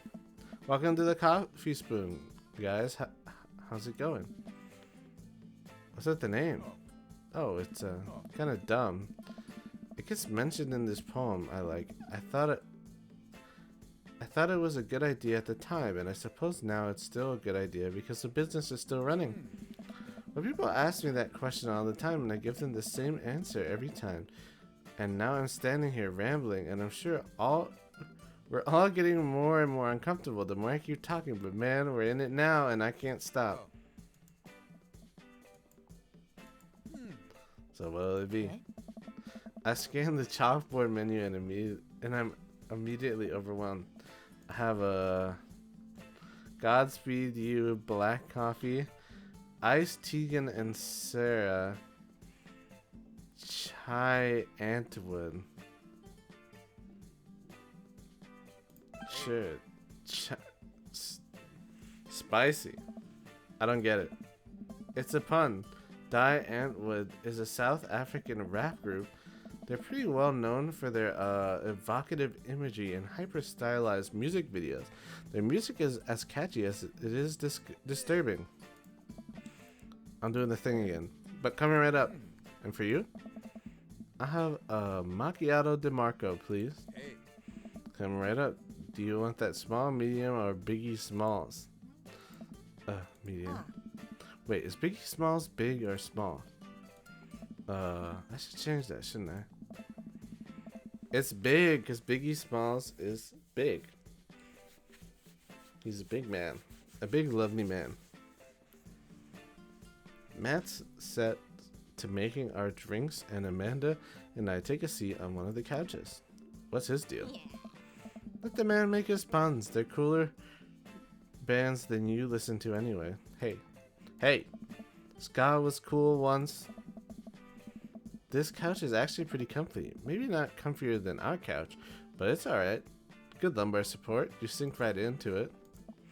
Okay, it's comfier than our couch. Amanda nudges me. This place is right next to our house, and that guy seems not only cool, but also just as uncomfortable with talking to others as you are. You should totally become friends with him. I don't know. Come on, what did we say about meeting new people? I can't meet new people if I always stay inside, and also don't go outside, and also don't talk to people. See, we're making progress. Matt sets our drinks down on the table, and I immediately burn the roof of my mouth. Good one. Hi, we're new to the neighborhood. I'm Amanda, and this is my dad. Hey, Oh, right on. Pleased to meet you both. hey. You ought to come by when my daughter is hanging around the shop. You two might get along. Yeah, I'm sure we'll maybe come in from time to time. Amanda kicks my leg from under the table. I'm sure we'll be in here a lot. Oh. You know what? Let me get your guys' opinion on something. Matt goes in the back and comes out with a fresh plate of something that smells amazing. I'm working on a new banana bread life, and I need to help come up with a name for it. Listen, if Amanda doesn't push us to do anything, then we don't have a game.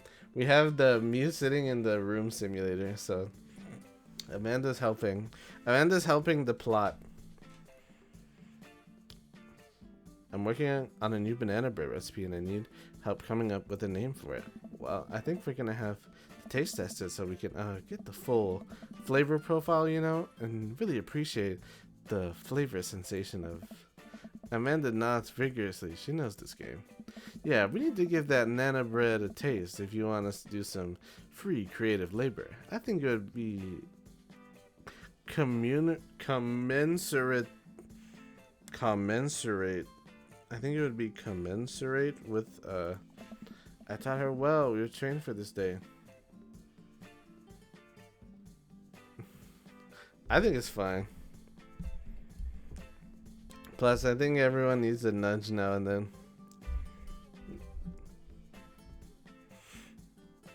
It's good to get out of your comfort zone. I was just gonna give you guys free banana bread anyways. Right, yes, that. Matt serves us each a piece. Amanda and I happily chow down. This is amazing. Thanks, the secret ingredient is bananas. Oh, I see you're a goofy guy, huh? So, any ideas? I'm stumped. Well, I think I might only be able to give you dad band puns, but I'll give it a shot. I don't know any of these. Grateful, banana bread Kennedy's. Right said banana bread. I don't know. What?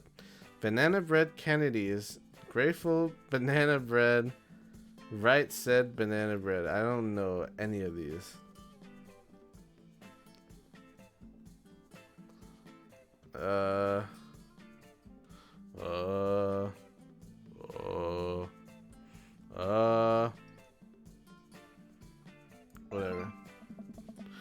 Like, Right said Fred, but it's about banana bread. I think the youngsters would like it despite not getting it. That actually has a nice ring to it. Really? Hey, dude. Yeah, Right said banana bread. Strong decision. That's art, baby. Hey. I wanted to say baby because I thought it would sound cool, but once I said it, I realized that it just doesn't sound good coming out of my mouth, and maybe I should just leave saying baby to professionals. Oh. Hey. Enjoy your coffee.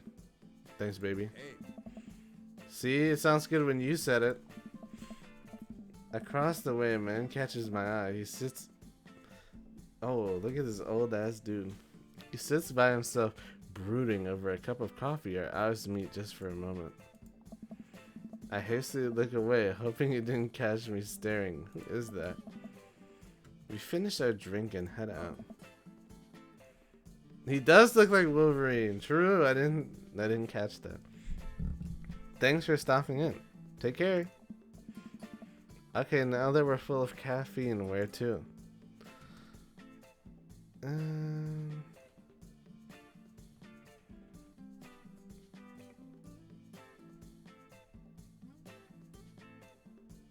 Let's get some fresh air. Time to soak up all that vitamin D. Make sure our bones are nice and strong.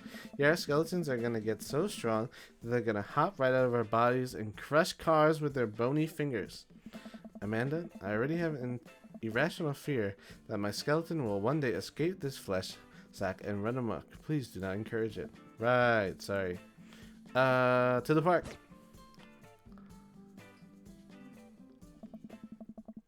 And then Amanda and I begin to stroll through the neighborhood. I can't believe now how beautiful it is outside. Kids are playing in the street, the flowers are in bloom, and the faint smell of a nearby barbecue drifts through the air.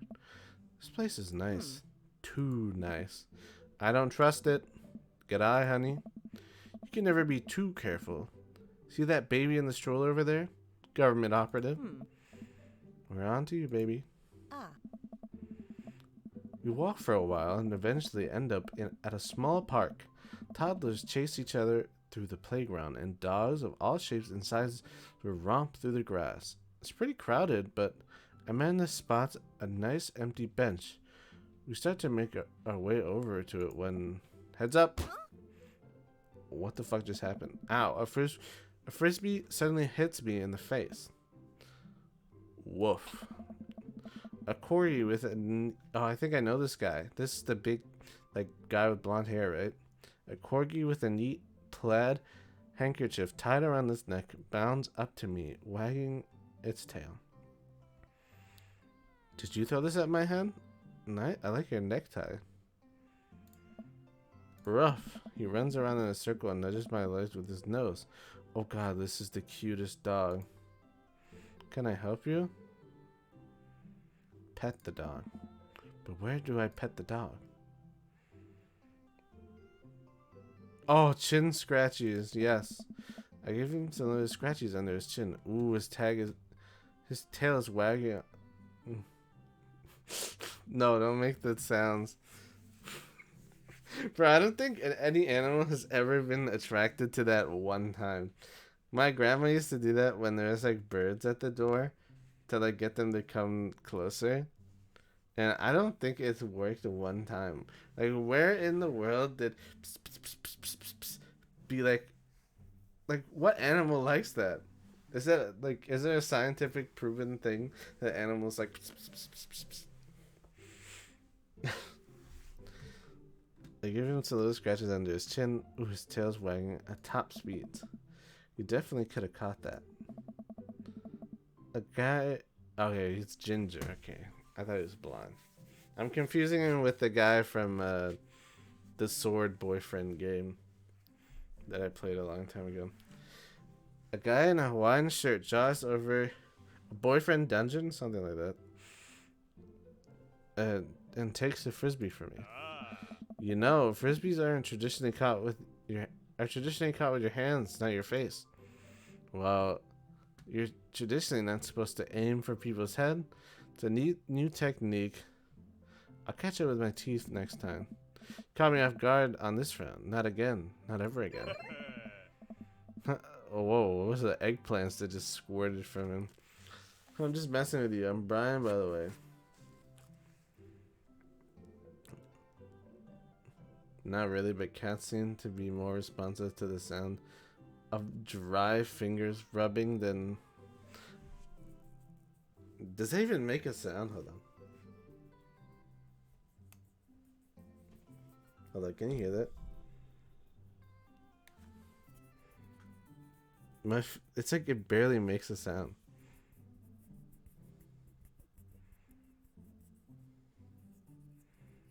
It's not. I don't think it's picking up.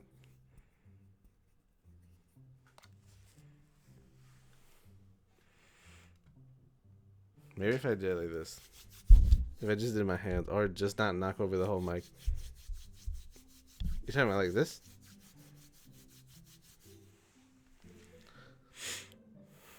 Hi, I'm messing with you, but I'm Brian, by the way. I'm Noah. This is my daughter, Amanda. I look over at Amanda only to find her sitting on the ground rubbing the dog's tummy. Hi. Huh. Your dog's cool. How old Maxwell sure does love the attention. Dude, I might just choose this guy for the dog. It's great to see another father and daughter out here on such a sunny day. Where's yours? Brian gestures over to the grassy knoll where the young girl sits on a checkered blanket. She's reading a book bigger than her head. She puts it down and heads over to us. This is Daisy. She's reading the brothers Karamazov. Her teacher tells me that she has the reading comprehension skills of a high schooler. How old is she? 10. She's a precocious little youngster. Really? 10? I'm surprised. What? Whoa. My natural dad instincts kicked in. I must brag about my child's accomplishments. Uh-oh. Oh no, it's happening. Brian, go on, Daisy. Tell him about yourself. Brian, that's my girl. Amanda, get in there. Oh, okay. What is this? Brag. Amanda here just recently won a local photography award. Wow, congratulations. Daisy actually just won a statewide poetry award.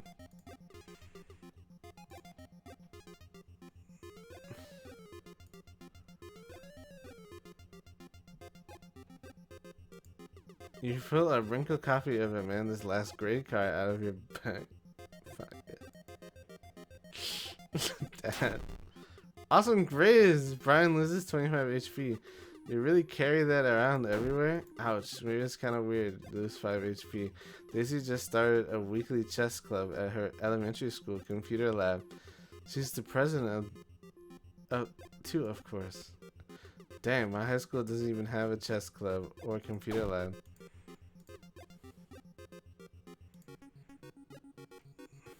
DHTR? What?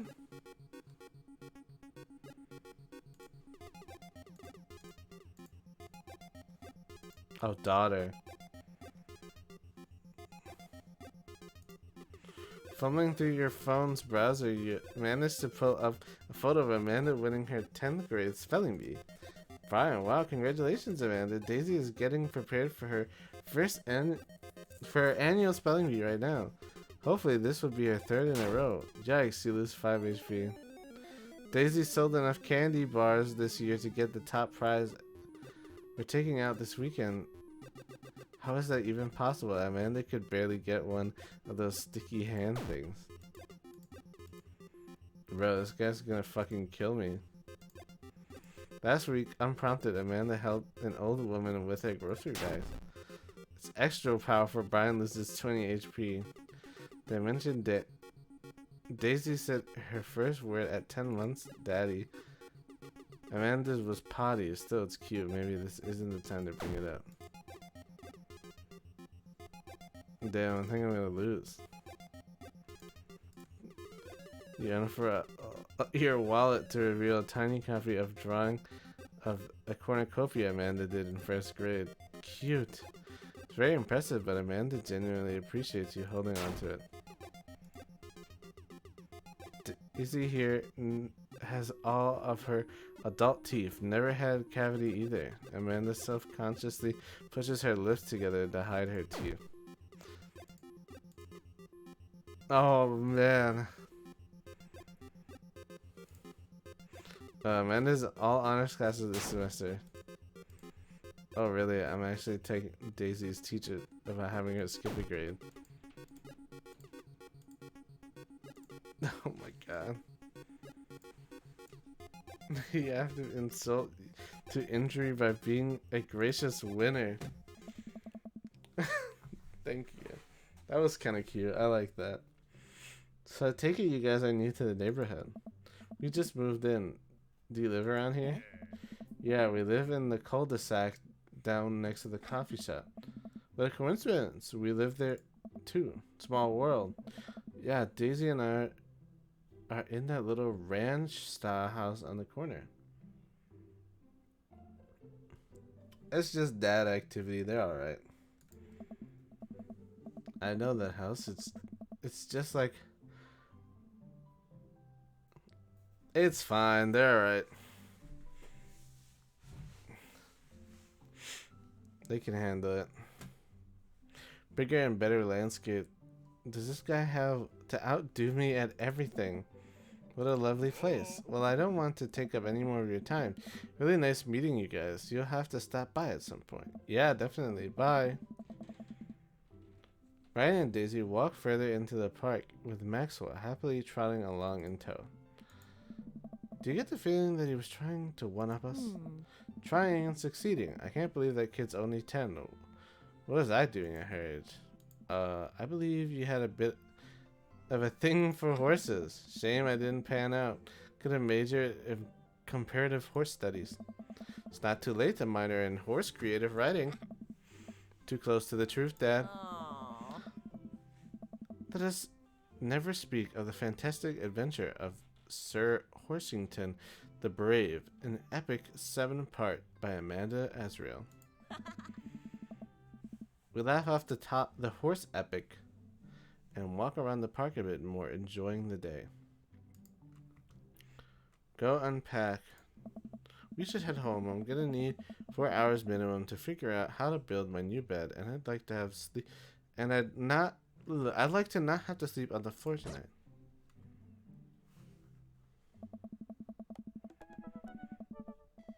I get to work unpacking the various boxes around the living room. A couple hours pass and I get some good work done. The washer dryer unit is both washing and drying, and we can actually walk through the living room without tripping over boxes. Bro, this is a lot of work to get done in one day. Motherfucker, shut up. I can't fucking speak. Set up like 2 shelves. It already looks completely lived in. I would not be putting up the pictures on the first day, that's for sure. First visitor already? I'll walk over to the door and open it. Hello. A handsome, clean-cut man stands at the door, brandishing a plate of cookies. Okay. I appreciate the cookies, but I already don't like this guy. Definitely not my type in the slightest. Hello? Oh, where are my manners? My name is Joseph. I'm your next door neighbor. Oh, yes. Hi. I'm Noah. That's what my name is. I saw the moving van. I thought I'd bring over some cookies. My daughter Christy wanted me to let you know she baked them herself. Joseph leans in and whispers, but between you and me, she just sprinkled in the chocolate chips. We both share a laugh, kids, right? Wow, cookies, huh? So nice to meet you. Joseph hands her the plate of cookies with a smile. Well, thanks for the cookies. Amanda disappears with the cookies. Amanda she's gone. That's my daughter. Her name is Amanda. She's a charmer. Daughters are tough. Sons are also tough. Children in general are just tough. Don't eat the cookies? Nah, she'll be alright. I'd eat the cookies. I hear that. I mean, there'd have to be something wrong with you to try and raise more than 2. Oh, I have 4 kids. What have you done? Oh. I meant, don't worry. You didn't mean to be rude. Oh no, this is the first neighbor I've met and my social life is already in a tailspin. I wonder if it's too late to move again. Yeah, okay. Is the missus around? No, not anymore. She died. Bro! Social skills 100. Bro. Oh my god. I gotta clean my glasses. Oh my fucking god. Dude.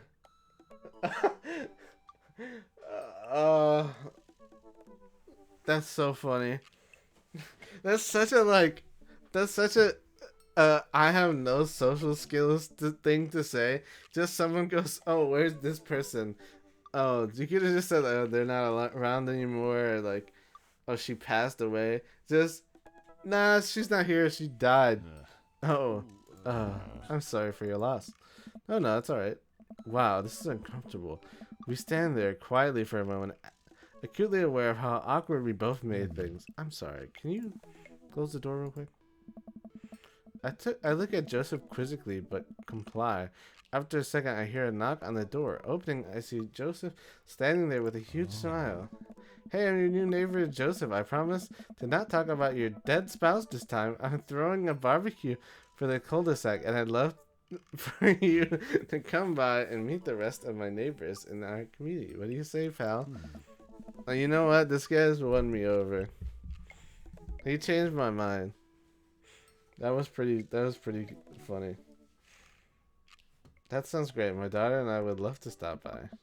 Also, 4 kids is a perfectly normal amount of children to have. We shake hands and to seal the deal. Well, neighbor, I'll see you at 3 p.m. sharp on Saturday. Sure thing, neighbor.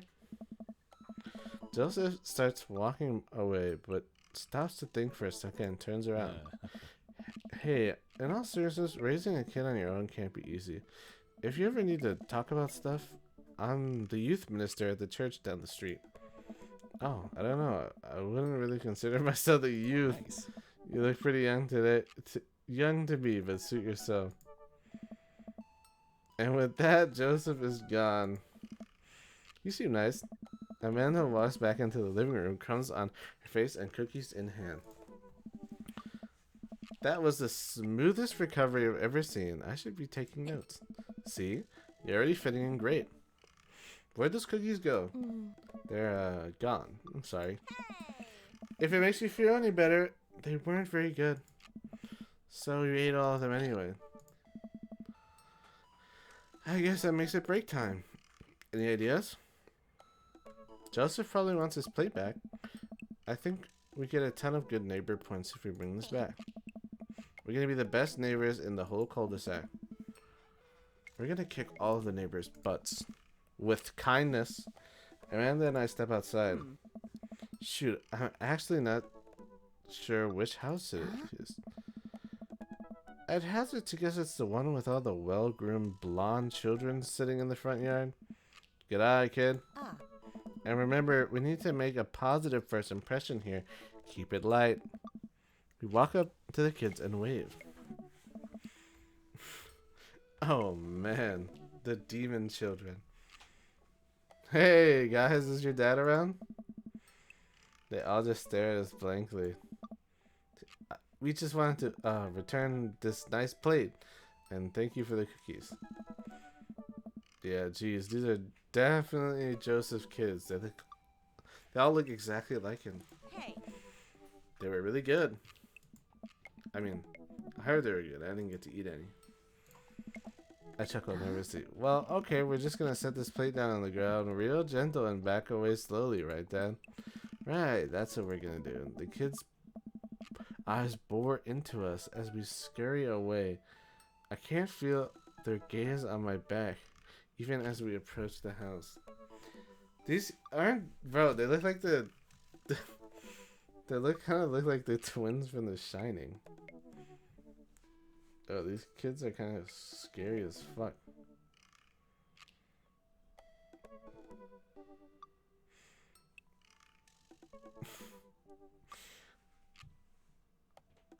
I just also noticed, I think they have these, like, I think they're supposed to be twins, but they literally, I think, have the copied and pasted face.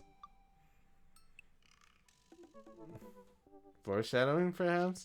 I don't know if this game gets that dark. I don't think it does anyway. I need someone to get my mind off those carbon copy kids. I need to rest my eyes. You've been awake for, what, 3 hours? And that's 3 hours too many. As we're walking home, I hear heavy footsteps come up behind us. Noah, bro! I turn around and am greeted by a familiar face jogging up to us. Bro, look at this guy's baby. That's kind of cute. Craig? Oh, you know, this guy's name's Craig. Bro. Holy wow, I haven't seen Craig in forever. It's been too long, dude. I mean, dude, who knows? Those kids did look exceedingly fake. Yeah, wow, you look great. Ah, yeah, I cleaned up my act. Cleaned up this act. Are you kidding me? He's ripped. Amanda, this is my friend Craig. We went to college together. We were roommates for a while, too. Amanda, dude, you probably don't remember me, but you're so big now. Hello, and hello, cute baby. Aw, thank you. The last time I saw you, I think you were about her size. This is River. Say hi, River. He picks up her tiny wrist and waves it around. River gurgles happily. Are you babysitting? Nah, dude. River's my kid. Man, it has been a long time. Feels like a minute. Feels like 1 minute we're rolling up to exams with bad hangovers. The next we're both fathers. Where you been, man? I was working out in California and just relocated the business back to Maple Bay. No kidding, Amanda and I just moved to this side of town. How's Smashley doing? I don't know. Bro, how do you even... I was about to say, what does that even mean? I mean, Ashley. Ashley is her name. I don't know. She's actually still goes by Smashley, and we got divorced last year. Oh, dude, I'm so sorry. It's old news. We take turns taking care of Rivers and the twins. It's all copacetic. Twins? You have 3 kids? Ain't like something, bro, right? Kegstan Craig is a father of 3. Kegstan Craig. Yeah, it was my old college nickname. Got it because he did a lot of keg stands. Yeah, I'm sure. It's the thing where you do a handstand on a keg and you drink from the keg. Craig's list of kids. True. Right. He was very good at it. Bro, I hate to be that guy, but I'm in the middle of my daily jog and I really gotta keep up the heart rate. Brought River along, you know, for resistance training. You jog daily? I jog yearly. On January 1st, I promised myself that I'm going to do a jog for the rest of the year, but I give up 30 minutes and just walk home. Well, it's never too late to get back into it, dude. You should join me sometime. I don't know. Come on, it'd be fun. We could grab breakfast afterwards, catch up. We could do a bro brunch like the good old days. Alright, sure. Sounds great. Great. Let's get going soon. Let's get that going soon. I better get moving. Good to see you guys. Craig gives a little wave, puts his earbuds back in, and jogged off. Bro, I'd be so scared to jog with a baby strapped to my chest. What if you... Bro, this is horrible to think about. But, like, this is the shit I think about. Like, what if you trip with the baby? Oh, hell nah. I would never jog with the baby. That is... Nah. I can't believe Craig is ripped and has kids. I'm reeling. Why is that? The Craig I knew would not be fit to be responsible for any living thing, including and especially himself. One time I watched him drink an entire jar of marinara sauce for dinner. Bro, that's what I'm saying. I just, yeah, that's just a scary thought. Amanda, he opened up a new jar of marinara sauce and then he drank it like it was the normal thing to do. It was unholy, and I asked him what the hell he was doing. He said, and I quote, "It's basically a smoothie, bro." I mean, technically, he's not wrong. He jogs. He was jogging. It's like a totally different person. Anyway, we better get home. I have plenty of time to reflect on how old I feel later. Amanda and I flop down on the couch. Amanda has to shove some empty boxes out of the way before she can sit. Too bad we're going to be putting my stuff back into these boxes in a few months. No, don't say that. Oh, Dad, it's going to be okay. I'll be fine. I know. It's just, you're my little girl, and it's going to be weird it's going to be weird not having you around. I'll come visit, and I'll text you every day. And I'll take lots of pictures. I mean, obviously, I'm a photographer.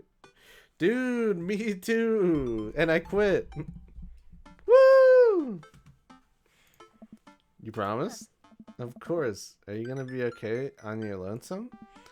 Oh, come on. I'll be fine. I'll get a dog or something. A dog. Forget art school. I'll stay for the dog.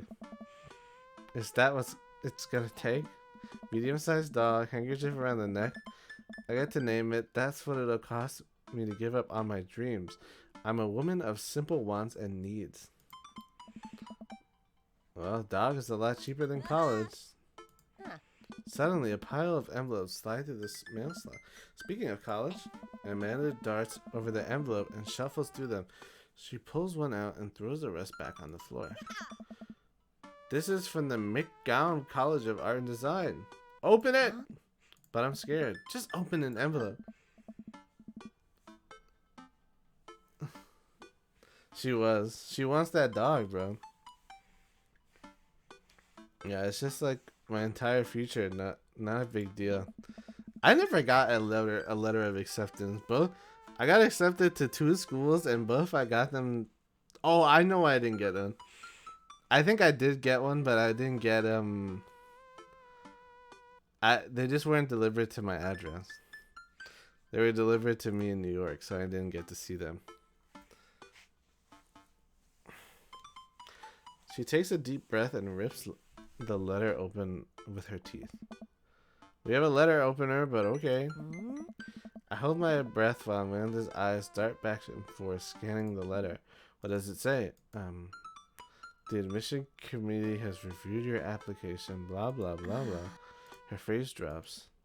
We regret to inform you that we are unable to offer you admission into McGowan College of Art and Design. Oh, sweetie. It's okay. I kind of saw it coming. I knew I shouldn't have put that experimental stuff in my portfolio. The admissions officer told me they just want to see portraits or whatever. I pull up Amanda in for a big hug. You're an amazing photographer. I know how much work you put into your portfolios. Some other school's gonna want to snatch you up for sure. Yeah, I know, it's fine. Are you actually fine, or are you just saying that? I'm fine, really. Her face is the opposite, but I probably shouldn't push her on this. Oh, and before I forget, Emma R and Emma P are sleeping over tonight. So, you need me to get out of the way because I'm painfully uncool? I would choose more delicate phrasing, but yes. Well, I'll have you know that I conveniently already have plans for tonight, so you'll have the new place to yourself. Yeah, what are your plans? I'm secretly the mayor of this town. Gotta attend a union meeting. I'm going clubbing.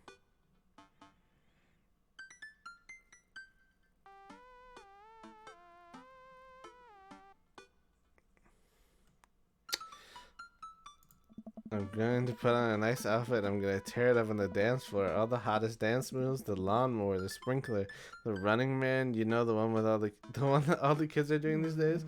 All right, but I'm not going to pick you up if you pull anything this time. Not again. I'm just kidding. I'm actually going to go out and watch the game. Nice. Which game?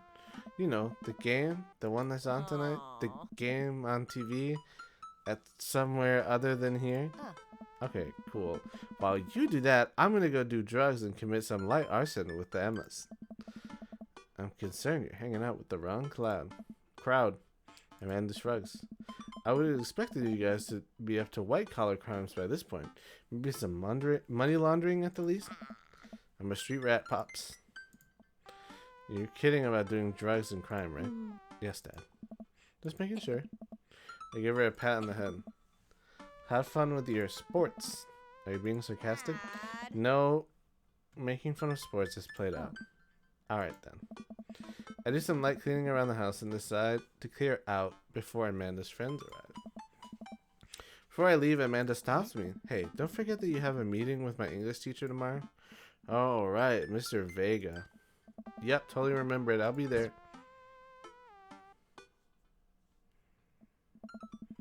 I guess I really didn't think this plan through. I'm not entirely sure where the closest bar is, and Amanda still hasn't shown me how to use the GPS on my phone. So I'm gonna... Bro, you can't use the GPS on your phone? Let's go this way. Cool. Okay, we're marching. We're marching in the direction of the game. Any game, really. In the distance, could it be a big burned out neon sign hangs above the dive bar? Jim and Kim's, huh? Yeah, this guy's an Omega Boomerang, apparently. Doesn't know how to use his fucking GPS on his phone.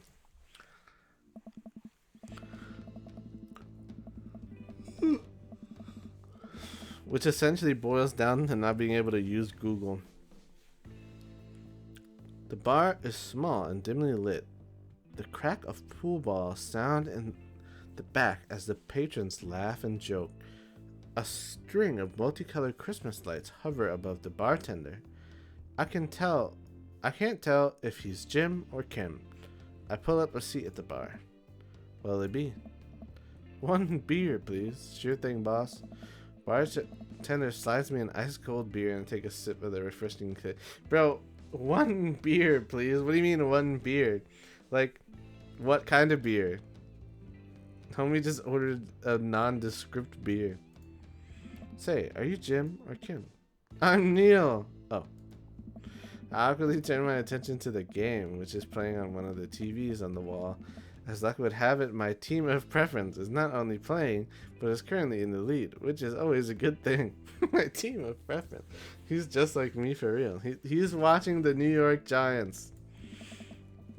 A brightly colored mascot, which is some kind of animal, does cartwheels as I silently cheer on my favorite team, hoping that I don't get into any confrontational arguments with a fan of the opposing team. Several people in the bar are wearing the distinctive colors of the team I dislike, although I believe... What is this robotic talk? I'm starting to read it like a robot. Although I believe, from the demeanor, that like me, the passion for the team is all in good fun. Hey. A middle-aged woman holding a nearly empty wine glass bottle slides up to the bar and sits uncomfortably close to me. Hey, sailor. Oh, hello. Ah. Good to see fresh meat in here. I'm Mary. Come here often? No, I actually just moved in this part of town today. I'm Noah, by the way. Ah. Are you watching the game? Yeah, my preferred team is in the lead. If they keep this up, they'll win the game with ease. Hey. Oh, I love that team. I also love that game. I love someone who knows their way around balls. Respectfully, of course. I'm getting the impression she's a little drunk. Buy a gal a drink? Sure, buy Mary a drink. I almost reluctantly signal the bartender and order Mary another glass of wine. Neil jokes back and forth with Mary. They're clearly friends, and this clearly isn't her first time doing this. She tips her glass at me. Suppose I gotta keep you company now. Oh. So what do you want to know? What's your deal? What do you think of the game? What's the gossip around here? You came to the right broad. Hey. I'm an observer. I watch people. I see everything, know everyone. Nothing gets past me. So... Give it a rest. So what? I thought you were gonna... I forgot what we were talking about. About the gossip? You said nothing gets past you? Oh, right. I'm also still trapped. Confidential to a fault. Now, what else can you tell me about this part of town? It's quiet, that's for sure. If you want an idyllic little life with white picket fences, this is the place to do it. But every town has its secret, you know. She takes a sip of her drink. That was too ominous for my taste. She leans closer. Would you like to learn some of my secrets? Oh boy. Maybe some other time. Suit yourself, sailor. Mary saunters off, setting her sights on the newest bar patron to enter. I happily watched a game over another beer. The game has gotten close in terms of points. A little too close for what I'm comfortable for. After a particularly skilled play scores a number of points on the other team, putting them in the lead, I hear an affirmative grunt from another man at the bar. Go team! It's the brooding man from the coffee shop. He sits alone, sipping whiskey and watching the game as well. Enjoying the game? I am, now that we're winning. Oh, we must be rooting for different teams. In my opinion, my team is far superior. Yes, Wolverine. I have to disagree with that. Based on our win-loss record, I'd say that my team is superior. That's where you're wrong. Since as it stands right now, my team is beating you. Bro, what is this talk of sports?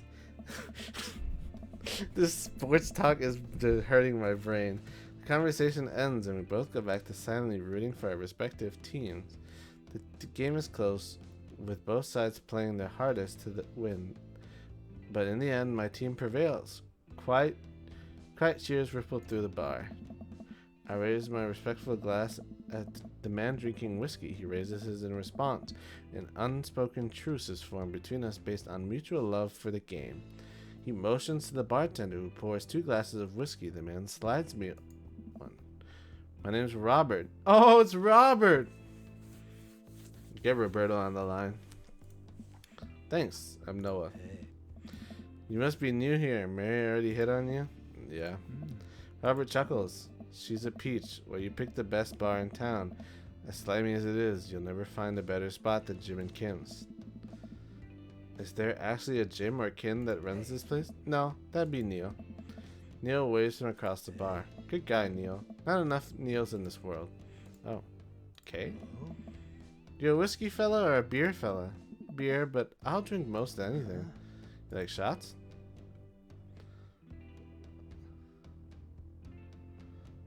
I love shots. Thank God. Robert nods to Neil, who serves up 2 shots of whiskey. He hands me one. Here's to your health. We take the shots. The whiskey burns going down, but I try my hardest to look tough. Wait, I think this is what making friends is. Okay, no, this guy is out of my friend league, but I think I can play my cards right and we'll be pals in no time. Compliment his cool leather jacket. Compliment his rugged good looks. Compliment his tattoo. I like your tattoo. What does it mean? Dad's gonna get hella drunk. Yo, sometimes you gotta do what you gotta do. Sometimes you gotta get down and dirty. It's a reminder. I wait for him to elaborate, but it seems like he's done talking. Man, this guy's mysterious and cool. Way cooler than I am, at least. Robert signals the bartender for another round. What are you doing here tonight? My daughter kicked me out of the house, running from my problems, trying to make friends. My daughter kicked me out of the house. Not like for real. She just was having a sleepover with her friends. Family type, huh? Single dad. He gets up. Be right back. Got a powder on my nose. Never seen Robert this talkative. He must like you. Huh. I guess so. I gotta admit that Robert has a gruff charm to him. I like a guy that thinks I'm cool. that thinks I'm cool, then I really must be. Robert comes back from the bathroom and grabs his leather jacket. I'm gonna go home. You heading my way? Robert and I leave the bar and find ourselves walking in the same direction.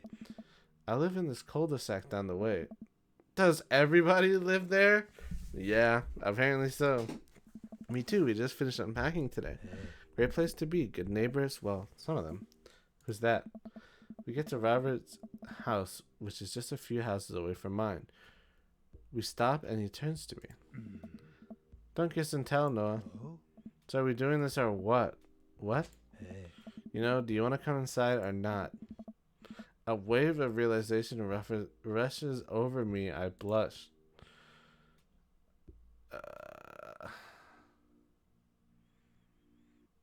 Um...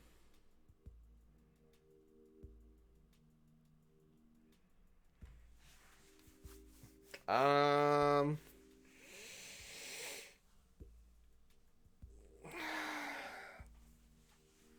Um... I never like refusing in these games. Wait, can I make it? Hold on.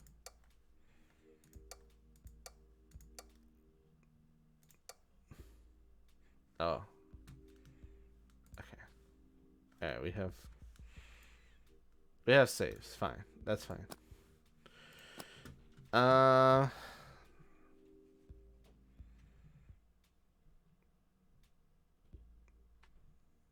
No, thank you.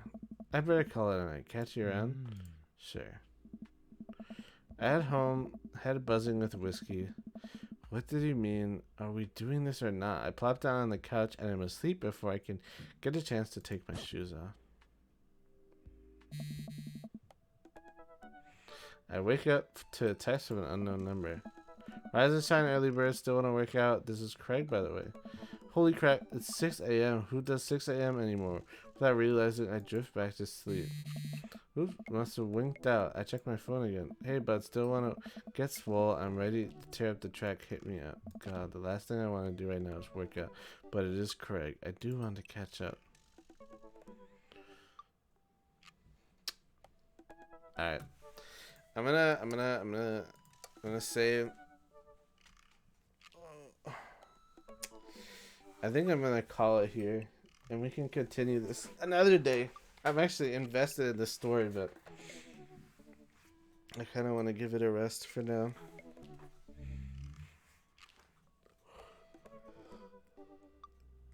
I'm a big sleepy boy. I'm probably gonna do my Genshin dailies and then hit the gritty into the shower. So I hope you guys enjoyed. I really enjoyed myself. Dude, it was nice having a cool Valentine's Day where I played these cool lovey-dovey games. I'm losing my voice. I would like to continue this again soon. I've started so many games. I need to finish them. I need to finish Fire Emblem. I need to finish Hi-Fi Rush. And now I need to finish this. So I have three ongoing games. Enjoy Valentine's Day. Yes. And you too. I hope it was okay and you had a Pog Valentine's Day. That's all I can hope for. Hold on, let me check. Hold on. I just want to check something before I dip.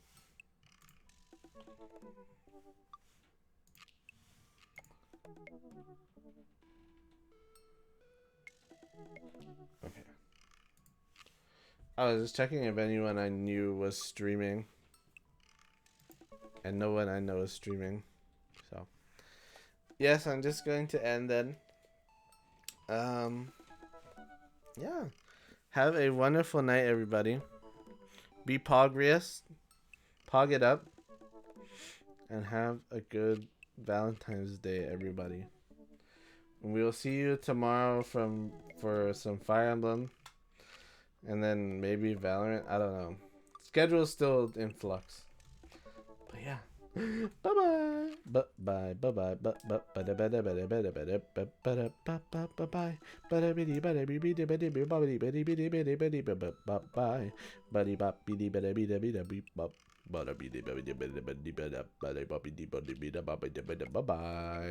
Bye bye. Bye bye.